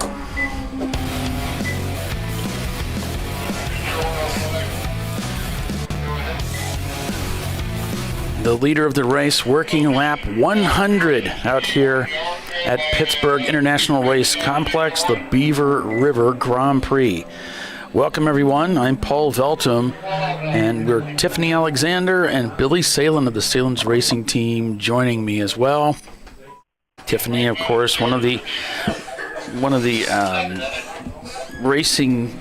Sorry, I'm getting tired. Gods. No, I'm just kidding. Racing gods of Chin track days. We'll just go with that. I'll be able to remember that. Your Majesty. Yeah. Well, Chief, God, same thing. Anywho. And modest, too. Yeah, right? Always. They do spoil me. You know when I got to drive the last Chin event? What's that? A GT2 RS Club Sport. Nice. I think I remember you saying something about that, but maybe not. It was wicked fast. Wicked. 700 horsepower. Nice. Anywho. Race car. Awesome. Anywho, the number 5, well, they came in for a pit stop, and they happened to be going 29 in a 20. So, Tiffany, they needed your assistance down at Pit Out. Oh, yeah, about their speeding issue? Yes, so you could have, got them out on the couch, talked to them about the speeding issue. Mm-hmm. We just have a support group because I have the same problem. Well, I do have to say that 20 miles per hour is a little ridiculous. I understand why, but it feels like slow motion backwards with your eyes closed, yeah. Especially when you're coming off the racetrack. Oh yeah, it's just, it's a lot. Don't sweat it too much. It was just, I saw like you went 24 to 3 There's a lot of challenges in this sport. All the things you have to do on the racetrack to be fast and efficient and consistent. And it doesn't stop on the racetrack. It's in the pits. You could do something in the paddock stupid that gets you into trouble or gets your team into trouble. There's so many things that can go wrong. And do. Murphy's Law says it will. We're not going to miss out on it. And unfortunately, I know plenty of Murphys. If it can happen, it will, right? Yeah, exactly. And I blame them all every time something goes wrong.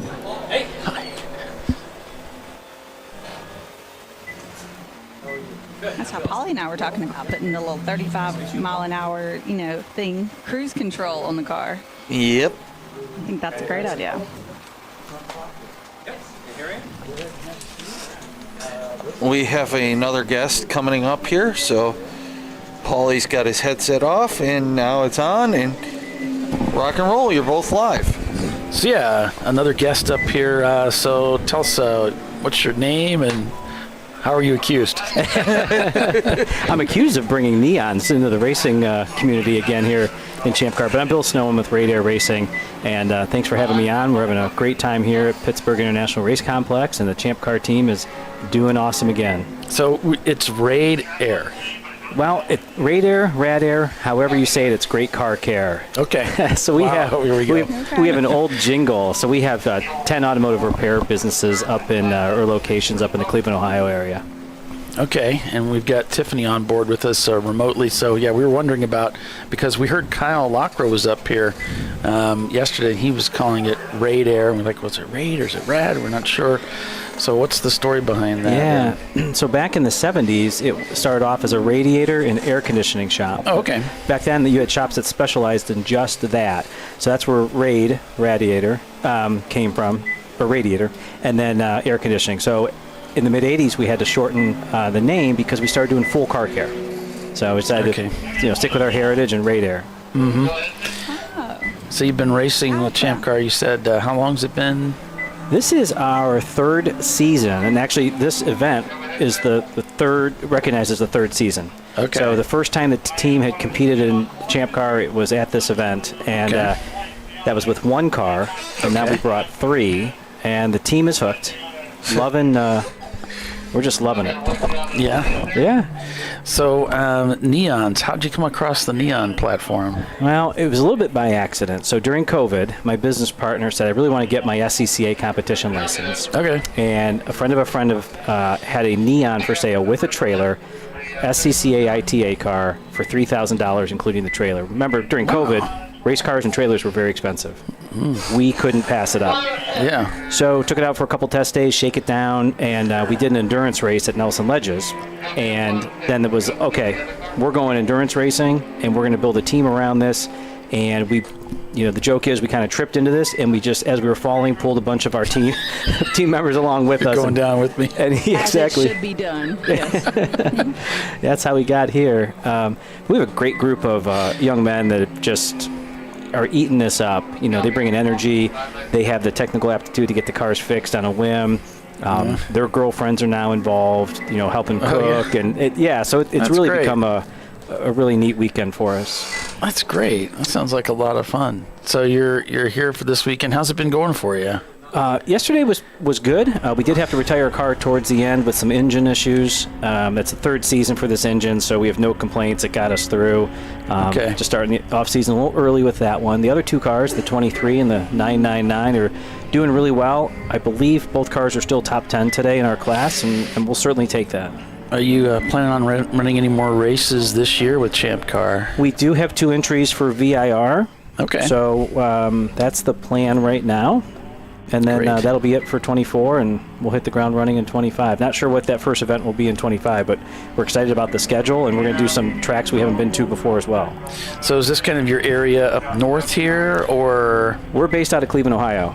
Okay. Yeah. So last year we did Gingerman, which none of us have been to before your event there. This year we did NCM, which was a track the guys had never been to before. So each year we're going to pick 1 or 2 venues we haven't been to just to try something new and meet some new folks. So if you're in Ohio, it must be Nelson Ledges, Mid-Ohio? Yeah, we do both races. So we're within 30 to 45 minutes, depending upon which team member we're talking about, within that distance to Nelson Ledges. So that's our home track. Okay. What about Watkins Glen? That's on the list for next year for sure. That's a bucket list track. Yeah. That's pretty awesome. So for those of us that like the Indy 500, that's going to be a weekend that's going to have to be a tough decision. But yeah. But nonetheless, we're excited to go there. Yeah. Plus, with the Finger Lakes region, it's an easy one to sell to the wives or spouses because, hey, we'll go a couple days early or we'll tack a couple days on afterwards and do a little touristy stuff as well. So how can we support you as Champ Car members? Talk about your company a little bit or how can we help you? Yeah, actually, we're a franchise model, Radar. Oh, okay. So we only have 10 locations so far. They're all in the Cleveland, Ohio area. If anyone's looking for an investment opportunity or wants to go into business for themselves in the automotive aftermarket, Radar offers a great opportunity. Mm-hmm. A lot of support. It's a lot of fun. I always say it's life in the fast lane. Yeah. Well, look, we're at a racetrack. Yeah. It doesn't get any better than that. A lot of our owners are absentee. They don't have to be there every single day. So, if they love their golf game, they can go and do that. If they love being at the racetrack, they can go and do that. Just continue ChampCar doing what you're doing. Because even over the last 3 years, we've seen the sport grow. We've seen interest in endurance racing continue to grow. So if you keep doing what you're doing and getting us to great events, we're going to come out and have fun and promote the Radar message. Well, that's the goal, isn't it? We all get to go out, have some fun, and we can promote ourselves and our businesses a little bit along the way, too. Yeah, exactly. So it's great. Thanks for coming up and talking to us, Bill. Thanks for having me. Yeah, So it's great meeting you. I noticed last year your nicknames were ketchup and mustard, as it were. Yeah.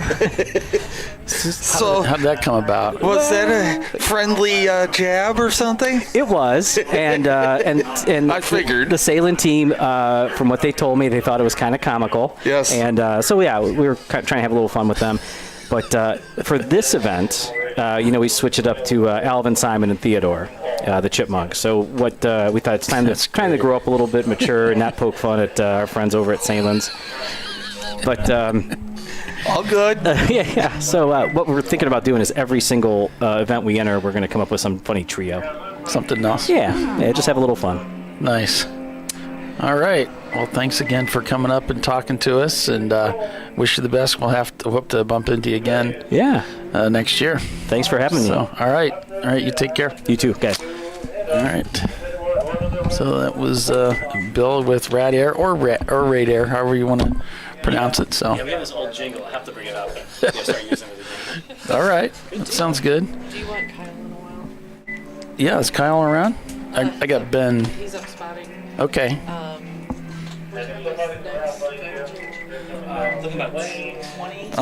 While Paulie's doing that, unfortunately, the 942 got into contact with the 106, and we got docked a lap for it. The 106 is the Jacobson Motorsports car, which, oops. What happened with Jacobson? They got in a little tussle with us. Oh.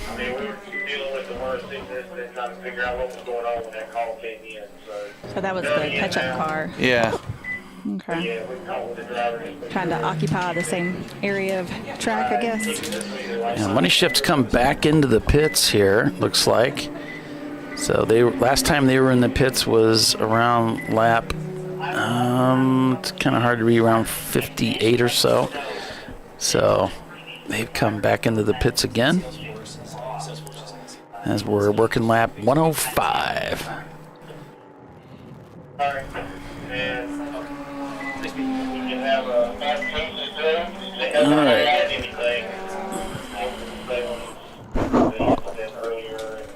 So Ben Schott here joining us with the Bavarian Mustache Works team. Hey, good afternoon, guys. Good afternoon. How are you? I'm doing quite well. It's a pretty good race yesterday. I saw you working on the car a little bit this morning. Some concerns about the alignment, but how are things going today? Things seem to be going really well so far. I think we've been running around in the top 10 most of the day here, and a little alternate strategy that we're trying compared to others that we're hoping somehow pans out. It started to look really good. We saw you went ahead and pit at about an hour and 40 minutes under that caution, and then unfortunately you had to pit under green the next time around, hoping for that caution, just couldn't get it. Yep. At least it looked like a bunch of the other top 10 also ended up pitting under green. So yeah. So we're still doing okay. We're even up on everybody. Yeah.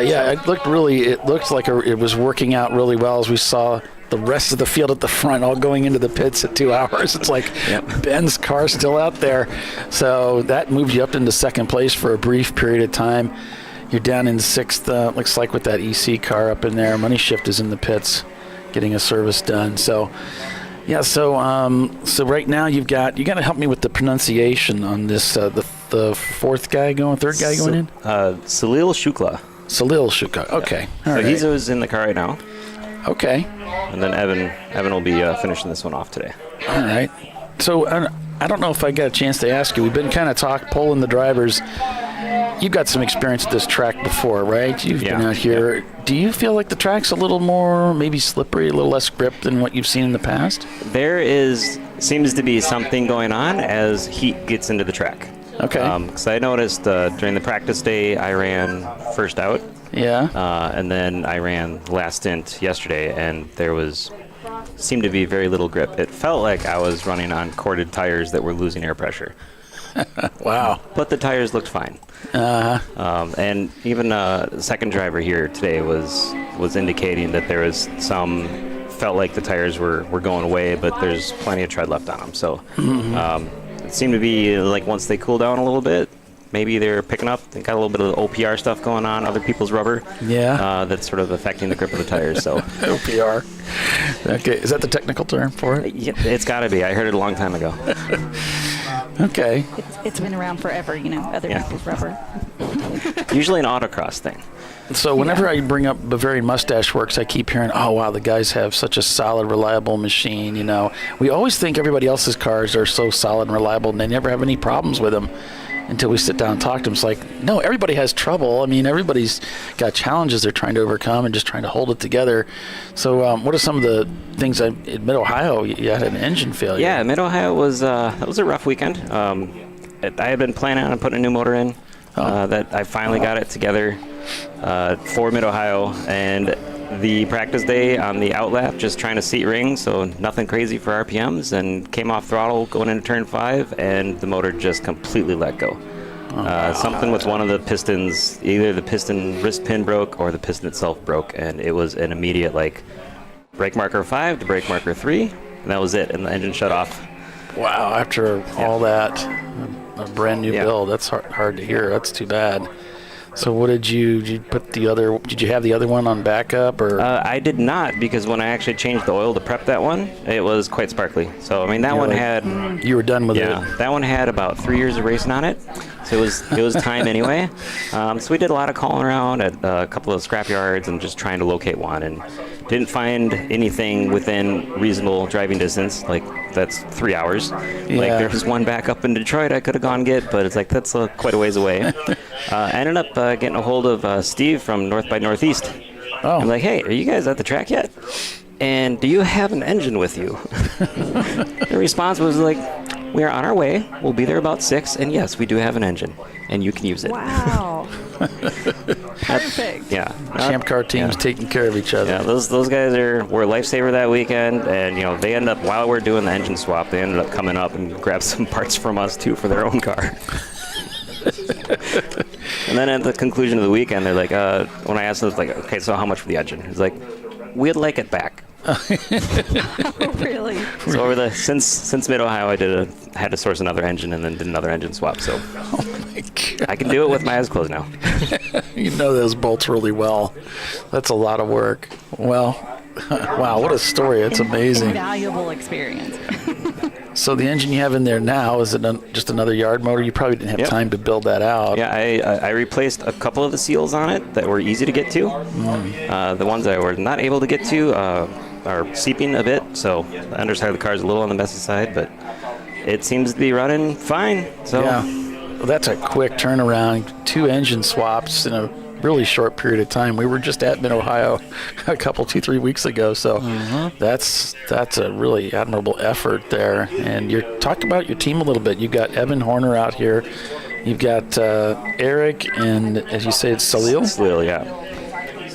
It's this racing community is awesome. You got all these great people that are just out here to have fun. Yeah. Over the course of the years, I get to meet a bunch of people with the various racing things that I do. I met Evan, actually, I think mostly because of something that happened at this track back when we did the sprints out here, where Rob Ravenstein, one of the RX-7 guys, we came up on a lap car coming into 17. So this is back when it was the short course too. and they broke much more than I was expecting, and I lost the back end of the car. So I have in-car video, really wide angle, and there are portions of that, like frame by frame, where you cannot see the hood of the RX-7 out the passenger side of the car, but you could see Rob's eyes. They were massive. So somehow I sort of pirouetted around his nose, but then afterwards, he came up, eyes still massively huge, and we became friends from that point on. And I started racing with Tyler because of meeting him and all that, and then the tie-in with Evan with Tyler and all that stuff. So and it's really cool getting people from all around the country to come and race with me. So then the other guys I know from One Lap of America, and Salil was co-driving with Tom O'Gorman in One Lap for the last couple of years. Okay. And so at Mid-Ohio, I had Tom run with us. So we brought Tom and Salil on for that, and Salil had so much fun that he wanted to come back. So he's back. Yep. That's great. Awesome. That's great. So the future for the team, what are you looking at for the rest of this year and into next year? What do you think? This will be the last race for my car for this year.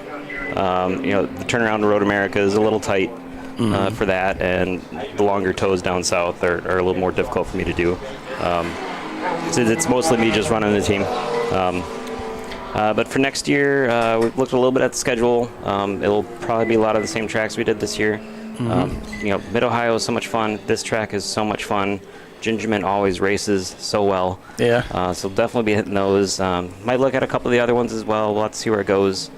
We'll probably end up tearing the car all the way down again over the winter and rebuilding a few things. So looks like it needs a new steering rack based on what we were checking this morning. So we'll just prep it and go through the rule book again and make sure everything's on the up and up and just try to make sure I come up with a car that just keeps running lap after lap.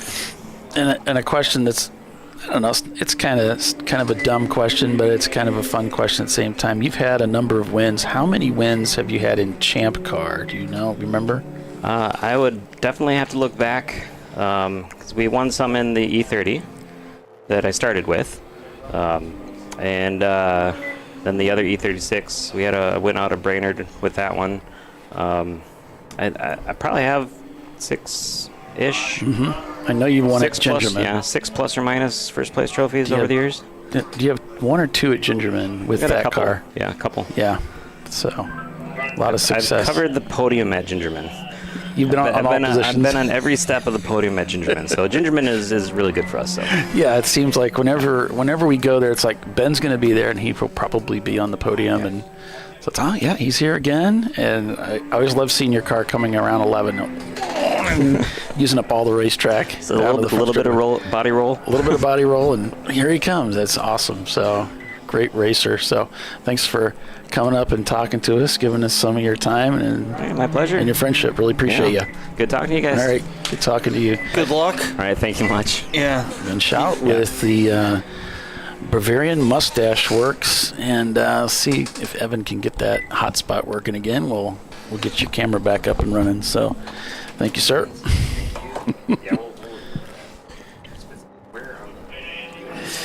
Where is the thing? There's a hotspot. So, anywho, 294, which is Balthazar Motorsports, I believe. Yep. They, Motorworks, sorry. They had a 4 off and continue, and then they got a drive-through penalty after the call was delayed. Then the 996 was smoking. And the 650, when the 996 is Atlanta Speedworks. And the 960, where is he? The 650 is... oh, sorry. So, well, 660 is its own here. It's full send. 650, I don't know. Whatever Bill Strong screwed it up as, they got a spin and continue. Yeah, we'll try to do that. Hopefully we Yep. Well, there's a 651 and then a 660. So I'm going to guess it's the 660. But it's just a guess. Yeah, well, I don't translate Bill Strongese. I try, but it's probably a wasted effort. Exactly. Brain power that should be going to something more useful. Yes. We're just commenting, trying to figure out Bill Strong ease. Are you? Well, good luck with that. Exactly. Right. All right. So a couple great interviews. Lots more racing ahead as well. Make sure you stay with us. There's so much to happen here. 110 laps turned so far at PittRace. Eddie Vedder leading the way by just 20 seconds over Atlanta Speedworks. Stay with us. We'll be right back.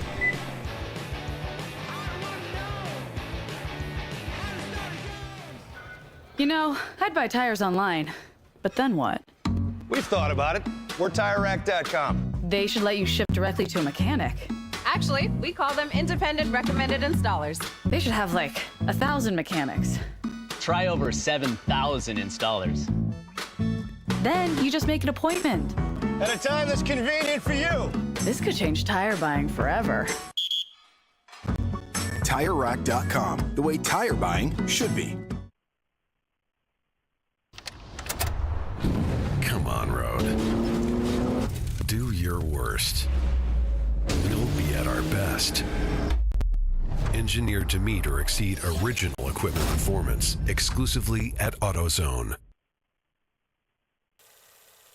Since 1994, Fly & Wrench has been a family-owned business renowned for exceptional European car repair and maintenance. We treat every vehicle with the same care and attention as if it were our very own, building lasting relationships with our clients along the way. We specialize in high-performance vehicles, offering a range of services that include fabrication, construction, custom wiring, and much more. Visit us at flyandwrench.com.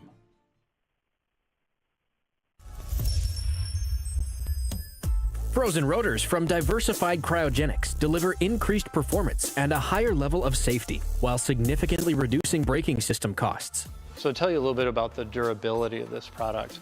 So we have seen an incredible extension of the life of our brake rotors using frozen rotors. We've gone from brake rotors every other weekend to 6 weekends on one set of brake rotors, and I think they can go farther. The durability has been amazing. And it's been a fantastic season, and man, a lot of that is due to the way our car can brake on those frozen rotors. For more information, go to frozenrotors.com. Located in Northeast Ohio with 40 years of combined experience, Money Shift Racing knows how to deliver performance and safety, offering everything you need to get your vehicle and drivers ready for race day. From safety equipment to full engine assembly and repair, in-house fabrication, 3D design, and rapid prototyping. Money Shift Racing. Performance done right. Discovery Parts is a veteran-owned racing and safety equipment company. While we're located inside Atlanta Motorsports Park in Dawsonville, Georgia, Discovery Parts can also be found at the tracks, supporting a number of Champ Car Series events. We take pride in being a reseller of the best of the industry to Champ Car teams and drivers. We know racing, love racing, and look forward to tomorrow to even more racing. Visit us at discoveryparts.com.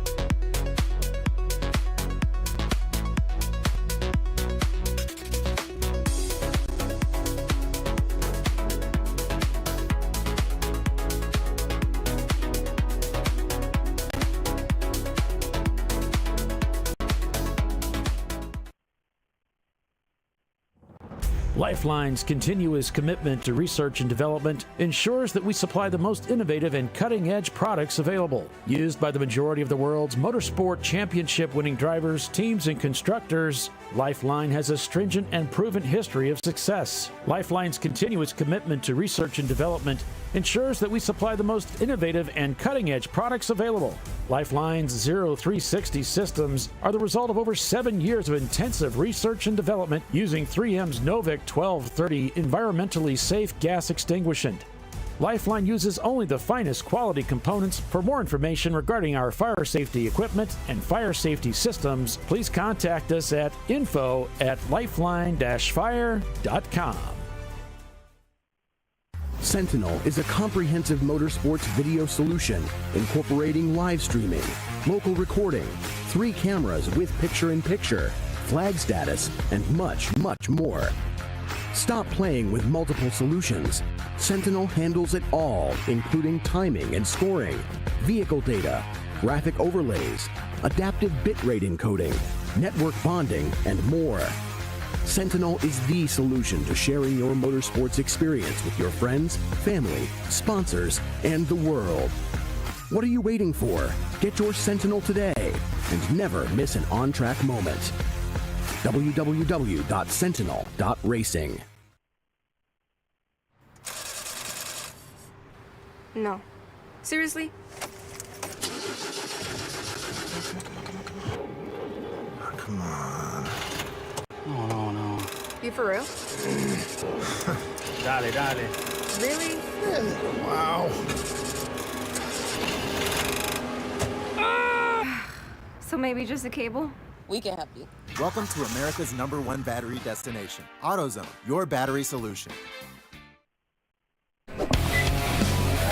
All right.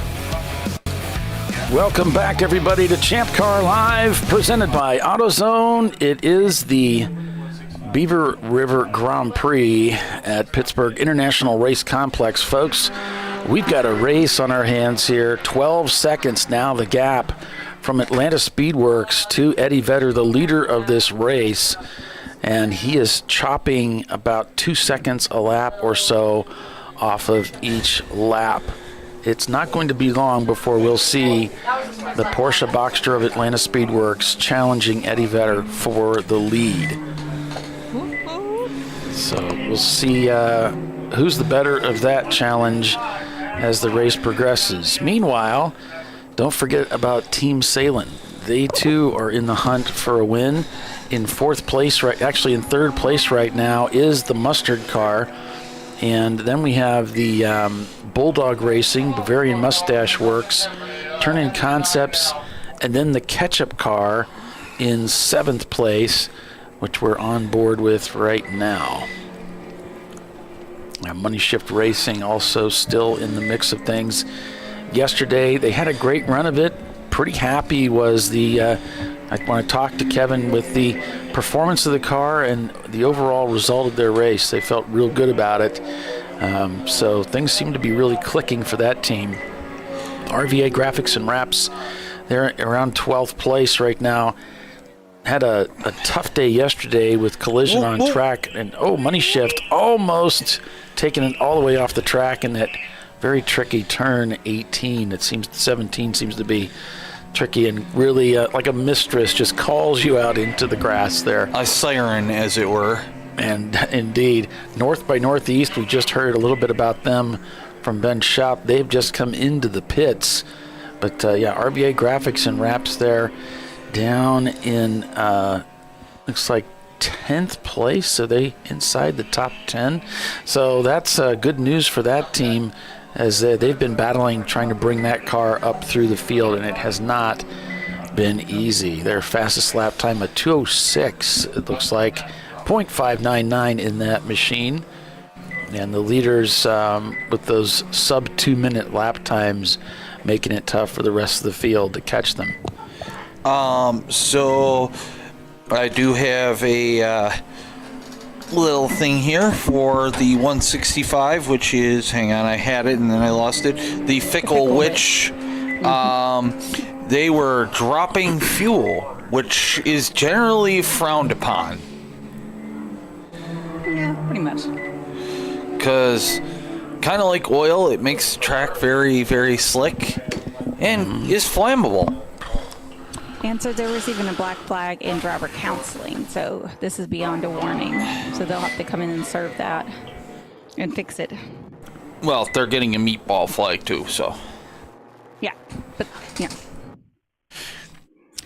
Instead of some of the 4-offs where we've seen them just get a, the team warning kind of thing. They'll have to come in and address this. Yes, this is a safety issue, as it were. We don't like your car issue. Mm-hmm.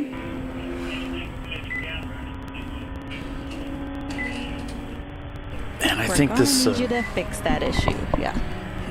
I think this is Les at the wheel here, piloting the Turn-In Concepts Porsche Boxster.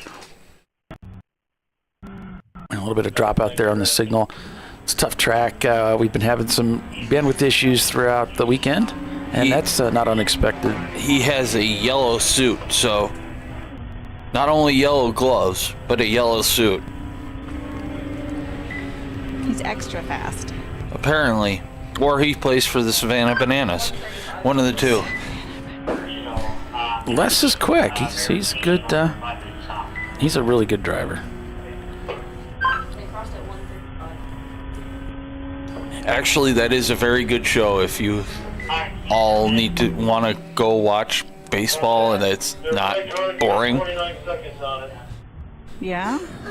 Yes, they played in Buffalo and it was a damn good show. Okay. Registration fatality. I've had Greg return motorsports regarding that transponder. He just wanted to check. Can you help him with that if I send him up? Well, he has 2. So you might hear some noise in the background. Of course, that's because we are at the racetrack in the tower, and we've got the timing and scoring system here to our right. Hence the popcorn machine beeping. The microwave always going off. Yep, that's just the transponders pinging as they come across start finish. I know everything's still working. To quote Clarkson, and across the line. Yes. So 6 seconds now the gap from first to second place. Wow, Atlanta Speedworks really cutting that gap down in a short period of time. It won't be long before they're leading the race.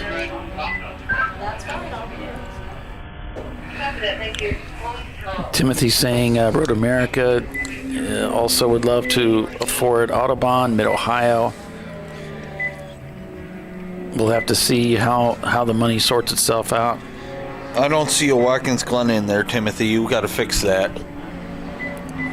I love Autobahn too. That's a fun track.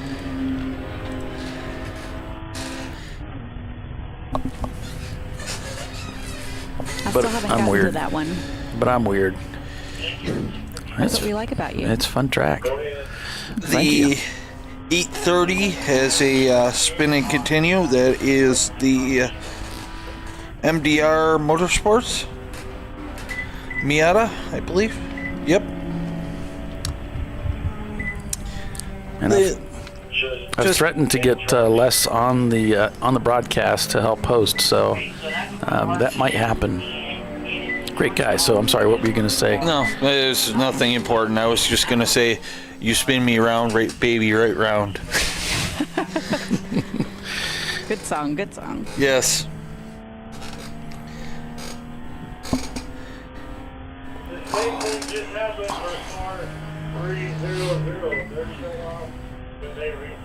Yesterday I found a video of that particular song on my YouTube channel. I forgot that was there, and it's our youngest singing that song in the car. She's going for it, right? She's about 4 years old, just wah, wah, wah.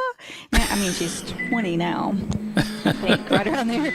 So I'm sure she would love for me to share that publicly. I'm sure she would. Right, the cutest thing. Oh, I bet. But we loved our sing-along songs in the car. That's so funny. Mm-hmm. Sweet. I'm so glad they didn't have so many of the cameras and the social medias when I was coming up.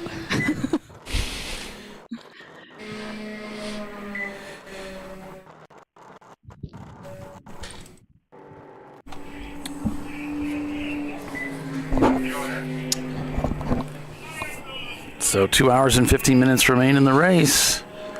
On board with Team Sale and Ketchup. Coming up on some traffic up ahead.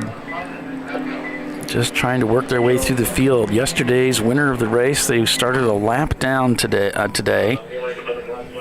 So actually we're watching them come across the backstretch here, right in front of us.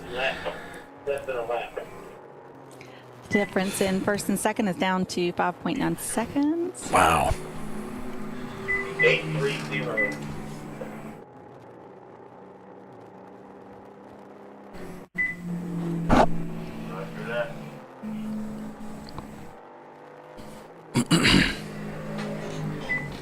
And Atlanta Speedworks looking good today. Some mechanical issues yesterday, but don't know the full story.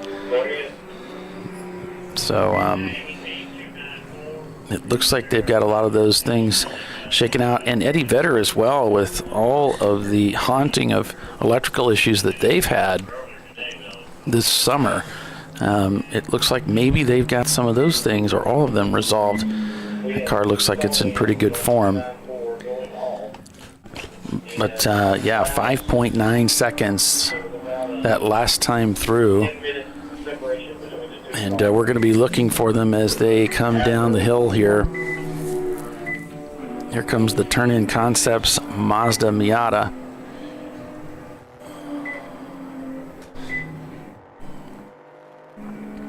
Ramen Racing, our lead A-Class car. And it's National Noodle Day. So, the unfortunate thing is, kind of like Sebring, I have a nice wall in my way, so I cannot see the downhill very well. I can see the bottom part of it. And that Turn-In Concepts is being followed by the Mustard car right now.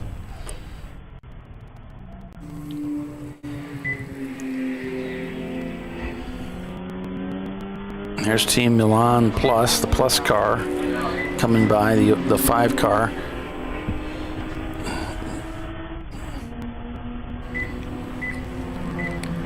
And there's the other Milan car not far behind. So what we're looking for is to see the Corvette come down the hill and see what the gap is. It looks like I missed them that time through. There's 7 seconds now, the gap. The Eddie Vedder Corvette pulls away just a tad.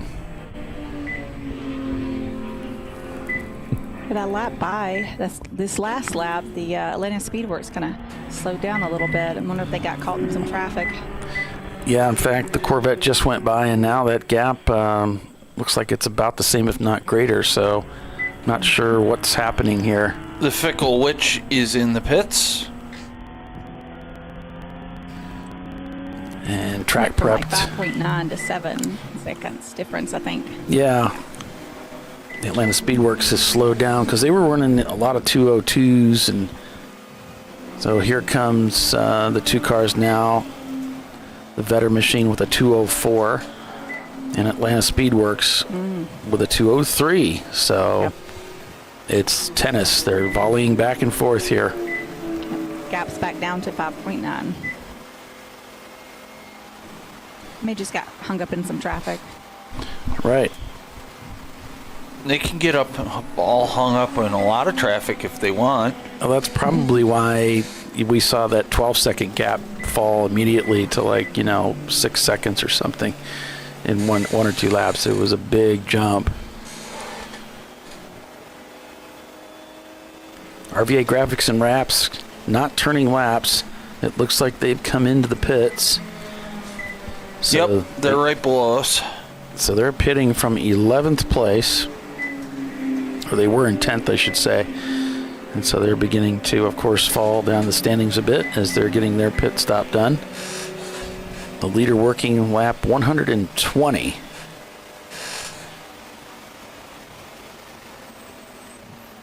And So we've got a drive-through penalty for MDR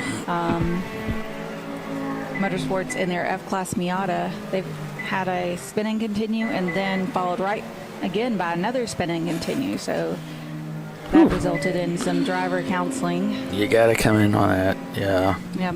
Lap But then, 6. they 4 minutes in between those two spins. So Yeah, lap 60 was the last time that RVA has pitted. So this looks like about right for them. Milan Plus 2 has gotten by RVA, and Hound Dogs has now gotten by them too. And Milan Plus 2 pitted back on lap 196. So they won't need to pit for a little while yet. And RVA is leaving the pit lane as they cross the pit loop and trigger that pit sign. Watching over on racehero.io. A lap gap down from Eddie Vedder to second place. Atlanta Speedworks now 4.1 seconds. So hope you're enjoying the show. Please hit that like button if you would. If you appreciate the content, what we're bringing you. Okay, sorry. rude. Yeah. I'm not yawning because of the company, Polly. Right. I'm just old and tired, you know.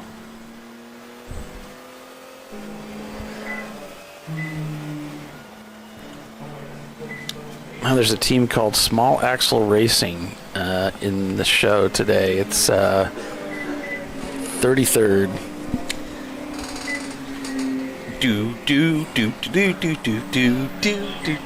Sorry.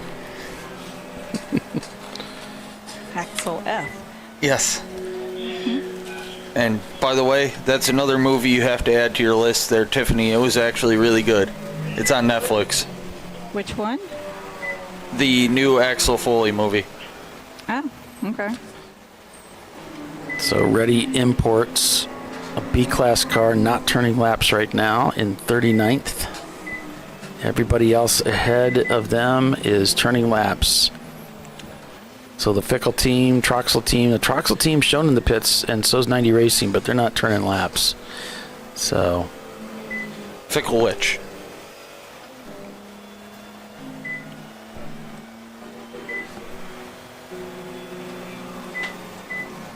Or we could call him Fickle Itch.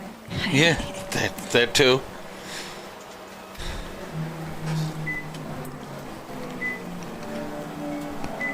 and 4.1 seconds now, the gap between first and second place. I got 1.7 for the gap. Yep. I'm seeing that. And that sometimes there are some differences that Kelly was talking about between Race Monitor and Race Hero, so they're close. Close enough to stick a... This could be it. Yeah. This could be the pass right here for first place. For the first time today, for Atlanta Speedworks to take the lead of the race. For the first time, for the last time. And there's Bavaria Mustache Works coming by, track prepped. We had a good interview with Ben, got a chance to hear how their race year has been going, and he's going to look at the schedule for next year and make some decisions about what they're going to do.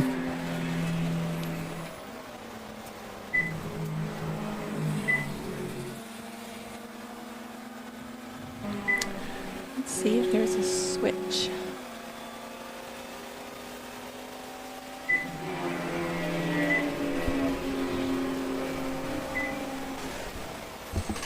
I'm not sure if Atlanta Speedworks is chasing Eddie Vedder or they're running from Salen's Mustard, but I think it's about the same either way. Well, positionally they're the same as they come down the hill. They're heading down towards turn 16 now. Well, there they are going in. And you can see here comes the pass attempt. Oh, he takes a look around the inside for the pass for the lead. That is Atlanta Speedworks, the number 1 car, the reigning champion. They come out of 18 side by side. Oh, nope. The Corvette is still ahead as they come down the front straightaway. So it's another lap with the Corvette leading the way, and that's the way it's going to be, at least for the beginning of this lap. 1.48 this time by. Couldn't get the pass done on that lap. Will he be able to do it on the next one? It's entirely possible. We'll see if we can keep an eye on them as they come down through this area of the racetrack. This is around, I think, turns 6, 7 area. Well, 6 is the Gulch, so this is going to be around 8 or 9.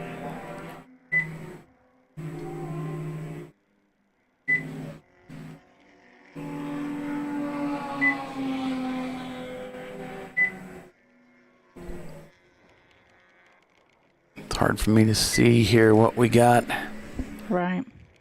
The Eddie Vedder Corvette is white, correct? Yeah. And then the Atlanta Speedworks is a blue Boxster. Mm-hmm.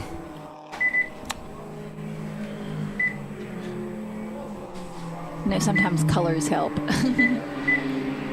Unless you're colorblind. Well, then, yeah, that's just its own problem, yeah. There they are. Yep. It's still 1-2 with the Corvette leading the way over the Boxster. Hasn't been able to get it done yet. This is fine. Let them battle.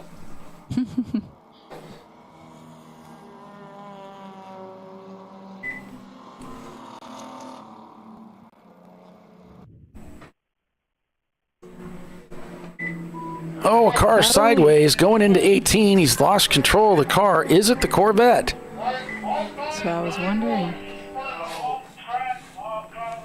Is it the leader of the race? Have they just spun and they are rejoining the racetrack? Like it sure does.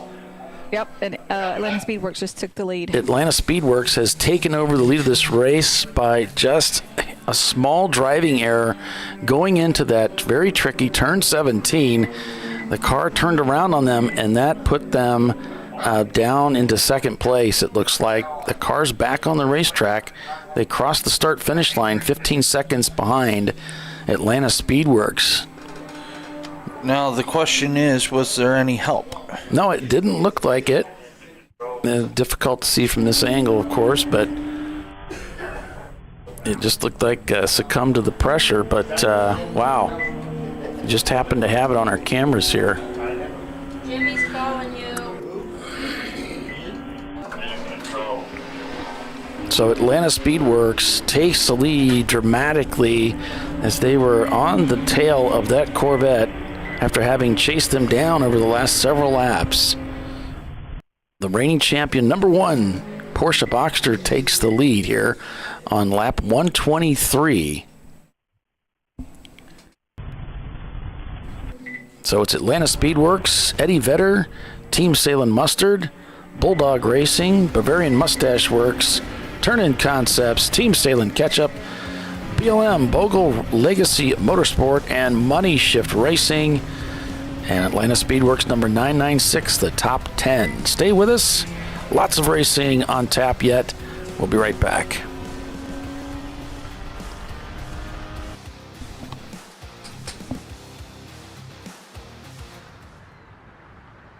I probably need new tires. You do. What if they sold tires online? We do. We're TireRack.com. They could offer lots of tires We have so many tires. and help you find the right tire. It's called the Tire Decision Guide. Oh, and they could ship them to a nearby mechanic. We shipped over 7,000 independent recommended installers. This is an amazing idea. Sorry. TireRack.com, the way tire buying should be. Come on, Road. Do your worst. We'll be at our best. Stress tested to meet or exceed original equipment performance. Exclusively at AutoZone. Since 1994, Fly & Wrench has been a family-owned business renowned for exceptional European car repair and maintenance. We treat every vehicle with the same care and attention as if it were our very own, building lasting relationships with our clients along the way. We specialize in high-performance vehicles, offering a range of services that include fabrication, construction, custom wiring, and much more. Visit us at flyandwrench.com.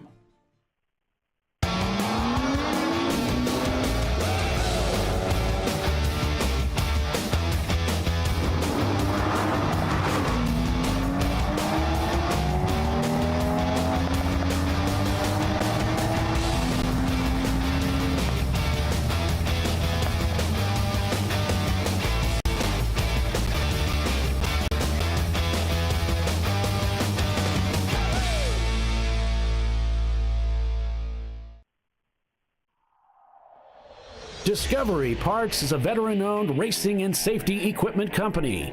While we're located inside Atlanta Motorsports Park in Dawsonville, Georgia, Discovery Parts can also be found at the tracks, supporting a number of Champ Car Series events.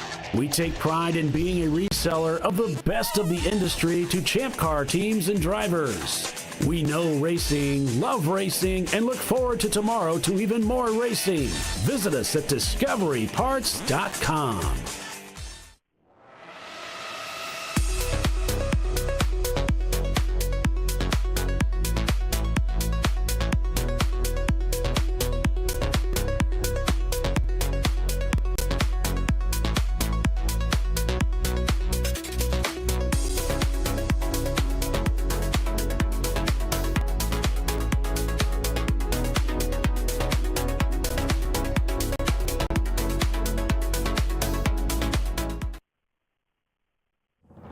Lifeline's continuous commitment to research and development ensures that we supply the most innovative and cutting-edge products available. Used by the majority of the world's motorsport championship-winning drivers, teams, and constructors, Lifeline has a stringent and proven history of success. Lifeline's continuous commitment to research and development ensures that we supply the most innovative and cutting-edge products available.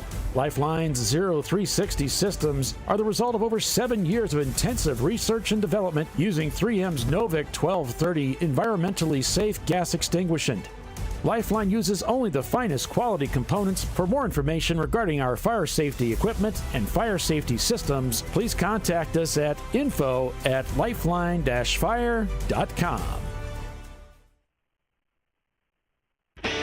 Located in Northeast Ohio, with 40 years of combined experience, Money Shift Racing knows how to deliver performance and safety, offering everything you need to get your vehicle and drivers ready for race day. From safety equipment to full engine assembly and repair, in-house fabrication, 3D design, and rapid prototyping. Money Shift Racing. Performance done right. Sentinel is a comprehensive motorsports video solution incorporating live streaming, local recording, 3 cameras with picture-in-picture, flag status, and much, much more. Stop playing with multiple solutions. Sentinel handles it all, including timing and scoring, vehicle data, graphic overlays, adaptive bitrate encoding, network bonding, and more. Sentinel is the solution to sharing your motorsports experience with your friends, family, sponsors, and the world. What are you waiting for? Get your Sentinel today and never miss an on-track moment. www.sentinel.racing. Duralast, designed to meet or exceed OE performance, with 2-layer shims and OE-style slots and chamfers to eliminate noise. Backed by a noise-free guarantee when professionally installed. That's the Duralast difference, only at AutoZone.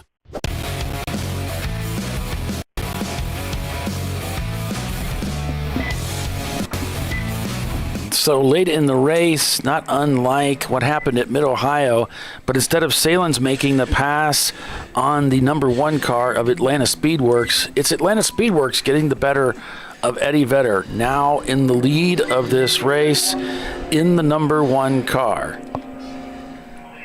Working on lap 123 that happened, so some dramas up at the front of the pack as the Eddie Vedder Corvette lost control, going into turn 17, and that handed the lead over to the charging Boxster of Atlanta Speedworks. We'll go back on board with the Turn-In Concepts Porsche Boxster.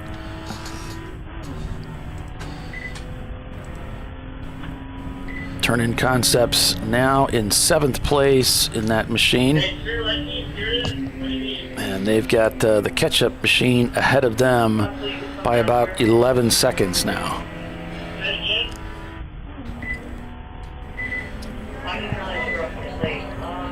And Atlanta Speedworks now increasing that gap to 2nd place Eddie Vedder by another 5 seconds. So they've come across the start-finish line again, did the Atlanta Speedworks Boxster with a 2:04.8 on that last lap. We'll see how Eddie Vedder does as they come across. Then we'll have the Mustard car in 3rd place. They just turned a 2:06 on their last lap. Vedder with a 2:05 loses another second to the Boxster. Makes you kind of wonder, like, is Eddie Vedder having some kind of issue? Because they've definitely backed off the pace a little bit. Not a lot, but just a little bit. Well, they were saying they had electrical issues. Right. So I'm wondering if that's impacting them in some way. What I'm seeing is now with the benefit of Race Hero, I'm seeing that after the driver change, there was a difference in performance, and they've slowed down just a bit. So they might be saving their hot shoe, as it were, for the last stint. Right. Or they may have already used them, and maybe they're not coming back. We don't know. Some questions there. Looks like J3P coming into the pits in their Mustang. Yep. 1 hour and 54 minutes left. So this will be their last stop.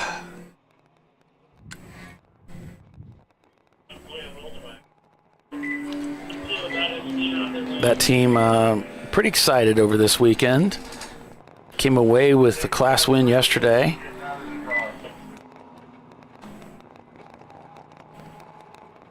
And they said, we're just going to go out there and we're just going to drive our own race. We're going to turn our own laps and see how things turn out.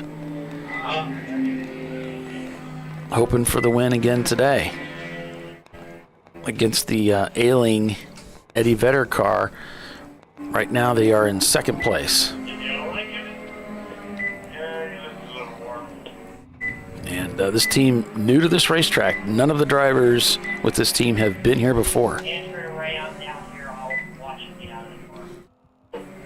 3rd year of racing. Looks like the shifter knob came off in his hand. Oh no. Yeah. Yep. Shifter knob, and that will tear up your hand. Oh yeah.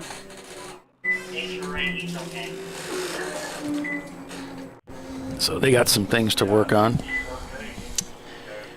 The catch-up car shown, let's see, 11 seconds is the gap between them and Bavarian Mustache Works. And wow, Bavarian turned in a 2:09 with Salen's 2:03. So they've been turning Bavarian a lot of 2:08s and 2:09s. So they're not at the pace of the Salen's car. We'll see. With 11 seconds to go, it wouldn't take long for them to get by and pass for 6th place. That being the Salen's car, would it? Bulldog Racing shown not turning laps just now. They turned salmon, so they may be in the pits right now. I do not see them, but they might be. I'm looking at Marching Ants. I don't see anything alerted there as to a car that's stranded. Now it's down to 4 seconds between Mustache Works and Ketchup. So we're right under that 2-hour mark. So if anybody stops and pits now, they should be good to the end of the race. Yep. So we'll see how those strategies throughout the day are going to start playing out. Good point. Oh, yeah.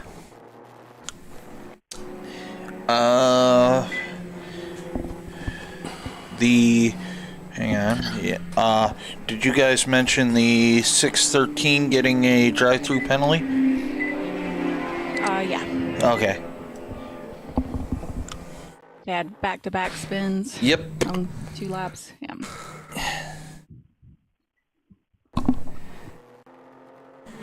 Well, I know you got the 830, but I didn't know if you got the rubber sole machine. It's okay. Somebody might not have heard me anyway. Yeah.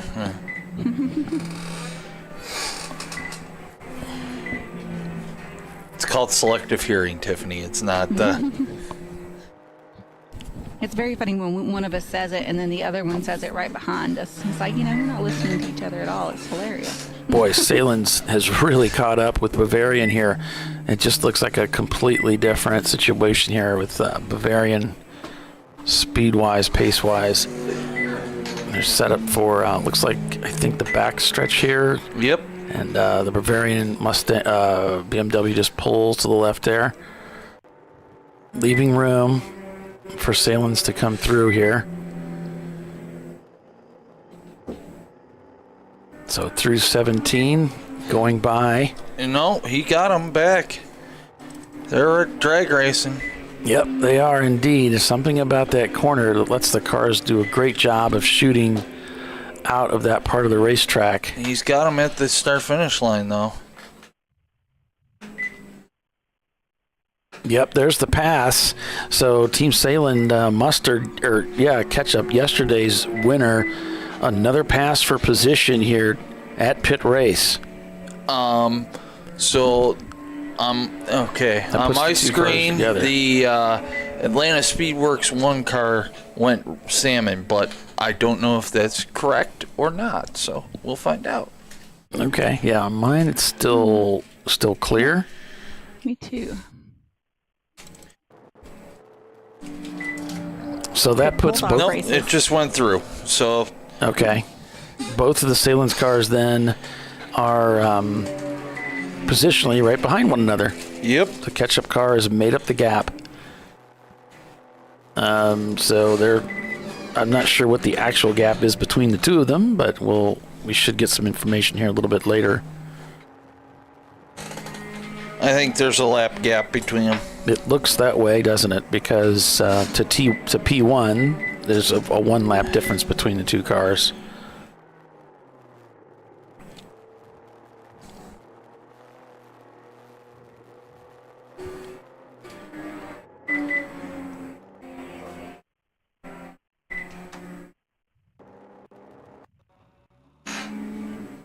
And J3P Racing, they're getting that windshield clean. Looks like another driver going in. They put duct tape around the shifter knob? Yeah, they might have duct taped it on there. Or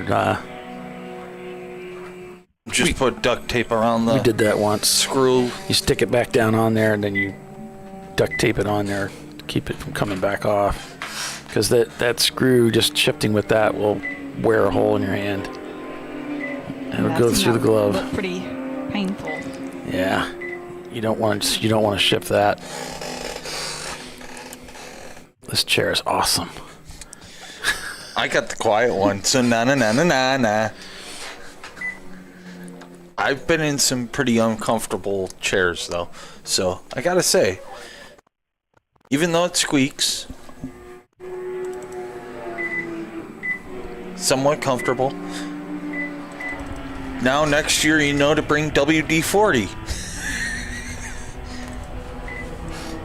I've thought about bringing my own chair, but that's not very practical.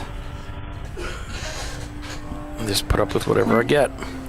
No, I said... just fell off of my chair. When I started to scoot forward, the whole chair tried to fall forward. Just now?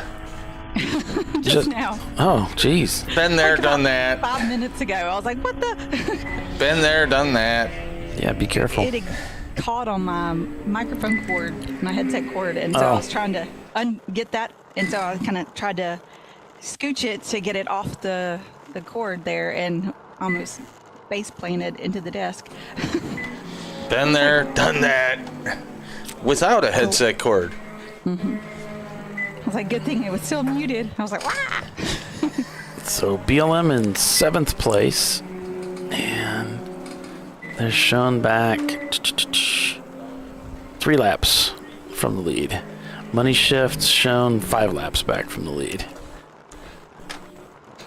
And Money Shift is in 8th place behind BLM. So, Ketchup just unlapped itself from Mustard, so they are now officially on the same lap. And there you go. But he's got to go all the way around, which isn't going to happen. It'd be pretty miraculous if he could do that. Yeah, you never know. Yeah, you kind of do with only an hour and 45 minutes left. You never know. Yeah, you kind of do. You never know. We got a waving yellow. I don't have the... Let's see if we can find out what's going on here.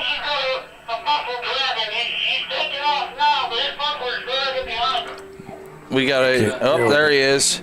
And he's got a muffler dragging. Yes, he does. I see it dragging on the ground. There's Eddie Vedder trying to get by.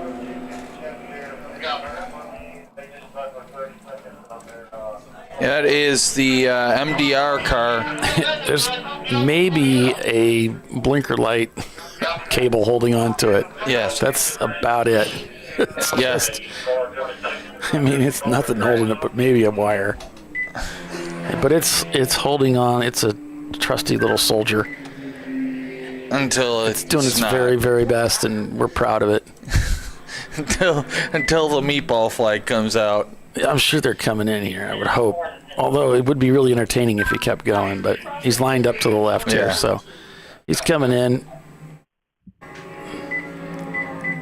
Probably lost his little foam insert too. The cushy part of the bumper. Oh, yeah. I'm sure someone found it and turned it into a million pieces. Go ahead. 214 is when we cross the last main track. Bogle Legacy comes across to start another lap out here. So the 942, the catch-up car coming by.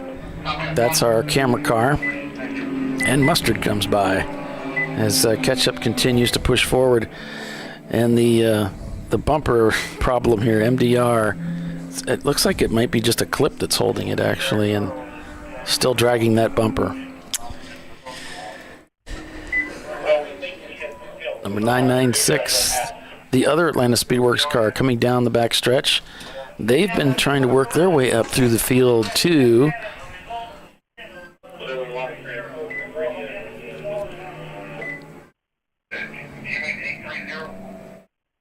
They're up in 10th place right now. Bavarian Mustache Works has pitted. So this will be their final pit stop of the race, assuming everything goes well. Ben alluded to, we don't know about tires for sure. We'll see. That right front tire has been getting worn down to a slick, and then it actually picks up grip. But so they may have a tire change here in store. And they're going to try to restore our camera. We'll see if that works out. If they got the tires for it. That's the next question.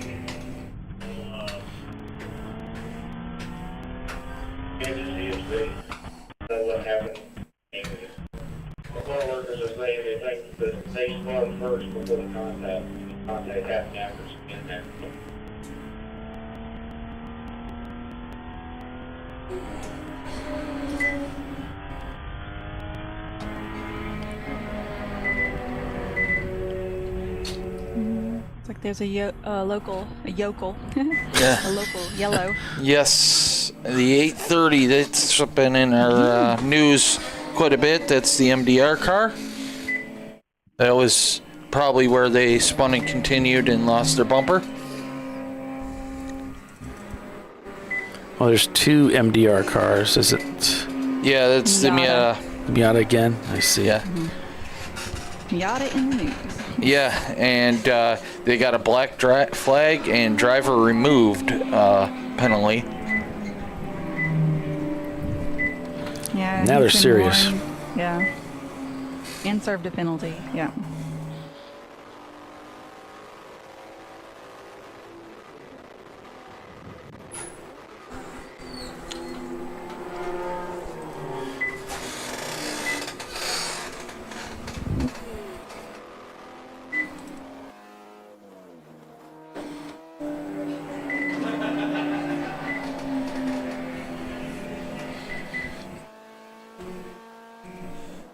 So if Money Shift does a 24, when it gets into the late evening and into the early morning, I might change the name to Night Shift Racing, because this would be the night shift that's driving that car.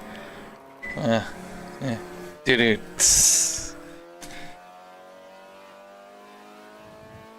Where's Waldorf and Statler when you need them? And in case you're wondering what I'm referencing, the old guys from the Muppets. Oh, yeah. Yep, those guys were great. So number 996 just got done talking about Atlanta Speedworks, the sister car they've decided to pit.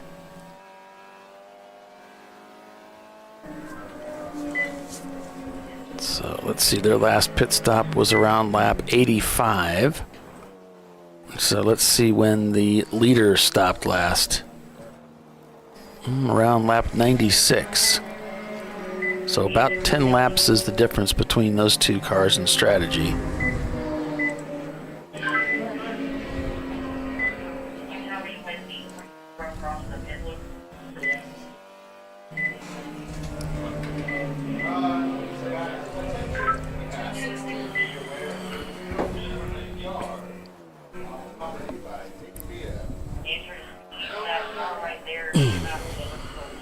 I know that feeling.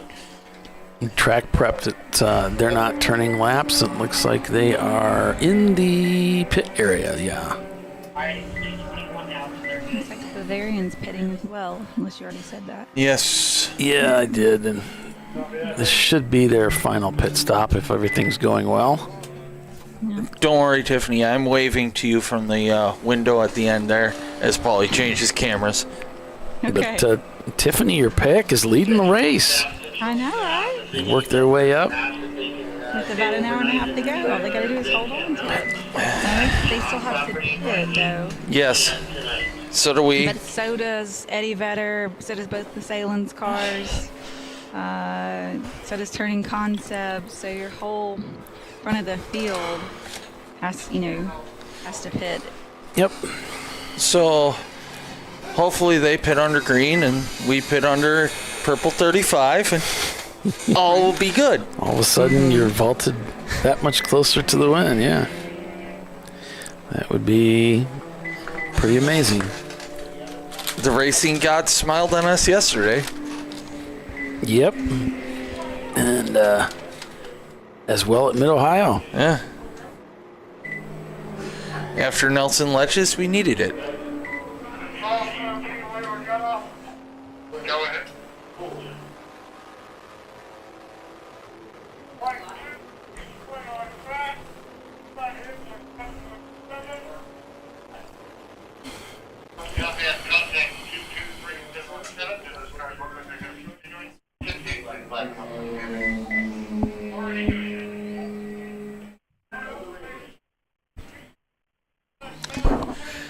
So, waiting for that next one to come through on the computer. Oh, yeah, like we're gonna go yep, full course. Caution.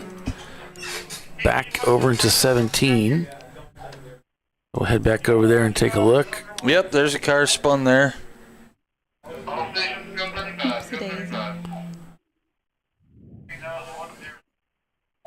Seeing a bunch of yellow over there. Hard to pick out what's the offending car.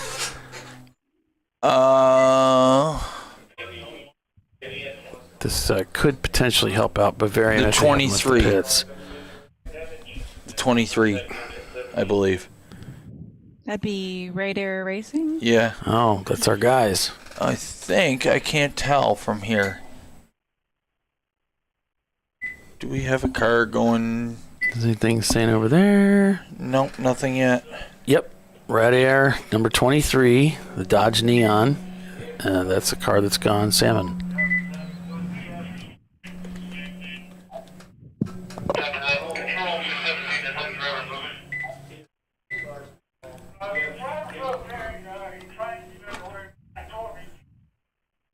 Over in that oh so popular meeting spot. That is a scary corner. Yep. Well, and the one right before it. Sometimes it just goes bad there and ends up there.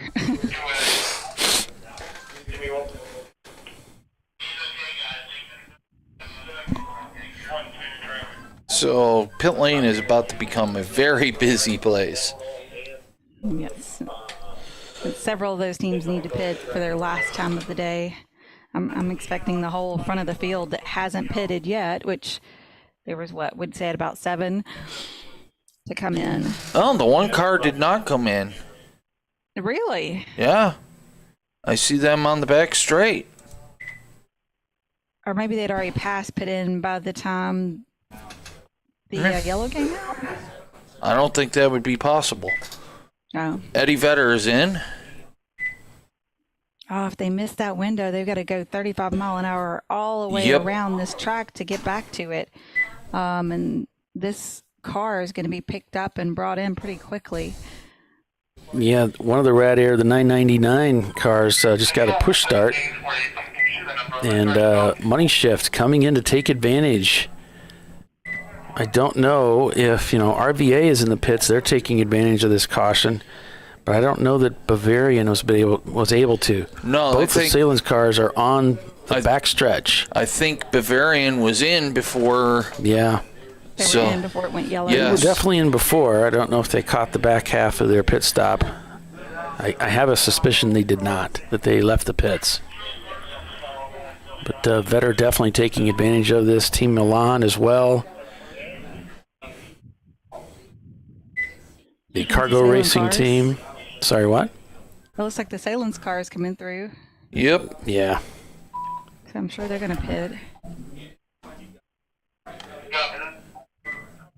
This will be back to green pretty quickly. Yep. Out they go. That's going to bite the number 1 car.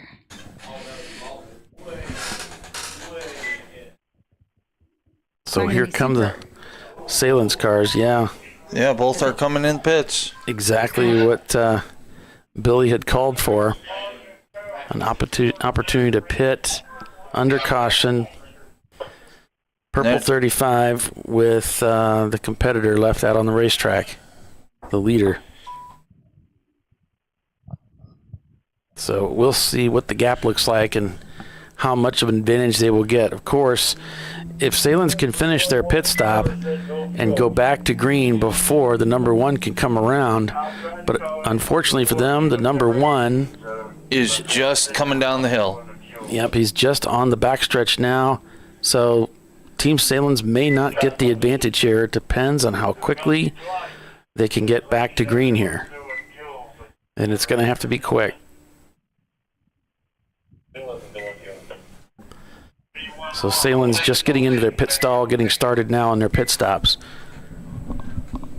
It may not be enough to help them. Bogle is coming in. Luck is still a part of this sport. Oh, 100%. Y'all said you think the Speedworks car was green flag is out. And he ain't even gotten in yet. Nope. Now he's going to come in, right? No, stays out. Stays out. Interesting. He may get a better advantage with another caution if he can stay out a little bit longer. I think Salen's picked up a small advantage, but not much. Vetter got the best of that. For sure.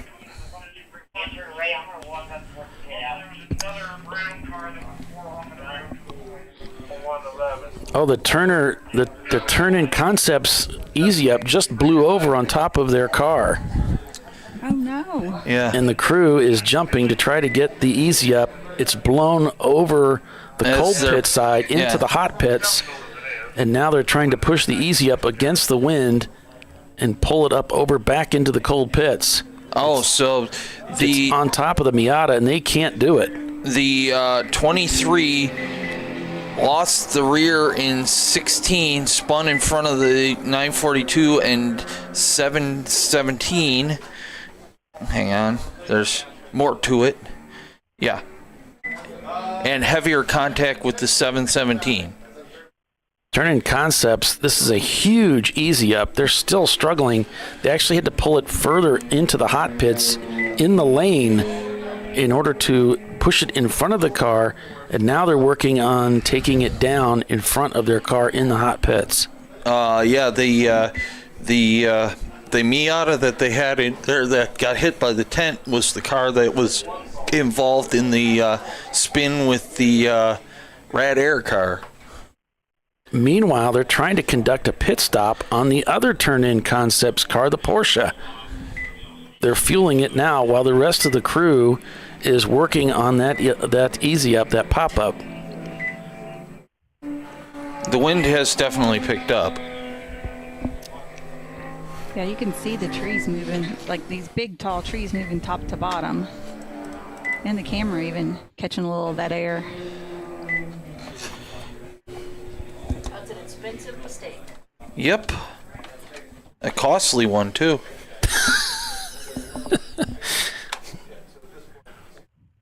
Well, I mean, race-wise. Kelly said it was an expensive mistake, and I was like, yeah. Yeah, so they've got the canopy part taken down. So now it's just the scaffold, which is bent, so they're going to have to work on that. Meanwhile, the team is trying to conduct a fuel stop and driver change on the race car. That's less than ideal. Yeah, you could say that.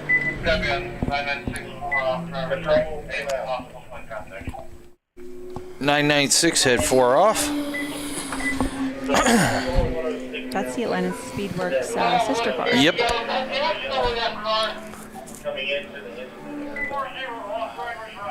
So lots of cars coming into the pits from that caution. The 440 had an off. Yeah, that mustard card got dropped pretty quick.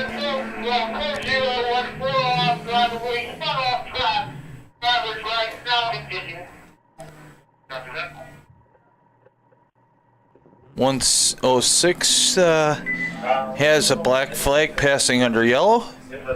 They will sit 2 minutes in the box and they will feel ashamed. That's Jacobson Motorsports. It must have been something on the right front wheel of the Salins ketchup car. A crewman ran up and grabbed something and took it. He's been released.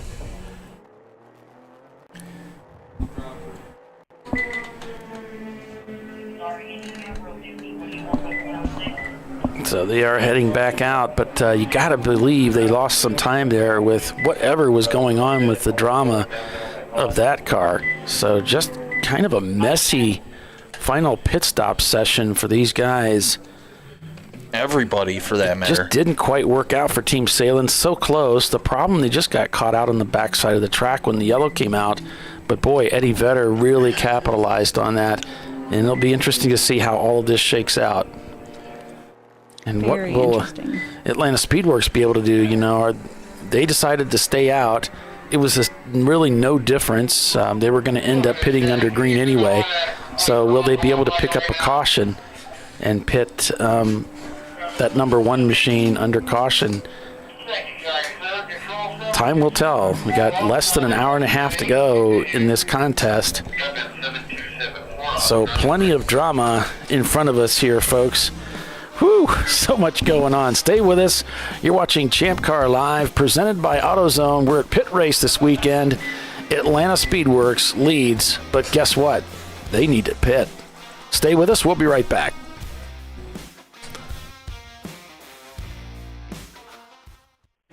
An important decision is afoot. This man is about to buy tires on TireRack.com. Tire Rack is the leading online retailer of tires in North America and a repository of advice and expert reviews. And it's done! All that's left is to arrange for safe, easy installation at one of our independent recommended installers. Well, I guess he did that too. TireRack.com, the way tire buying should be. Come on, Road. Do your worst. We'll be at our best. Engineered to meet or exceed original equipment performance, exclusively at AutoZone. Since 1994, Fly & Wrench has been a family-owned business renowned for exceptional European car repair and maintenance. We treat every vehicle with the same care and attention as if it were our very own, building lasting relationships with our clients along the way. We specialize in high-performance vehicles, offering a range of services that include fabrication, construction, custom wiring, and much more. Visit us at flyandwrench.com. Frozen rotors from Diversified Cryogenics deliver increased performance and a higher level of safety while significantly reducing braking system costs. So to tell you a little bit about the durability of this product. So we have seen an incredible extension of the life of our brake rotors using frozen rotors. We've gone from brake rotors every other weekend to 6 weekends on one set of brake rotors, and I think they can go farther. The durability has been amazing. And it's been a fantastic season, and man, a lot of that is due to the way our car can brake on those frozen rotors. For more information, go to frozenrotors.com.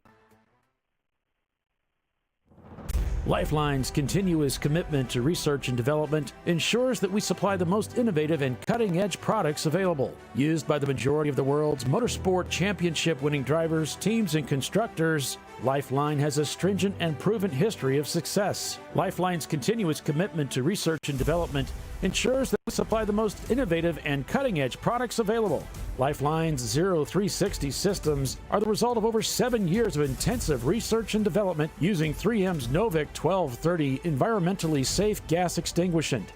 Lifeline uses only the finest quality components. For more information regarding our fire safety equipment and fire safety systems, please contact us at info@lifeline-fire.com. RVA Graphics and Wraps is a full-service design, signage, digital graphics, and wraps company located in Richmond, Virginia.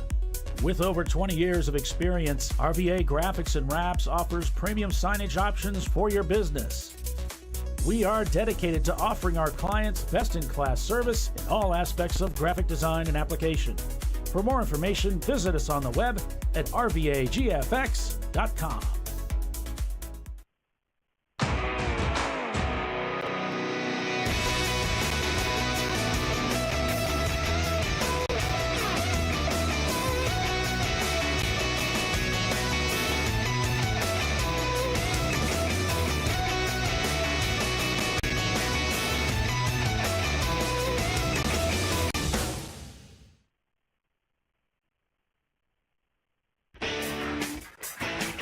Located in Northeast Ohio with 40 years of combined experience, Money Shift Racing knows how to deliver performance and safety, offering everything you need to get your vehicle and drivers ready for race day. From safety equipment to full engine assembly and repair, in-house fabrication, 3D design, and rapid prototyping. Money Shift Racing. Performance done right. Sentinel is a comprehensive motorsports video solution incorporating live streaming, local recording, 3 cameras with picture-in-picture, flag status, and much, much more. Stop playing with multiple solutions. Sentinel handles it all, including timing and scoring, vehicle data, graphic overlays, adaptive bitrate encoding, network bonding, and more. Sentinel is the solution to sharing your motorsports experience with your friends, family, sponsors, and the world. What are you waiting for? Get your Sentinel today and never miss an on-track moment. www.sentinel.racing. Duralast, designed to meet or exceed OE performance with OE matched friction formulations and fitment for 97% of cars on the road. Backed by a noise-free guarantee when professionally installed. That's the Duralast difference. Only at AutoZone.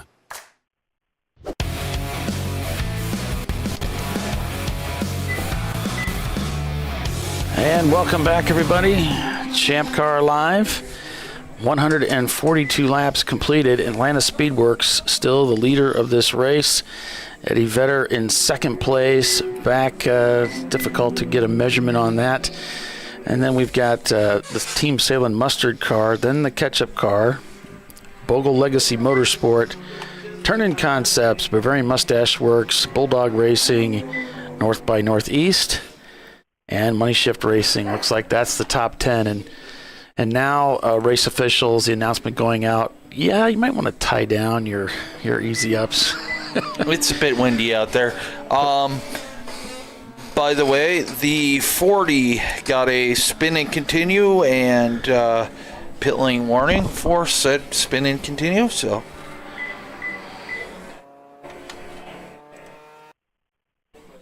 there's turn-in concepts coming through.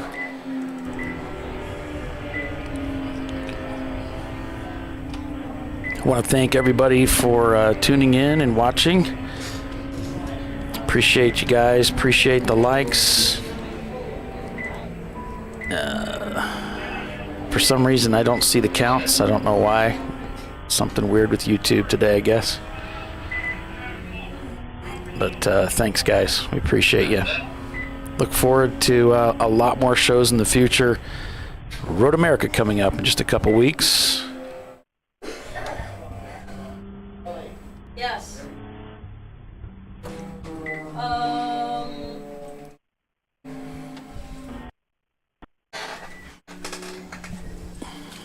We'll go through the standings here. We'll see if I can get my confuser to agree with me here, and we'll go through the standings by class and take some notice. Give credit where credit is due. before you do that, the 450 BFE Racing got a spin and continue. So they got a pit lane warning for that. All right, and it's Ramen Noodle Day. So the ramen team leading the A class. And then we've got Big Fish Racing and Jacobson Motorsports. That's the top three. And then Money Shift Racing leading B class. They won yesterday's B class event, in that event, as well as finishing on the podium. They got a third place finish yesterday.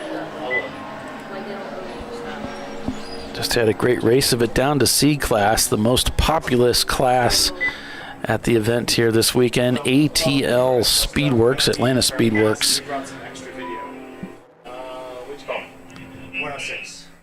Leading that, of course, with the number one car, the reigning national champion, followed by the two Team Salem cars. Then down to D class, of course, it's the Eddie Vedder. And then J3P Racing, Spare Change Racing.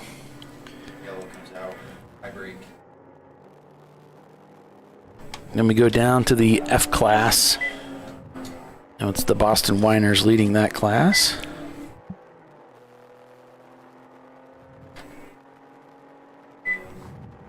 And then finally for EC, we got the OFM Racing team.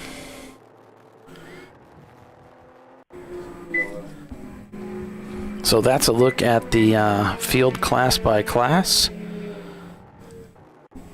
And of course, teams that win those respective classes will receive a trophy and the bragging rights. And of course, now their overall position will affect their points. And we're sort of running a championship within a championship, because we have the Midwest Championship race taking place. This is the final event, so this will be awarding trophy.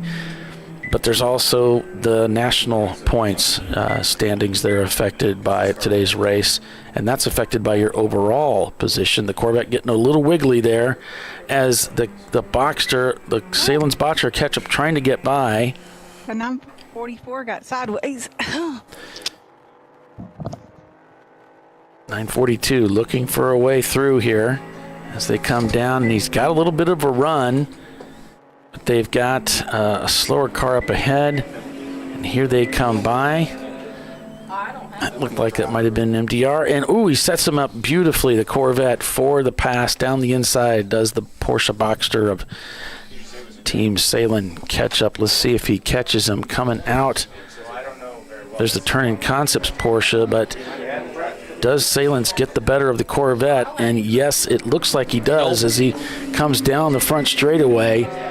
Is he able to maintain that? Nope. No, he is not. And the Corvette gets him back. You can see heading down into turn 1. So it's still a contest. That Corvette not ready to concede just yet. And that is not for position. That is to unlap himself. And here he goes, easily down the inside. And see if he can make this stick. Here he takes that right-hander to close the door off. And it looks like here he's got it done.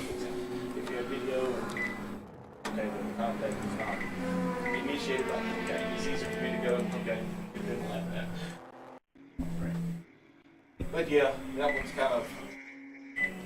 Okay, but no additional. No. All right, no additional. That's all we want. All right. Thank you. That's awesome. Good to have you. And where's the Corvette? That was Mustard. Oh, okay. They came up and they said the car, and I was like, I forgot. But I remember you said It's a 1 minute, or it's a drive-through for passing the blood. I mean, did he pass under yellow, just questionable circumstances? Yes. I mean, they were side by side, but when the corner worker sees them, because there's nobody in this station, and that station has somebody over here. Back on board with Money Shift Racing here. Chris Ellick at the wheel. Likely the final drivers have entered the car for the day, so it's all in their hands. Most of the pit stops are done, but not for Atlanta Speedworks. Mm-hmm. They're still watching the clock, watching the fuel gauge, and watching for that caution to come out to give them an advantage for their pit stop. They're going to run it right to the line here of what they can do according to the rules and how much fuel is in that race car. All right, our whole top 10 is already pitted now, except for Atlanta Speedworks. Money Shift right behind the Bogle Racing Machine. You were a lot nicer than Chelsea would have. And heading down. Oh, and he's going to switch back to the left. Oh, and he misses a shift during the pass. He's trying to come by here and gets it done as they head into 16. So down to 17 goes these two competitors.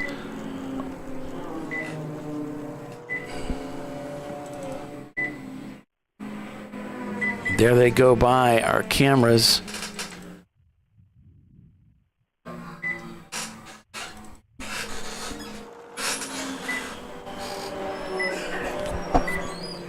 And Bogle's just not able to hold them off in that Porsche 944. Oh. And we've got Kyle Lockrow joining us here. Once he gets his headset on, I will fire it up for him. There we go. Thank you, Billy. Hi, everybody. Hey, Champ Car guys. How are we doing? Oh, pretty exciting stuff here in the closing hour and a half or so of the race.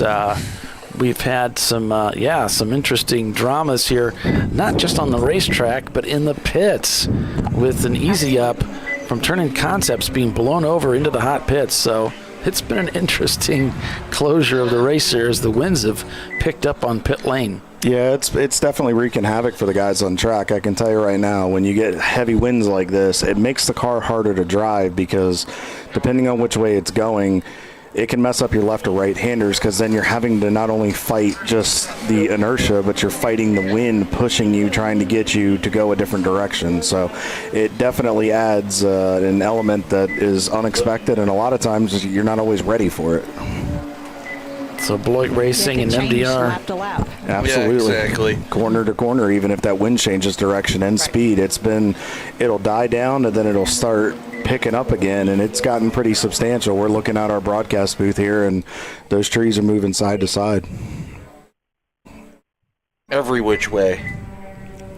We racing an Autobahn this week, Paulie, or Pittsburgh? Chicago. Yeah, really. I don't know, with all the bugs around here, I thought we were in Florida. Well, they're lantern flies, so if you see them, kill them. supposed to be some kind of wasp that eats the lantern flies, but then I guess you just have a bunch of the wasps, so I don't know if that's any better. No, it is not. I hate those little bastards. Right. So we got Atlanta Speedworks out front, Eddie Vedder in second. We got the Team Salen's teammates running fourth and fifth, Mustard and Ketchup, and then Clive Bogle's guys with Bogle Legacy rounded out the top five. There's an EC car mixed in there, OFM Racing. They're having a solid day for the EC division, but that's your top five right now, and it's getting very competitive. Looks like Atlanta Speedworks has a little bit of a gap, but 2 laps with a little over an hour to go, and potentially a pit stop if everybody hasn't pitted yet. That is not a big gap. The Atlanta has not pitted yet, so Tiffany's pick is in danger. Yeah, and the Bogle car finished 5th yesterday, and they're looking pretty good to lock that down for today too, if they can just stay after it. Of course, yesterday, you remember, ran out of fuel with about 3 laps to go, managed to hang on to that position, and yeah, Clive promised today we're not going to play that strategy. We're going to have enough gas in it to get it all the way home. We don't want to start burning up fuel pumps, so I don't think we have to worry about that happening today. Oh, he can play that strategy if he wants. Well, and the nice thing is with the 7-hour races, it makes it a little bit easier, especially for cars that tend to burn a little bit more fuel. But you also have to sometimes look in, depending on when you're getting down to a little over an hour to go in the race. If you're putting your shoe in and he's laying down monster times, how quick is he going to burn through your supply? So it's something you have to monitor. Mm-hmm. Yeah, they were even short shifting, I guess, yesterday and coasting, and still ran out of fuel. So you have to play this thing smart. And we can see since on the last exchange of pit stops, I don't know if you noticed or not, Kyle, from all the work that you were doing, but we had that caution come in, and everybody got their pit stop in and out, Salen's and so forth, but not Atlanta Speedworks. In fact, Eddie Vedder capitalized coming in just on top of that caution, but Atlanta Speedworks, our leader, was caught in the backside of the track. By the time they got back around to come into the pits, we were just going back to green, so they stayed out. I wonder if Todd's guys are maybe banking on a 35 in the front, maybe close to the final hour, where then they won't lose as much time under caution. I think they don't really have a choice. I mean, they weren't going to make any advantage of pitting in that situation, so it was going to be green either way. So this has got to be what their hope is, just watching the fuel gauge and watching the clock to see when they have to come in. We can see they pitted last time on around lap 97, 98, somewhere around there. So they're going to have to pit. They got to pit. There's no options. They're getting in that window, but I wonder if you go, if you look at those lap times, Paulie, just for the viewers that are watching at home, a lot of times, just from a driver perspective, and I know Paulie and Tiffany, you guys can comment on this, a lot of times what you'll have your crew chief or your team principal do is you'll have them back your driver down, because then, yes, you have to do the 5 minutes, but you also don't have to put as much fuel in if you don't have to use it, and weight a lot of times can make a difference, especially with the Boxsters. So if you can keep it a little bit lighter and you don't have that as much fuel to burn, it lets the car go a little bit faster. So there could be some strategy that they're playing here, trying something. But again, I mean, like we said, they weren't really making any inroads, so they're taking a shot in the dark here. I would definitely do that. Yes, you're going to have to stay in the pits for the 5 minutes. There's no way around that. But you don't have to go out with as much weight in the car. I think gasoline weighs about 8 pounds per gallon. Why take out, 20 gallons or 18 gallons of fuel or whatever it is in a Boxster? I don't know. Why carry around 16 gallons of fuel when you don't need 16 gallons, Right. And depending on who Todd's guys put in the car, I mean, we know he's got some good shoes in that car, and we know that's a proven car. It's the championship car. So the question is, depending on who goes in it, trying that strategy, at that point, you should just be able to go pretty much full tilt all the way to the checker. So, but I think they're probably looking to play a little bit of strategy. If they get that 35, they may be able to pin a few guys at least still one lap down. Yeah, and that's certainly going to be the ideal situation. They had that opportunity. It was just lady luck. They got caught out. They weren't in the right position on the track when the yellow fell. And this track is so efficient, got us back to racing before they could get back around and do anything about it. And that's the chance you take when you're trying to play that kind of game is how quick do you think it can get up? Can you get in? And it also depends on where you're at on the racetrack, and that's the beauty of road racing. And if you've got guys on the radio and your guys are heads up and pretty experienced, if you know you're coming to 14 and you hear there's a pretty bad incident, you have time to tell your guy to get in. And that's the beauty of strategy with it, is you have that ability to do it. And you would think an experienced team like that would be ready for that. Oh, and I'm sure they are. And I'll guarantee you, with the amount of drivers and the knowledge that's driving that Boxster this weekend, I'll guarantee you they're thinking about that, communicating. They've got experienced guys down there. I was lucky enough to have the pleasure to drive that car at Daytona earlier this year to a 5th place finish overall. So I kind of have a little bit of an idea as to what the mindset is a little bit of those guys and the experience level, and can speak to it there. So I'll guarantee that leads into it quite a bit. Looks like the Blocks racing car is going to get meatballed.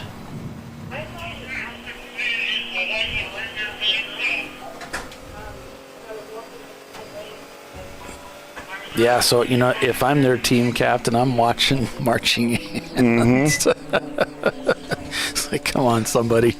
Might want to call in that there's some. I know if I was Todd, I'd be hollering. I'd be pulling one of those guys off pit road. There's debris on the racetrack. I was going to say, there's debris. There's debris. I would put in my best lobbyist there and go for it. Would you guys shut up and go back to your pits? I plead the Fifth Amendment. I plead the Fifth Amendment. It's terrible out there. Absolutely. That track is soaked down. There is debris all over. We're going to blow a tire. You got to throw a double yellow and a code 35. It's a safety issue. Absolutely. It's a safety issue. Do we not care about the safety of our drivers? Think of the children. Exactly. And as you can tell, I'm pulling every excuse out of the driver book from that driver's standpoint, as is Paulie. So. These are real tears. Exactly. Oh, brother. And if you think we're exaggerating, folks, we're really not. No, we're not. When you get in these situations, you're lobbying, because this is your race on the line here, and with an hour to go, if it doesn't go the way they hope, you don't have a lot of time to make it up. We may get a yellow card. We have to be careful. Yeah. Speaking of drama in sports. Mm-hmm. Do I need to fall out of my seat and make it realistic? Ow. So. You're missing the joke, Paulie. What's this? Yellow card. Oh, yeah, yellow card, yeah. You're holding a bottle. Yeah, well, it was a yellow Gatorade bottle, so. Okay. All right, we'll allow it. All right, so we're on board here with Balthazar. Is that how you say that? Balthazar? That's how we're saying it. All right, perfect. So awesome name. On board with their 1996 BMW here, Car 294. They have definitely been mixing it up all day. I know we've definitely been having our guys with Radar. We've been following them quite a bit and having our drivers get in behind them, just watching, because we know they always run well. So Carlos at the wheel here. Looking really good here. Now he's behind 4 other cars in front of him, so what he's probably doing, he's just managing the traffic, just keeping an eye out, seeing what's going on. You're going up the hill into a little bit of a blind section, headed down to the S's, so I'm sure he's getting ready to just make sure that he gives himself enough room to see what these guys are doing, find a hole to get in to maybe get by, but also if they happen to make a mistake, make sure he doesn't end up becoming a victim. So. And we're keeping an eye here on the marching ants. And if we hear of anything or see of anything, we'll certainly let you know. Absolutely. We're coming up on the top of the hour here, so. This is where I will make my leave, so Mr. Paulie, it's been a pleasure as always. Thanks for the candy. Yeah, no problem. Billy, good luck to you guys the rest of the race, and thank you. Safe travels home when you guys leave this evening, okay? Thank you. Absolutely. All right. And Tiffany, I'll see you at Sebring. All right. Will do. See you then. Thanks, Billy. Take care. All right. So with that, we'll take a quick commercial break and come back, finishing out the final hour of racing here at Pittsburgh International Race Complex. It's the Beaver River Grand Prix. 2 races this weekend. This one, just an hour left in the book. Stay with us. We'll be right back.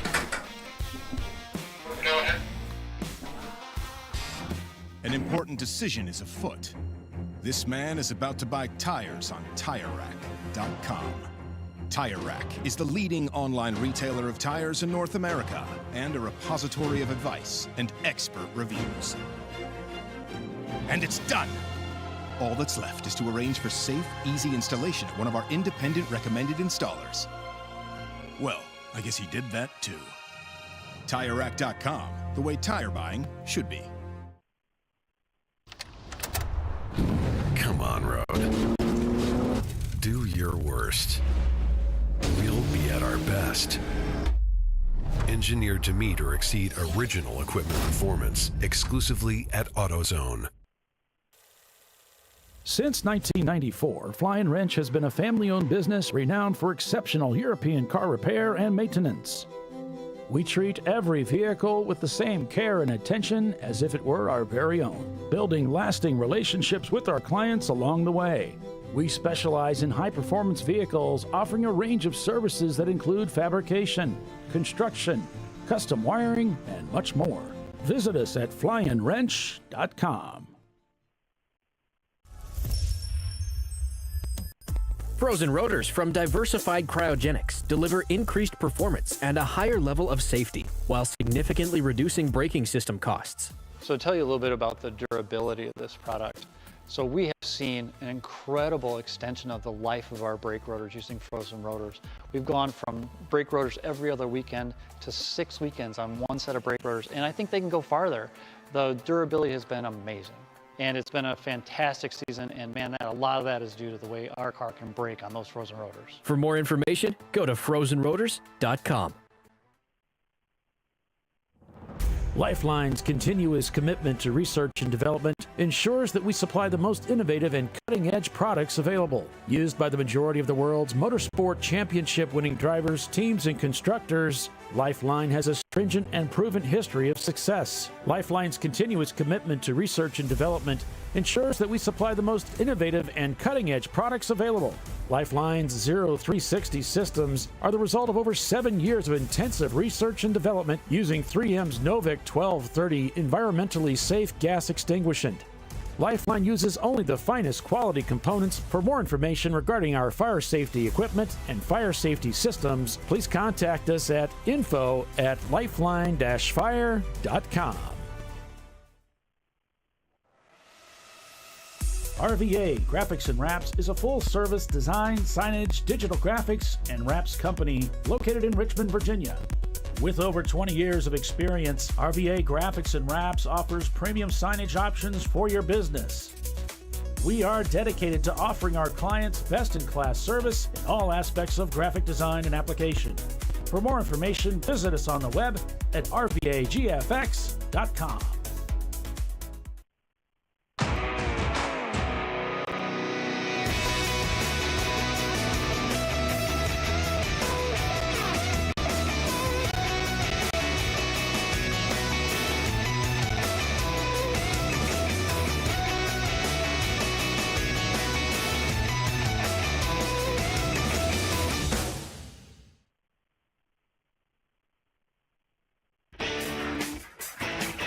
Located in Northeast Ohio with 40 years of combined experience, Money Shift Racing knows how to deliver performance and safety, offering everything you need to get your vehicle and drivers ready for race day.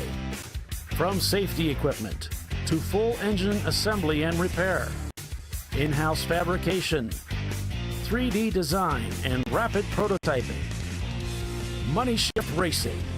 Performance done right. Sentinel is a comprehensive motorsports video solution incorporating live streaming, local recording, 3 cameras with picture-in-picture, flag status, and much, much more. Stop playing with multiple solutions.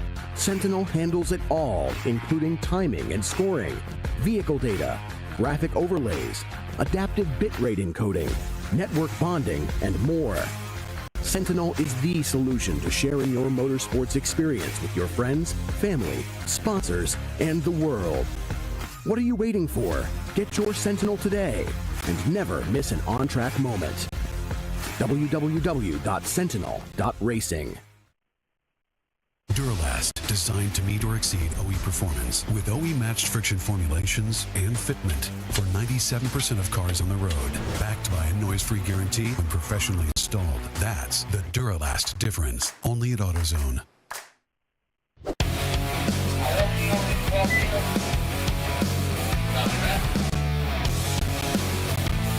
And we're under caution here.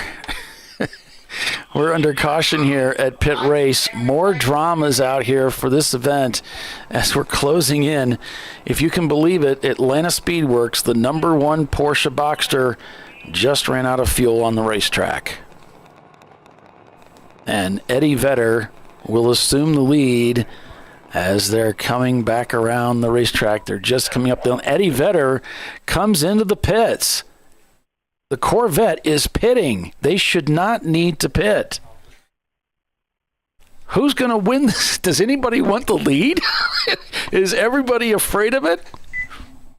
Atlanta Speedworks runs out of gas, waiting for a caution, and the Corvette was poised to take the lead. They've already got their pit stop done. They don't need to do another change or add fuel. This puts the Corvette in prime position to win this race today, and they're rolling down pit road right in front of me into their pit box. Wait, they made it into their pit box? Yes, they did, but not Atlanta Speedworks. Yes, but Atlanta Speedworks, I haven't seen them. I think they're stranded over around turn 3. Oh, no. I thought you... Okay. Yeah, they ran out of fuel, Tiffany. Well, Eddie Vedder's already been in. Yes, he has. They stopped earlier, so Right. they didn't need another pit stop. Exactly. Why they're in is yet a mystery. It maybe the hot potato is the lead. Nobody wants it. I mean, the top two are really... The top two are questionable. That means Team Salem is poised to win this race. There's still 53 minutes remaining in this event. And they are on the racetrack turning laps. Not fast, but they're out there. The other two leaders are not turning laps right now. Oh, my goodness. So what happened? So what happened with the Eddie Vedders, guys? They pitted. Oh, okay. They're right down here in front of We us. don't know why. And why they would bring that Corvette in now is a bit of a mystery. We're back to green. Issue. I wonder if they were any chance maybe they were short on a little fuel. Maybe they wanted a little insurance policy. Well, they just came in. Just came in like 10 laps ago. Yeah, they were just in right here on 136. So there's no reason at 152 to pit unless you've got a problem. Well, it has been, I tell you what, and we see this on Sundays on occasion where the attrition, especially the doubleheader races, the attrition factor gets high, and we've had a lot of cars fall out today, accidents, crazy things that have gone, a lot of mechanical failures, transmissions, different things, and we're getting down to the end of the season. Parts are on their, on borrowed time, and their cars are worn out. So, it happens, and this is more of an abrasive surface. So it does beat these cars up a little bit. Well, and Eddie Vedder, I talked to them this morning, almost put a camera in their car, and they said, Paulie, you probably don't even want to bother. The odds of us finishing this race are so small. We've had nothing but trouble, electrical issues since VIR. We were up until something like 4 or 5 in the morning working on this thing. We've thrown just a bunch of electrical gadgets at it, and we're hoping that it works. So we don't even know what he said. You're welcome to put a camera in it, but we don't know what's going to happen. And here they've come out leading this race, spent quite a bit of time in the lead, and we're poised to win this thing just moments ago, and brought the car into the pits. Well, you wonder now that we were getting into the hotter part of the day, you wonder if some of those electrical gremlins may have come back, and with some of the heat may have exacerbated the problem. So we'll have to see if we can find out. If anybody with Eddie Vedder is watching the broadcast, throw something in there, let us know what's going on. We want to shoot me a message, something. Absolutely, shoot Tiffany a message. We'd like to see you guys get back out there. We want to see if we can make a race out of this. So. Well, just because they were out there doing well doesn't mean they weren't still fighting electrical issues. Oh, no. So now the car's back out on the racetrack. The Corvette is back out. So I don't know if they did a driver change or what they did. I don't know.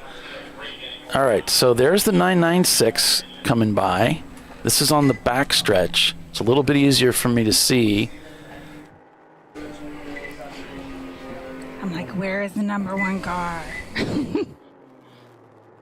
So Eddie Vedder may still be okay. We'll have to see what the timing and scoring looks like and see what the gap is to those guys, and we'll have to kind of get an idea. Here comes Money Shift. They're going to be penalized for contact with another car. Here comes Salins. The 996 comes by. Eddie Vedder comes back into the pits. They are having a problem with that Corvette. Oh my gosh. Okay, Atlanta Speedworks just fell, but Eddie Vedder's in the pits. So this is Gremlins, electrical issues 101. You try to fix something, you try something, you send the car back out. They are having significant issues with that car, you can bet. So now the race is in hand. Eddie Vedder shown in the lead of the race, but they are in the pits right now. And Atlanta Speedworks runs out of fuel around turns 2 and 3, so they're going to have to be towed back to get fuel and get back out. Well, that was what the yellow was for, right? But we're back to green, so wouldn't that mean that they're in the pits They now? would be back in the paddock area somewhere or coming around to the pits, Might be. RVA Graphics and Wraps just sets their fastest lap time of the day inside the top 10. Atlanta Speedworks just drops behind the EC car. And the Corvette is still in the pits. There's a crewman ducked into the passenger compartment. They are working on that car. Wonder if it's something ignition related or just some type of wiring with it. That's what, based on what you're saying, based on when you talked to them this morning, that could be what's going on. I bet they're wondering too. Absolutely. Falling to 4. Team Salem Mustard is poised to win this race, guys. This could all come back to Team Salem from reliability and performance. Well, depending on how long this takes, you may bring a few new players into this. You've got Bogle in the 40 car right behind them, only a couple laps off there. You've got Bavarian. Depending on how far these guys, fall, you bring a few players in there that could contend for that podium. And we know that Salins has finished up their pit stops. They're good to go to the end. Yeah, they sure should be. So they are set. So just, coming to looks like about 47 minutes to go here and change, and it's going to get interesting. But the question is, could be one of those days, can Salins get to the end without an issue? Can both the cars get to the end? Because if a lot of people are having issues, you never know. It was a weird day in football yesterday, so maybe it's a weird day in racing today. Might be. It certainly had its dramas. We saw Atlanta Speedworks chasing down Eddie Vedder and getting by them eventually. It took most of the day to get that job done, and they got it done. And then we were talking about just before the break, they've got to be pushing fuel. They have to be pushing for a caution. And just like what caught out Bogle Legacy yesterday, they simply ran out of fuel on the racetrack trying to play that strategy. Stretched a little too long. And that's a tough game to play, especially when you're trying to chase guys down. You're going to burn more fuel because you're pushing the car, or depending on what you've got, you're pushing the car to what you need to, make the most time, but at the same time, your fuel efficiency goes down. So having that balance of, conserving a little bit and getting what you need, it's a tough balance. the thing that got them was the caution came out and they had just passed pit in. Otherwise, I'm imagining they would have dove in. And so at 35 miles an hour, it takes a long time to get all the way back around this track. And by the time they got back around, we went back green. And that just adds insult to injury where you run out. Rude. Oh, man. So Team Salem Mustard has just taken the lead of this race for the first time today. Wow. With 45 minutes left in the race. And at this point, it doesn't look like there's anybody poised to challenge the Salem's team. Oh, and I just thought about it too. Those older Boxsters, if you run them out of fuel, you usually kill the fuel pump. If they can put some fuel back in that car and get it back out there quickly, they might be able to stay ahead of BLM. No, I'm saying if they ran it dry, it cooks the fuel pump. Right, and unless they can do that, unless they can just put some fuel in and get back out there to hold off BLM's going to rocket up to the front of this field because it's just going to be the two Salem's cars and BLM. Well, and let's not count out Bavarian either because they're only one lap behind Clive's guys. Yes, we got a little less than 45 minutes to go, but one mistake, one issue, an off track or something could put those guys back in contention for it. The Corvette is still in the pits being serviced. They're still working on that machine.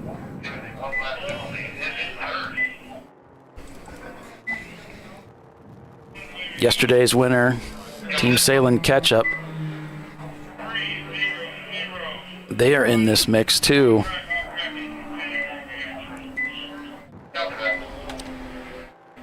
Atlanta Speedworks has still not got back out there, so golly for them. Kind of.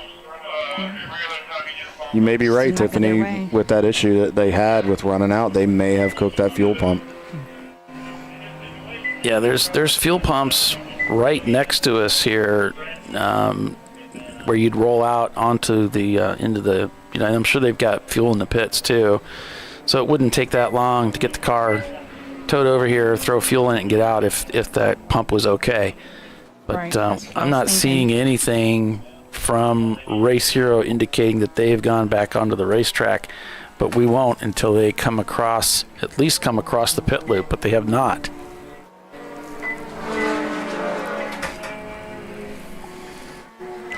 Got some jockeying back down here toward the latter half of the top 10 and the top 15 here. It looked like the 996, the 502 just got a couple spots there. The one car just dropped down, so Clive's guys are officially up to fourth overall. So, and with Eddie Vedder's guys still in the pits, a couple more laps, and they're going to find themselves in the podium position. They're looking at a podium. Number one and the first place and second place car go out at the same time. That's insane. Well, and this is just what JP3 is hoping for. If they got enough laps to overtake the Corvette, they could potentially win their class again. It could be back-to-back wins for that new team here this weekend in the Ford Mustang. So Ramen Racing is leading A class still. Money Shift still leads B class. Atlanta Speedworks currently still leads C class. No, because we've got Salem that took that over, and now we're going to caution. What now? Let's take a look at the ants, Polly, and let's see what's going on. We got one stopped, it looks like, over down here, maybe by 16. Yeah, let's go to that camera and see if we can see anything. I don't see anything right now. I'm looking at the log sheet. Nothing entered just yet. So we've gone full course caution, and they're taking us to purple 35.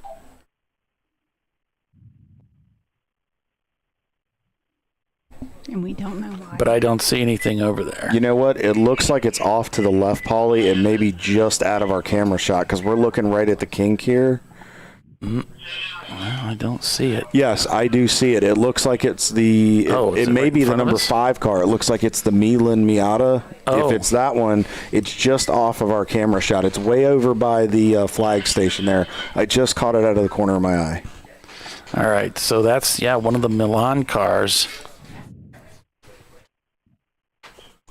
Now, I believe that's what it is based on the color I was seeing. I could be wrong, folks, and maybe I don't mean to speculate, but that's what we're seeing. That's what we're seeing here, and that's one of the benefits of Race Hero. We can see when those cars go amber or go magenta, and the 5 car has indeed gone magenta. Yep, there it is. If you pull just to the right there, we can see the left front tire. Yeah, we got just a little bit of it here.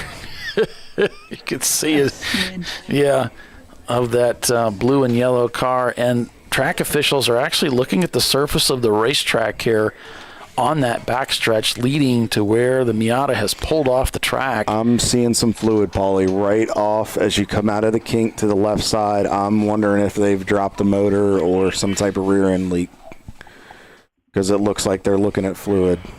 Well, this is just, there's so much stuff going on. I don't even know what to make of it. Eddie Vedder's still shown in the pits. We'll take a look down the pit lane. Yes, they are still there. We do have some teams pitting. We've seen a lot of teams today, guys, blowing things up, and they're going in dramatic fashion too. And they're leaving some trails. But like we said, it's that point in the season, folks, when you're running X amount of races, and a number of these teams run a number of races, in different divisions, and along with Champ Car, these cars get tired, and sometimes things go. So what they've done is they've parked a truck in front of the fluid downs, probably oil. We don't know for sure, to keep teams from driving. You can see that truck in the distance there, from basically driving down that left side of the racetrack to stay out of the fluid that's down, because the scene of the crime is much further ahead. If you look far to the right, you can see that other vehicle up there, and that's where the Milan car actually is located. So they're sort of blocking off this part of the racetrack, probably until they can get the speedy dry down here. This could be a lengthy stop. Mm-hmm.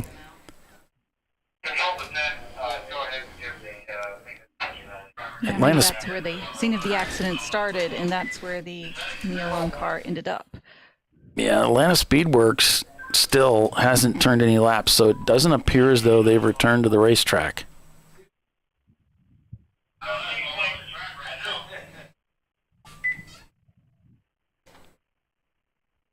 RVA and the 311 car looks like they're about to, in another lap or two here, they're going to gain a spot. So that'll put them, I believe, that would put them into 8th overall. So. Mm-hmm.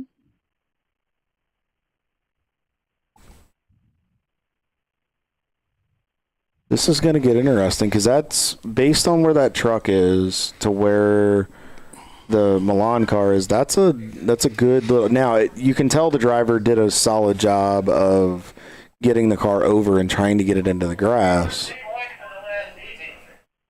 But and the good thing is that's not on the race line, which is good. As you're coming out of that kink, you're mostly going to be over mid-track to the right, but you still got to be careful. And it does look like they're going to throw some speedy dry down here, Polly. Like you said, there's a fair chance he knew it was in trouble, and he just pulled over to the left to stay out of the way. And meanwhile, you're going pretty fast. You can't just stop on a dime. He slowed it down, and he got off the racetrack safely. That's what we ask you to do.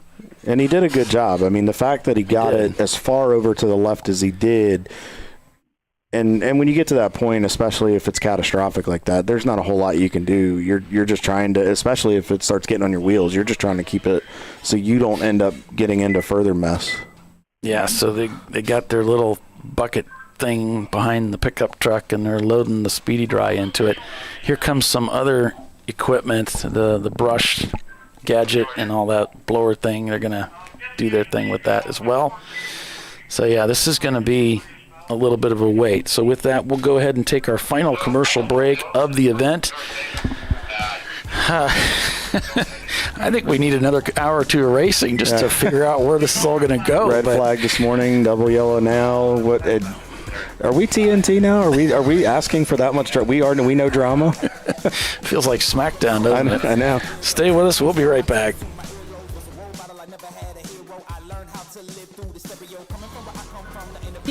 I'd buy tires online, but then what?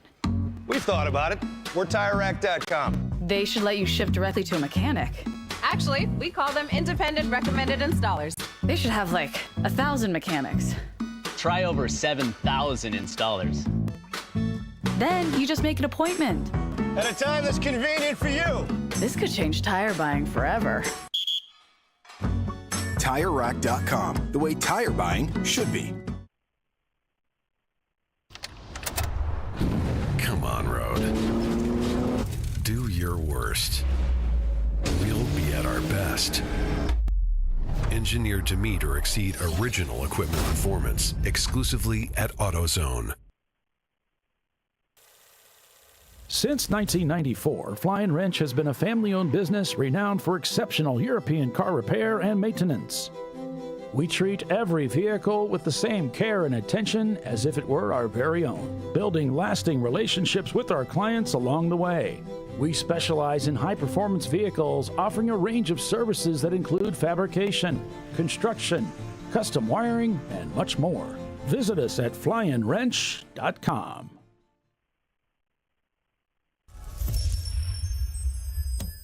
Frozen rotors from Diversified Cryogenics deliver increased performance and a higher level of safety, while significantly reducing braking system costs. So to tell you a little bit about the durability of this product.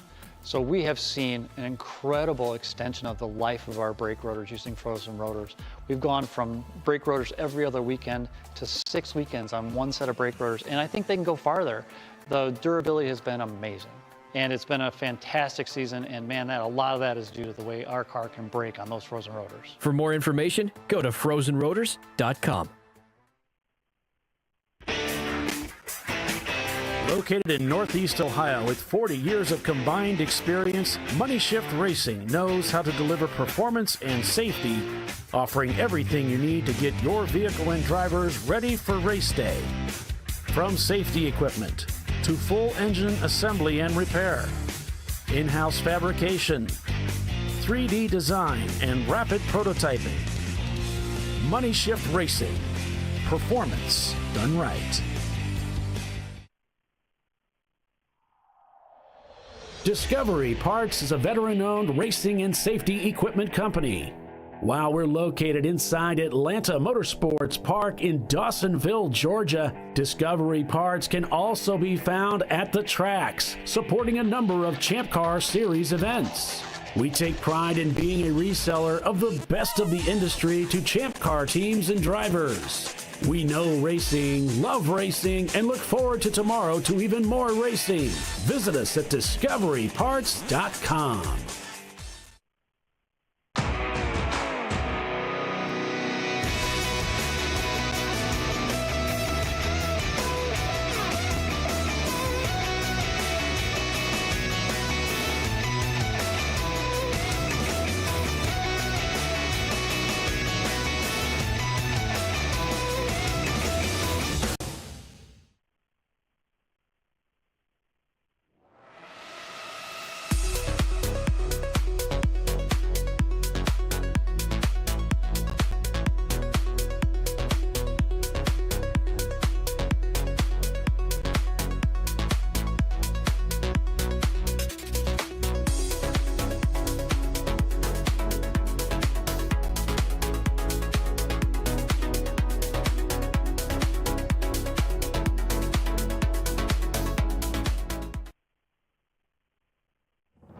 Lifeline's continuous commitment to research and development ensures that we supply the most innovative and cutting-edge products available, used by the majority of the world's motorsport championship-winning drivers, teams, and constructors. Lifeline has a stringent and proven history of success. Lifeline's continuous commitment to research and development ensures that we supply the most innovative and cutting-edge products available.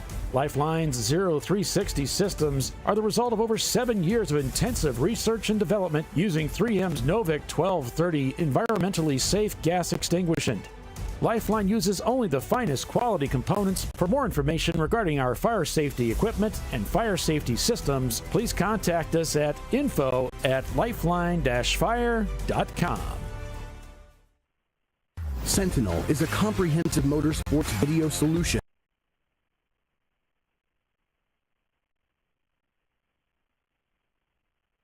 It's rookie weekend here. I broke the commercial, but that's okay. We're back to green here for the final half hour of racing, and I don't even know where to start. No matter what I say, I'm going to forget something. I'm going to miss something. There's so much going on. Or it's going to change. Or it's going to change, and it won't matter, right? So if you've been watching, I haven't watched in the last 10 minutes, we had the Team Milan, the +2 car, lost an engine or a transmission or something. There was a lot of oil down. Something happened down here heading into 17, towards 16. And that brought out the caution. The Corvette is been stuck in the pits. It looks like they got back out. Atlanta Speedworks was leading the race, ran out of fuel.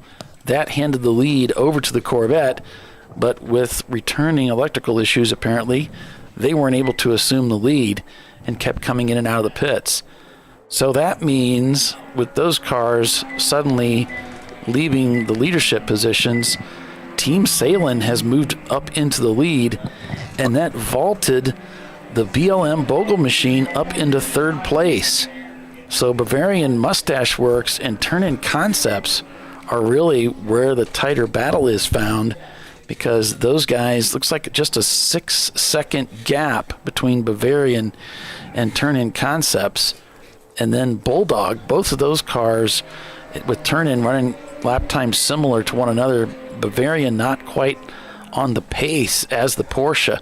So there's a possibility we could have more change of position inside that top 10 before this race is out in just 29 minutes.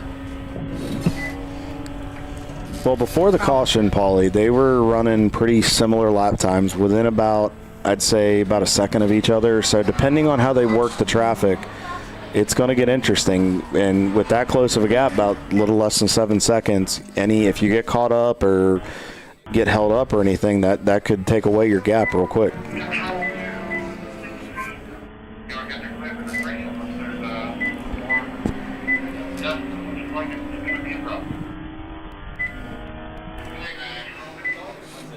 On board with Team Salem, the race has really come their way, but it hasn't come easy. I mean, this is endurance road racing. You have to tick all the boxes and do the very best you can. You've got to be there at the end, and this race is still not over. Anything could still happen, and they themselves could fall victim to some kind of an issue.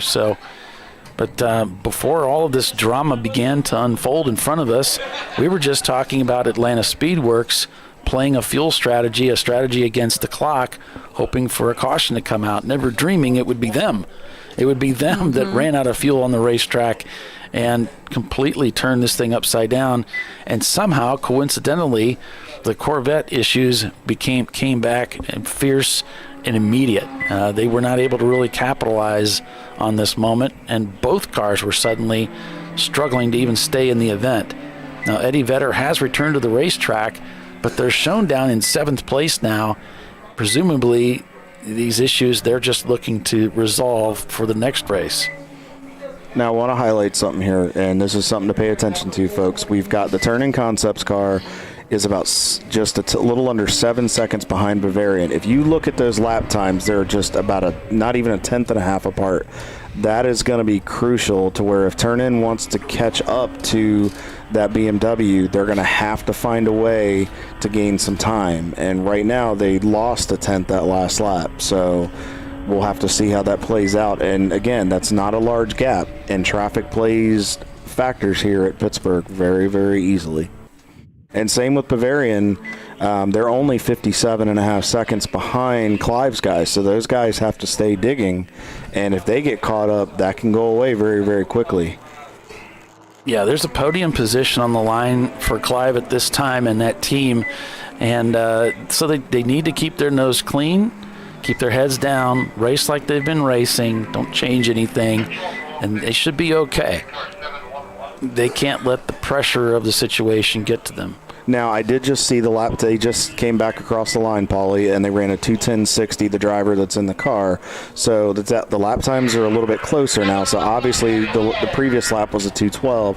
That shows they were probably in a little bit of traffic, heads up driving by the driver, just being smart, not putting the car in any questionable positions. So, and they got 2 seconds back. So, but we'll have to monitor that, especially with fourth and fifth place cars right now, because that is, I mean, they're within tenths of each other. Well, and before we left, Tiffany, you were talking about these Porsche Boxsters. If you run them out of fuel, you're probably going to smoke that fuel pump, and it is looking that way, isn't it? Yep. So Billy said he heard that they were just packing the car up. So that means, you know, it obviously did more than just needed fuel.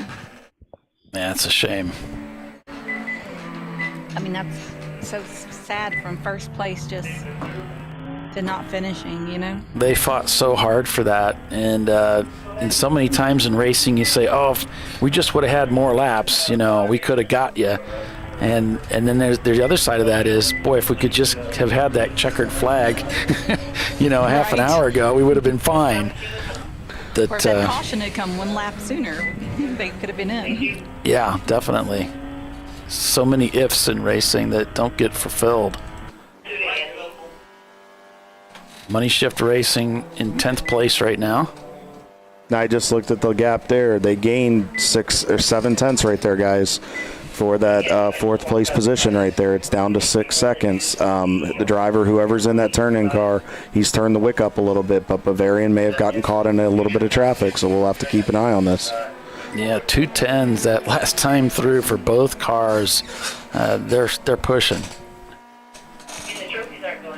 And, I mean, a little less than 25 minutes to go. Bulldog is only 1 lap behind here, and, you know, they're laying down some decent laps as well, so we'll have to see what happens. Yeah, little bobble in front, you know, from any of the teams in front of them, and they're ready to pounce. Absolutely. One off, or, you know, something happens. I mean, that can be made up very, very quickly.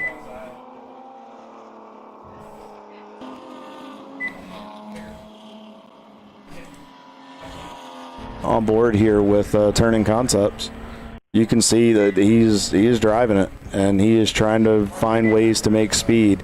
And probably we're in the latter part of the day, in the afternoon, trying to find different lines that work for him, seeing what he's doing, how you can see he's using up all that racetrack, pushing it, just trying to find that extra little bit of speed. A little extra anything. Absolutely. Whistling down through 16. He'll dive into 17 and come back around to start another lap. And the good thing is, if you look at the driver's posture in the car, he was very calm. That's an experienced team. They've been around the paddock for a while. You can tell he's just, okay, he knows what he has to do, and he's just doing his best. Oh, big gain right there, guys. We're down to 4.6 seconds. That was a huge gain. So we're going to have a battle on our hands here. We'll have to keep an eye on this.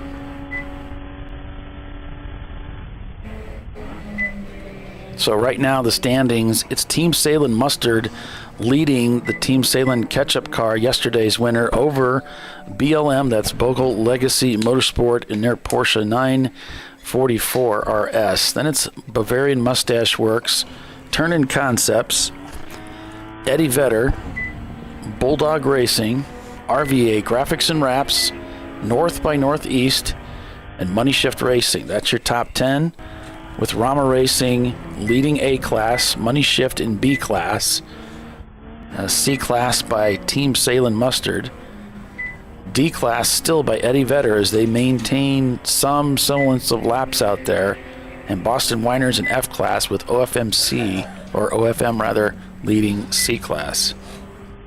If Eddie's guys can just hang on and run some mid 2-minute laps, and if they can keep that thing together, I think they'll probably be able to bring it home. I mean, we're down inside of 22 minutes here.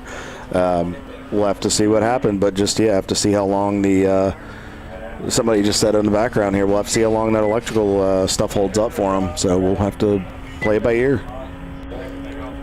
But just to highlight too, guys, the sister Atlanta Speedworks car, the 996, is creeping in. That top 10 overall is not out of the equation. They're only 1.3 seconds back, it looks like, from Money Shift. So this is going to get very interesting.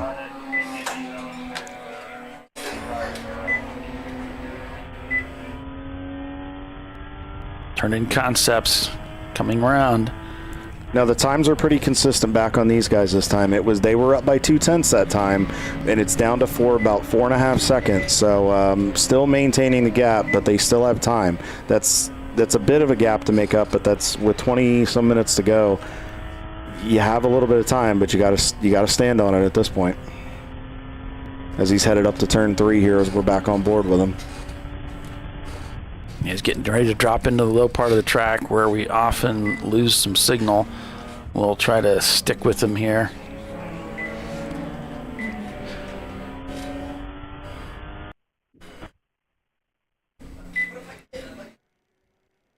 We'll come up through 6 and 7 and then run down the hill here.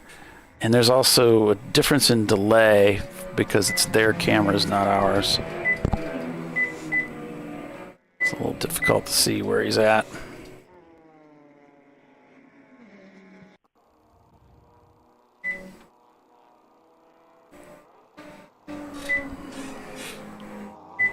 Money shift just popped off a 209.76 to the 210.38 by the 996. So the gap is still steady at just a touch under 2 seconds. So we'll continue to keep an eye on that. But so far, we'll have to see what happens here when Bavarian and Turn-In both come across the line. It's still both your Salen's teammates up front with Mustard leading Ketchup. And I believe Mustard has a lap on Ketchup, correct, Paulie, if I'm not mistaken? Yeah, and there's a BMW up in front of Concept here. And this is what you got to be careful about, folks. We've talked about this. So right now, he knows he's trying to chase down. He's got to find a way to get around traffic here very carefully. You don't want to push the issue. We're going to lose a little bit of little camera here just due to the signal. But the question is, can he get by without losing a lot of time? Because you don't want to get caught up racing that BMW super hard either and then get yourself in trouble.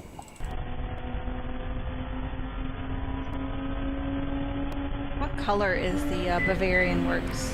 I believe it's a black BMW, and it's got some, it looks kind of like a chrome illusion with the blue and the gray. It changes a little bit in the light, if I'm not mistaken. So. Okay. I was thinking it was a dark color. I wasn't really sure. 3.6 seconds the gap that time by as Turn-In Concepts in their Porsche Boxster is trying to chase down the Bavarian Mustache Works BMW. Just shaved off another little bit right there. Nice move. He got by the BMW and he outbraked the Miata getting there before getting into 3 and 4. That was very heads up right there. He saved himself a little time. Grabbing another one as you're coming up the hill there. So less than 18 minutes unofficially in the race. And Turn-In has cut the gap down to 3.6. And Bavarian's down to 50 seconds. They've shaved 7 seconds off of Clive's guys.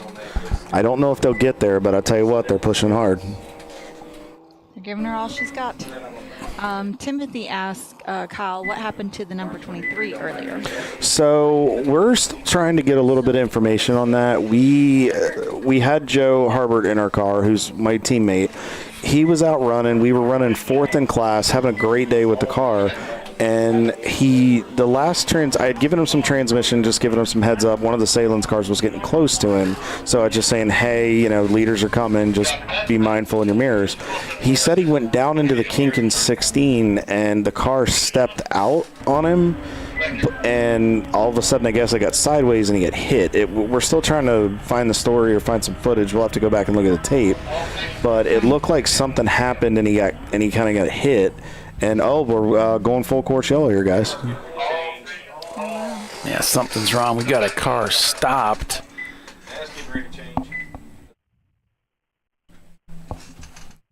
And we're trying to get some of the details here. Is that near turn 1? But it's right at straightaway? turn 1-ish. So try and check our cameras and see if we see anything.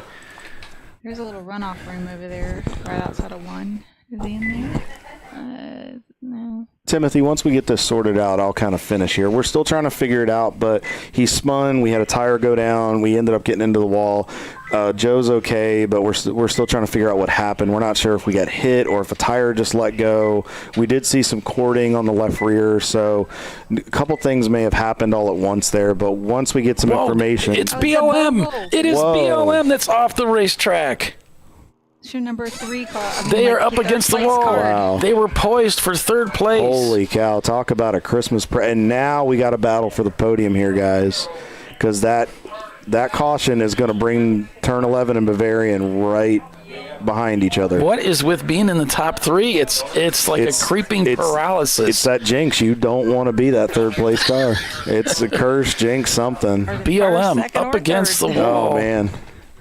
And it was so close. I'll tell you what, if I was ketchup and mustard, I would start saying as many prayers as you can.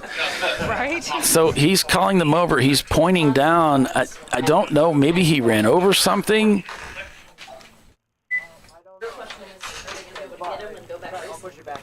I think we should just wow.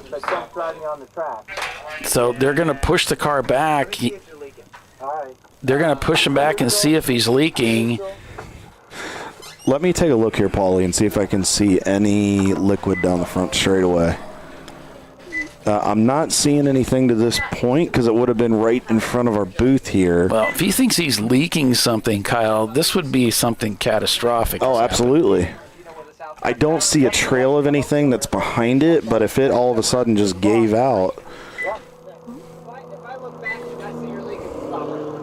Actually, you know what? I'm seeing a little bit before the start. I don't know if that's rubber or what, but we'll have to find out here. It's kind of odd streaking down. It's like on both 2 tire marks coming all the way down. It's if something gave out, wonder if it got on the wheels as he was getting it slowed down. Well, they're hooking him up to the rope, but there's less than 15 minutes in this race. Wow. So this could actually move Bavarian up into third place. Bernie said it's everyone's race to lose. Any given day. Oh, something doesn't sound right. Yeah. That they are pulling him off the racetrack. They're trying to get him out of the way quickly. He's on the racetrack surface now. Hopefully, for the sake of being able to go back green, hopefully it's not leaking. And once they get him off here, we can get some racing in, and we could take this thing to the checker and can have a fight on our hands. Yeah, this is over near the other pit entrance, it looks like. I'm not even sure he got that far, did he? He just got barely around the corner. He was actually, I think based on where he was stopped, he was right past the start-finish line just before turn 1. He didn't even get around the corner. So, like Tiffany had said before, when the one car, when it had its problem, talk about there we go. Talk about getting a kick right there. Yeah, that's actually pit out. He was rolling through, so now he's going into pit in on the other course. Unbelievable. They're going back to green, all right, folks. Guys, they here we go. Not wasting any time. And Team Salem Ketchup drops the hammer as we are back to green flag racing here at PittRace. What's going to happen in the next 10 to 15 minutes? I don't know. I would keep a camera on that Turn 11 Concepts car for a little bit because that closed the gap right there, and that is going to be, here we go, guys. Here's the dogfight. Yep, this is it. It's going to get good right here. Oh. He goes wide. Oh, he went wide there. He took went shallow. Oh, he's back, though. Here we go. Oh. Careful now. I'm still here. Bavarian Mustache Works in the fight with Turning Concepts. This is a pass for position. This is the podium. Whoa, that was close right there. But heads up driving by both drivers. We'll have to see what happens when they come out of the, was it Coyote Gulch down there? Yep. They're coming down here, and fortunately we got an in-car camera. We're gonna lose some spots here, but we'll pick it up at the top of the hill. Smart move there by Bavarian. Raced them in the corner, gave them just enough room to get through, and that's probably about 3 car lengths is what we're looking at right there, guys. Again, these 2 cars well matched. Assuming they don't have the traffic, we'll see how this all comes together. And we know Bavarian was having some steering issues. The car just wasn't responding to steering. They have to steer in early and wait for the car to respond. No, the question is, with having to push it much harder and you're straining that steering, will it hold together? I mean, we hope it does, but when you put it in those positions and it's already struggling. Absolutely, and you start to experience those problems. Just over 11 minutes unofficially in this race. A car slowed to the right as they come down onto the backstretch, heading down to 16. Let's see what happens here as they get up into the corner. We're seeing them just coming by our booth here, Paulie. Yep, here they are. There's a pretty good gap now. About four car lengths. And stretched out a little bit as he came out over turns 18 and 19.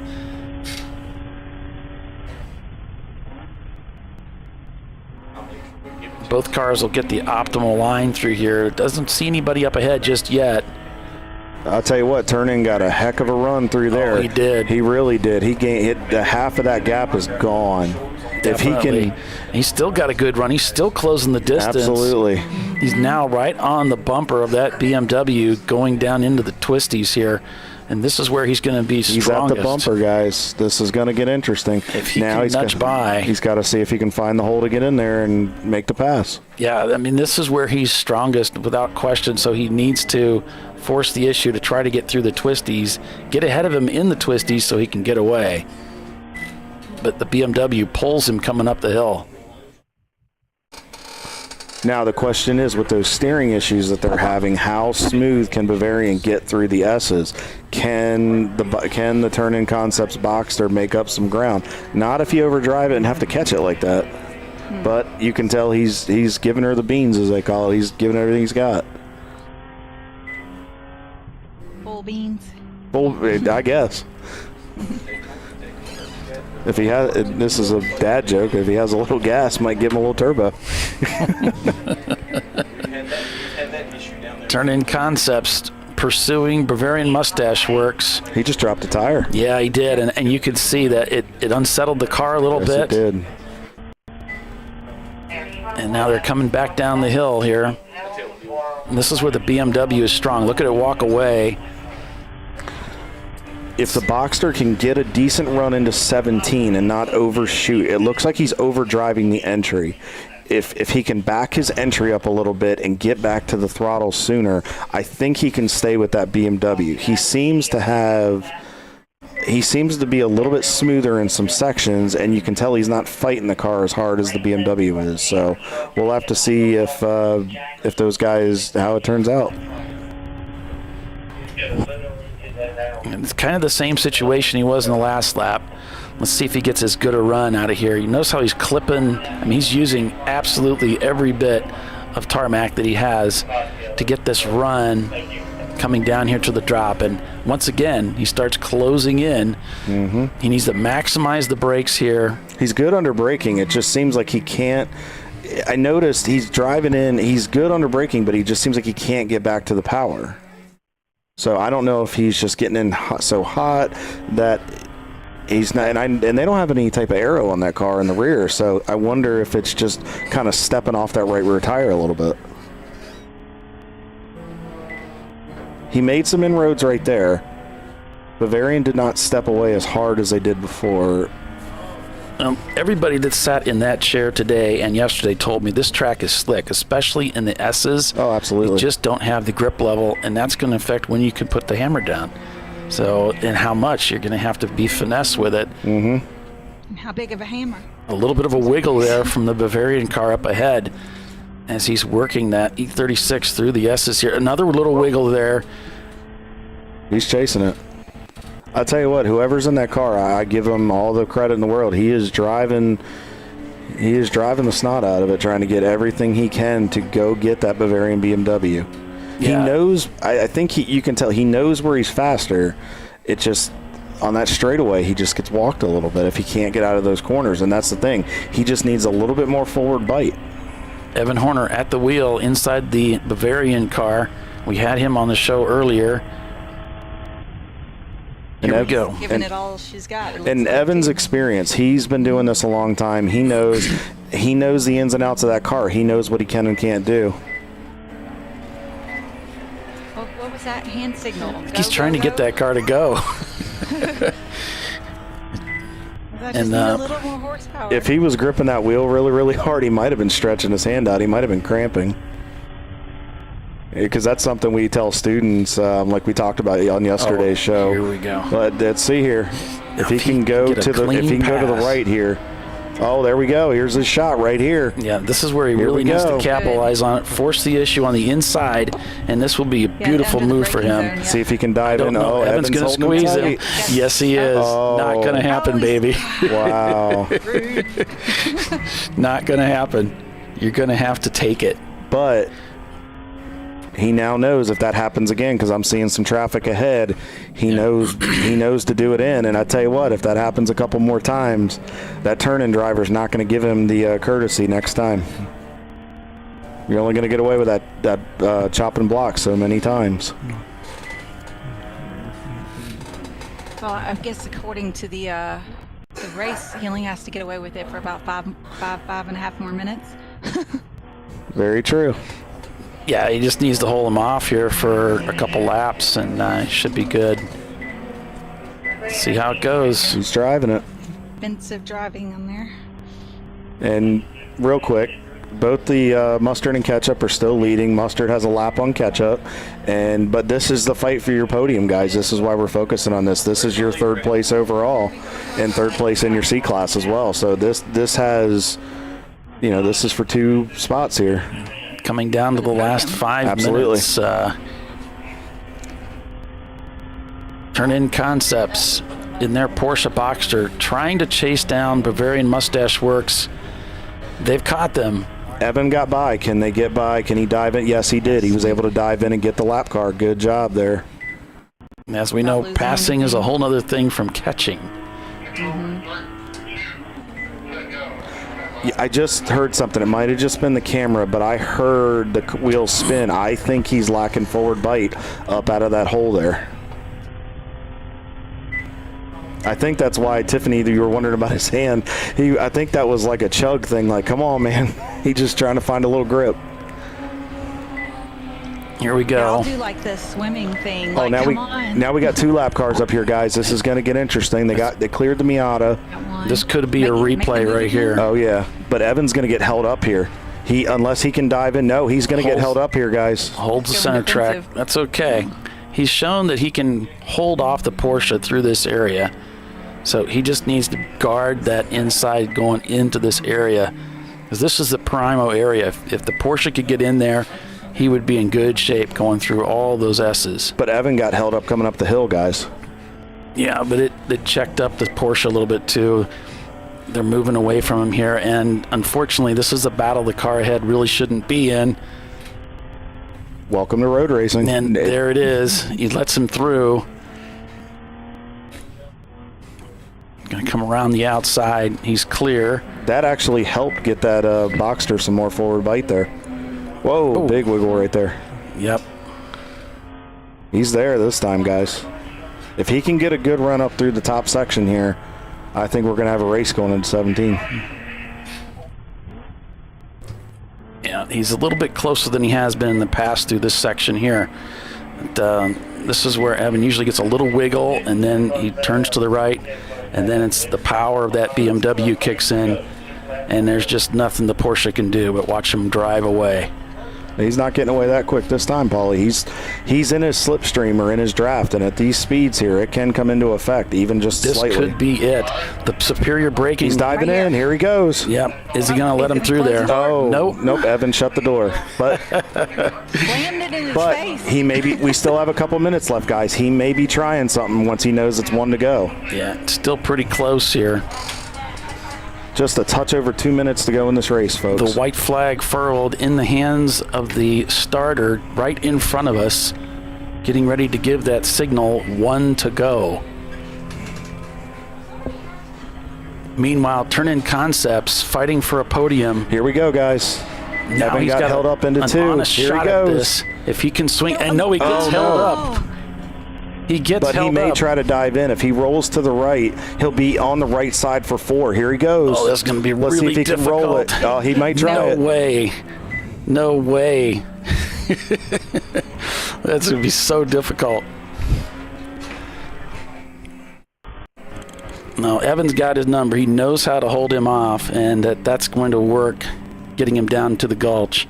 Now they've already swung up to the top of the hill here, but he's so close. Yeah, Evan walked a little bit there, got a little bit better run up the hill. But if there's any traffic that comes into play here, he knows what he can do. Team Salem coming up to the top of the hill, the starter, with a furled flag in hand. It's 3:59 according to my pewter. They're watching for him to come around. Turn-in's not... They're right there, guys. There's the white flag being shown to Salem. Whoa! One to go. Oh, turn-in's off. Turn-in's off. He got in way too hot into the corner there. Oh, no. Oh, he tried. Man. You know, you got to give it everything you have. He had nothing to lose but to try to do the most to get by, and it just didn't work. I'll tell you what, I give all the credit to that driver in that Boxster right now. He gave it everything he had. So close. Oh, man. Some awesome racing here at the end of this event. Bavarian going by, getting that one to go, and the pressure's off. There's turn-in going down the front straightaway. Wow.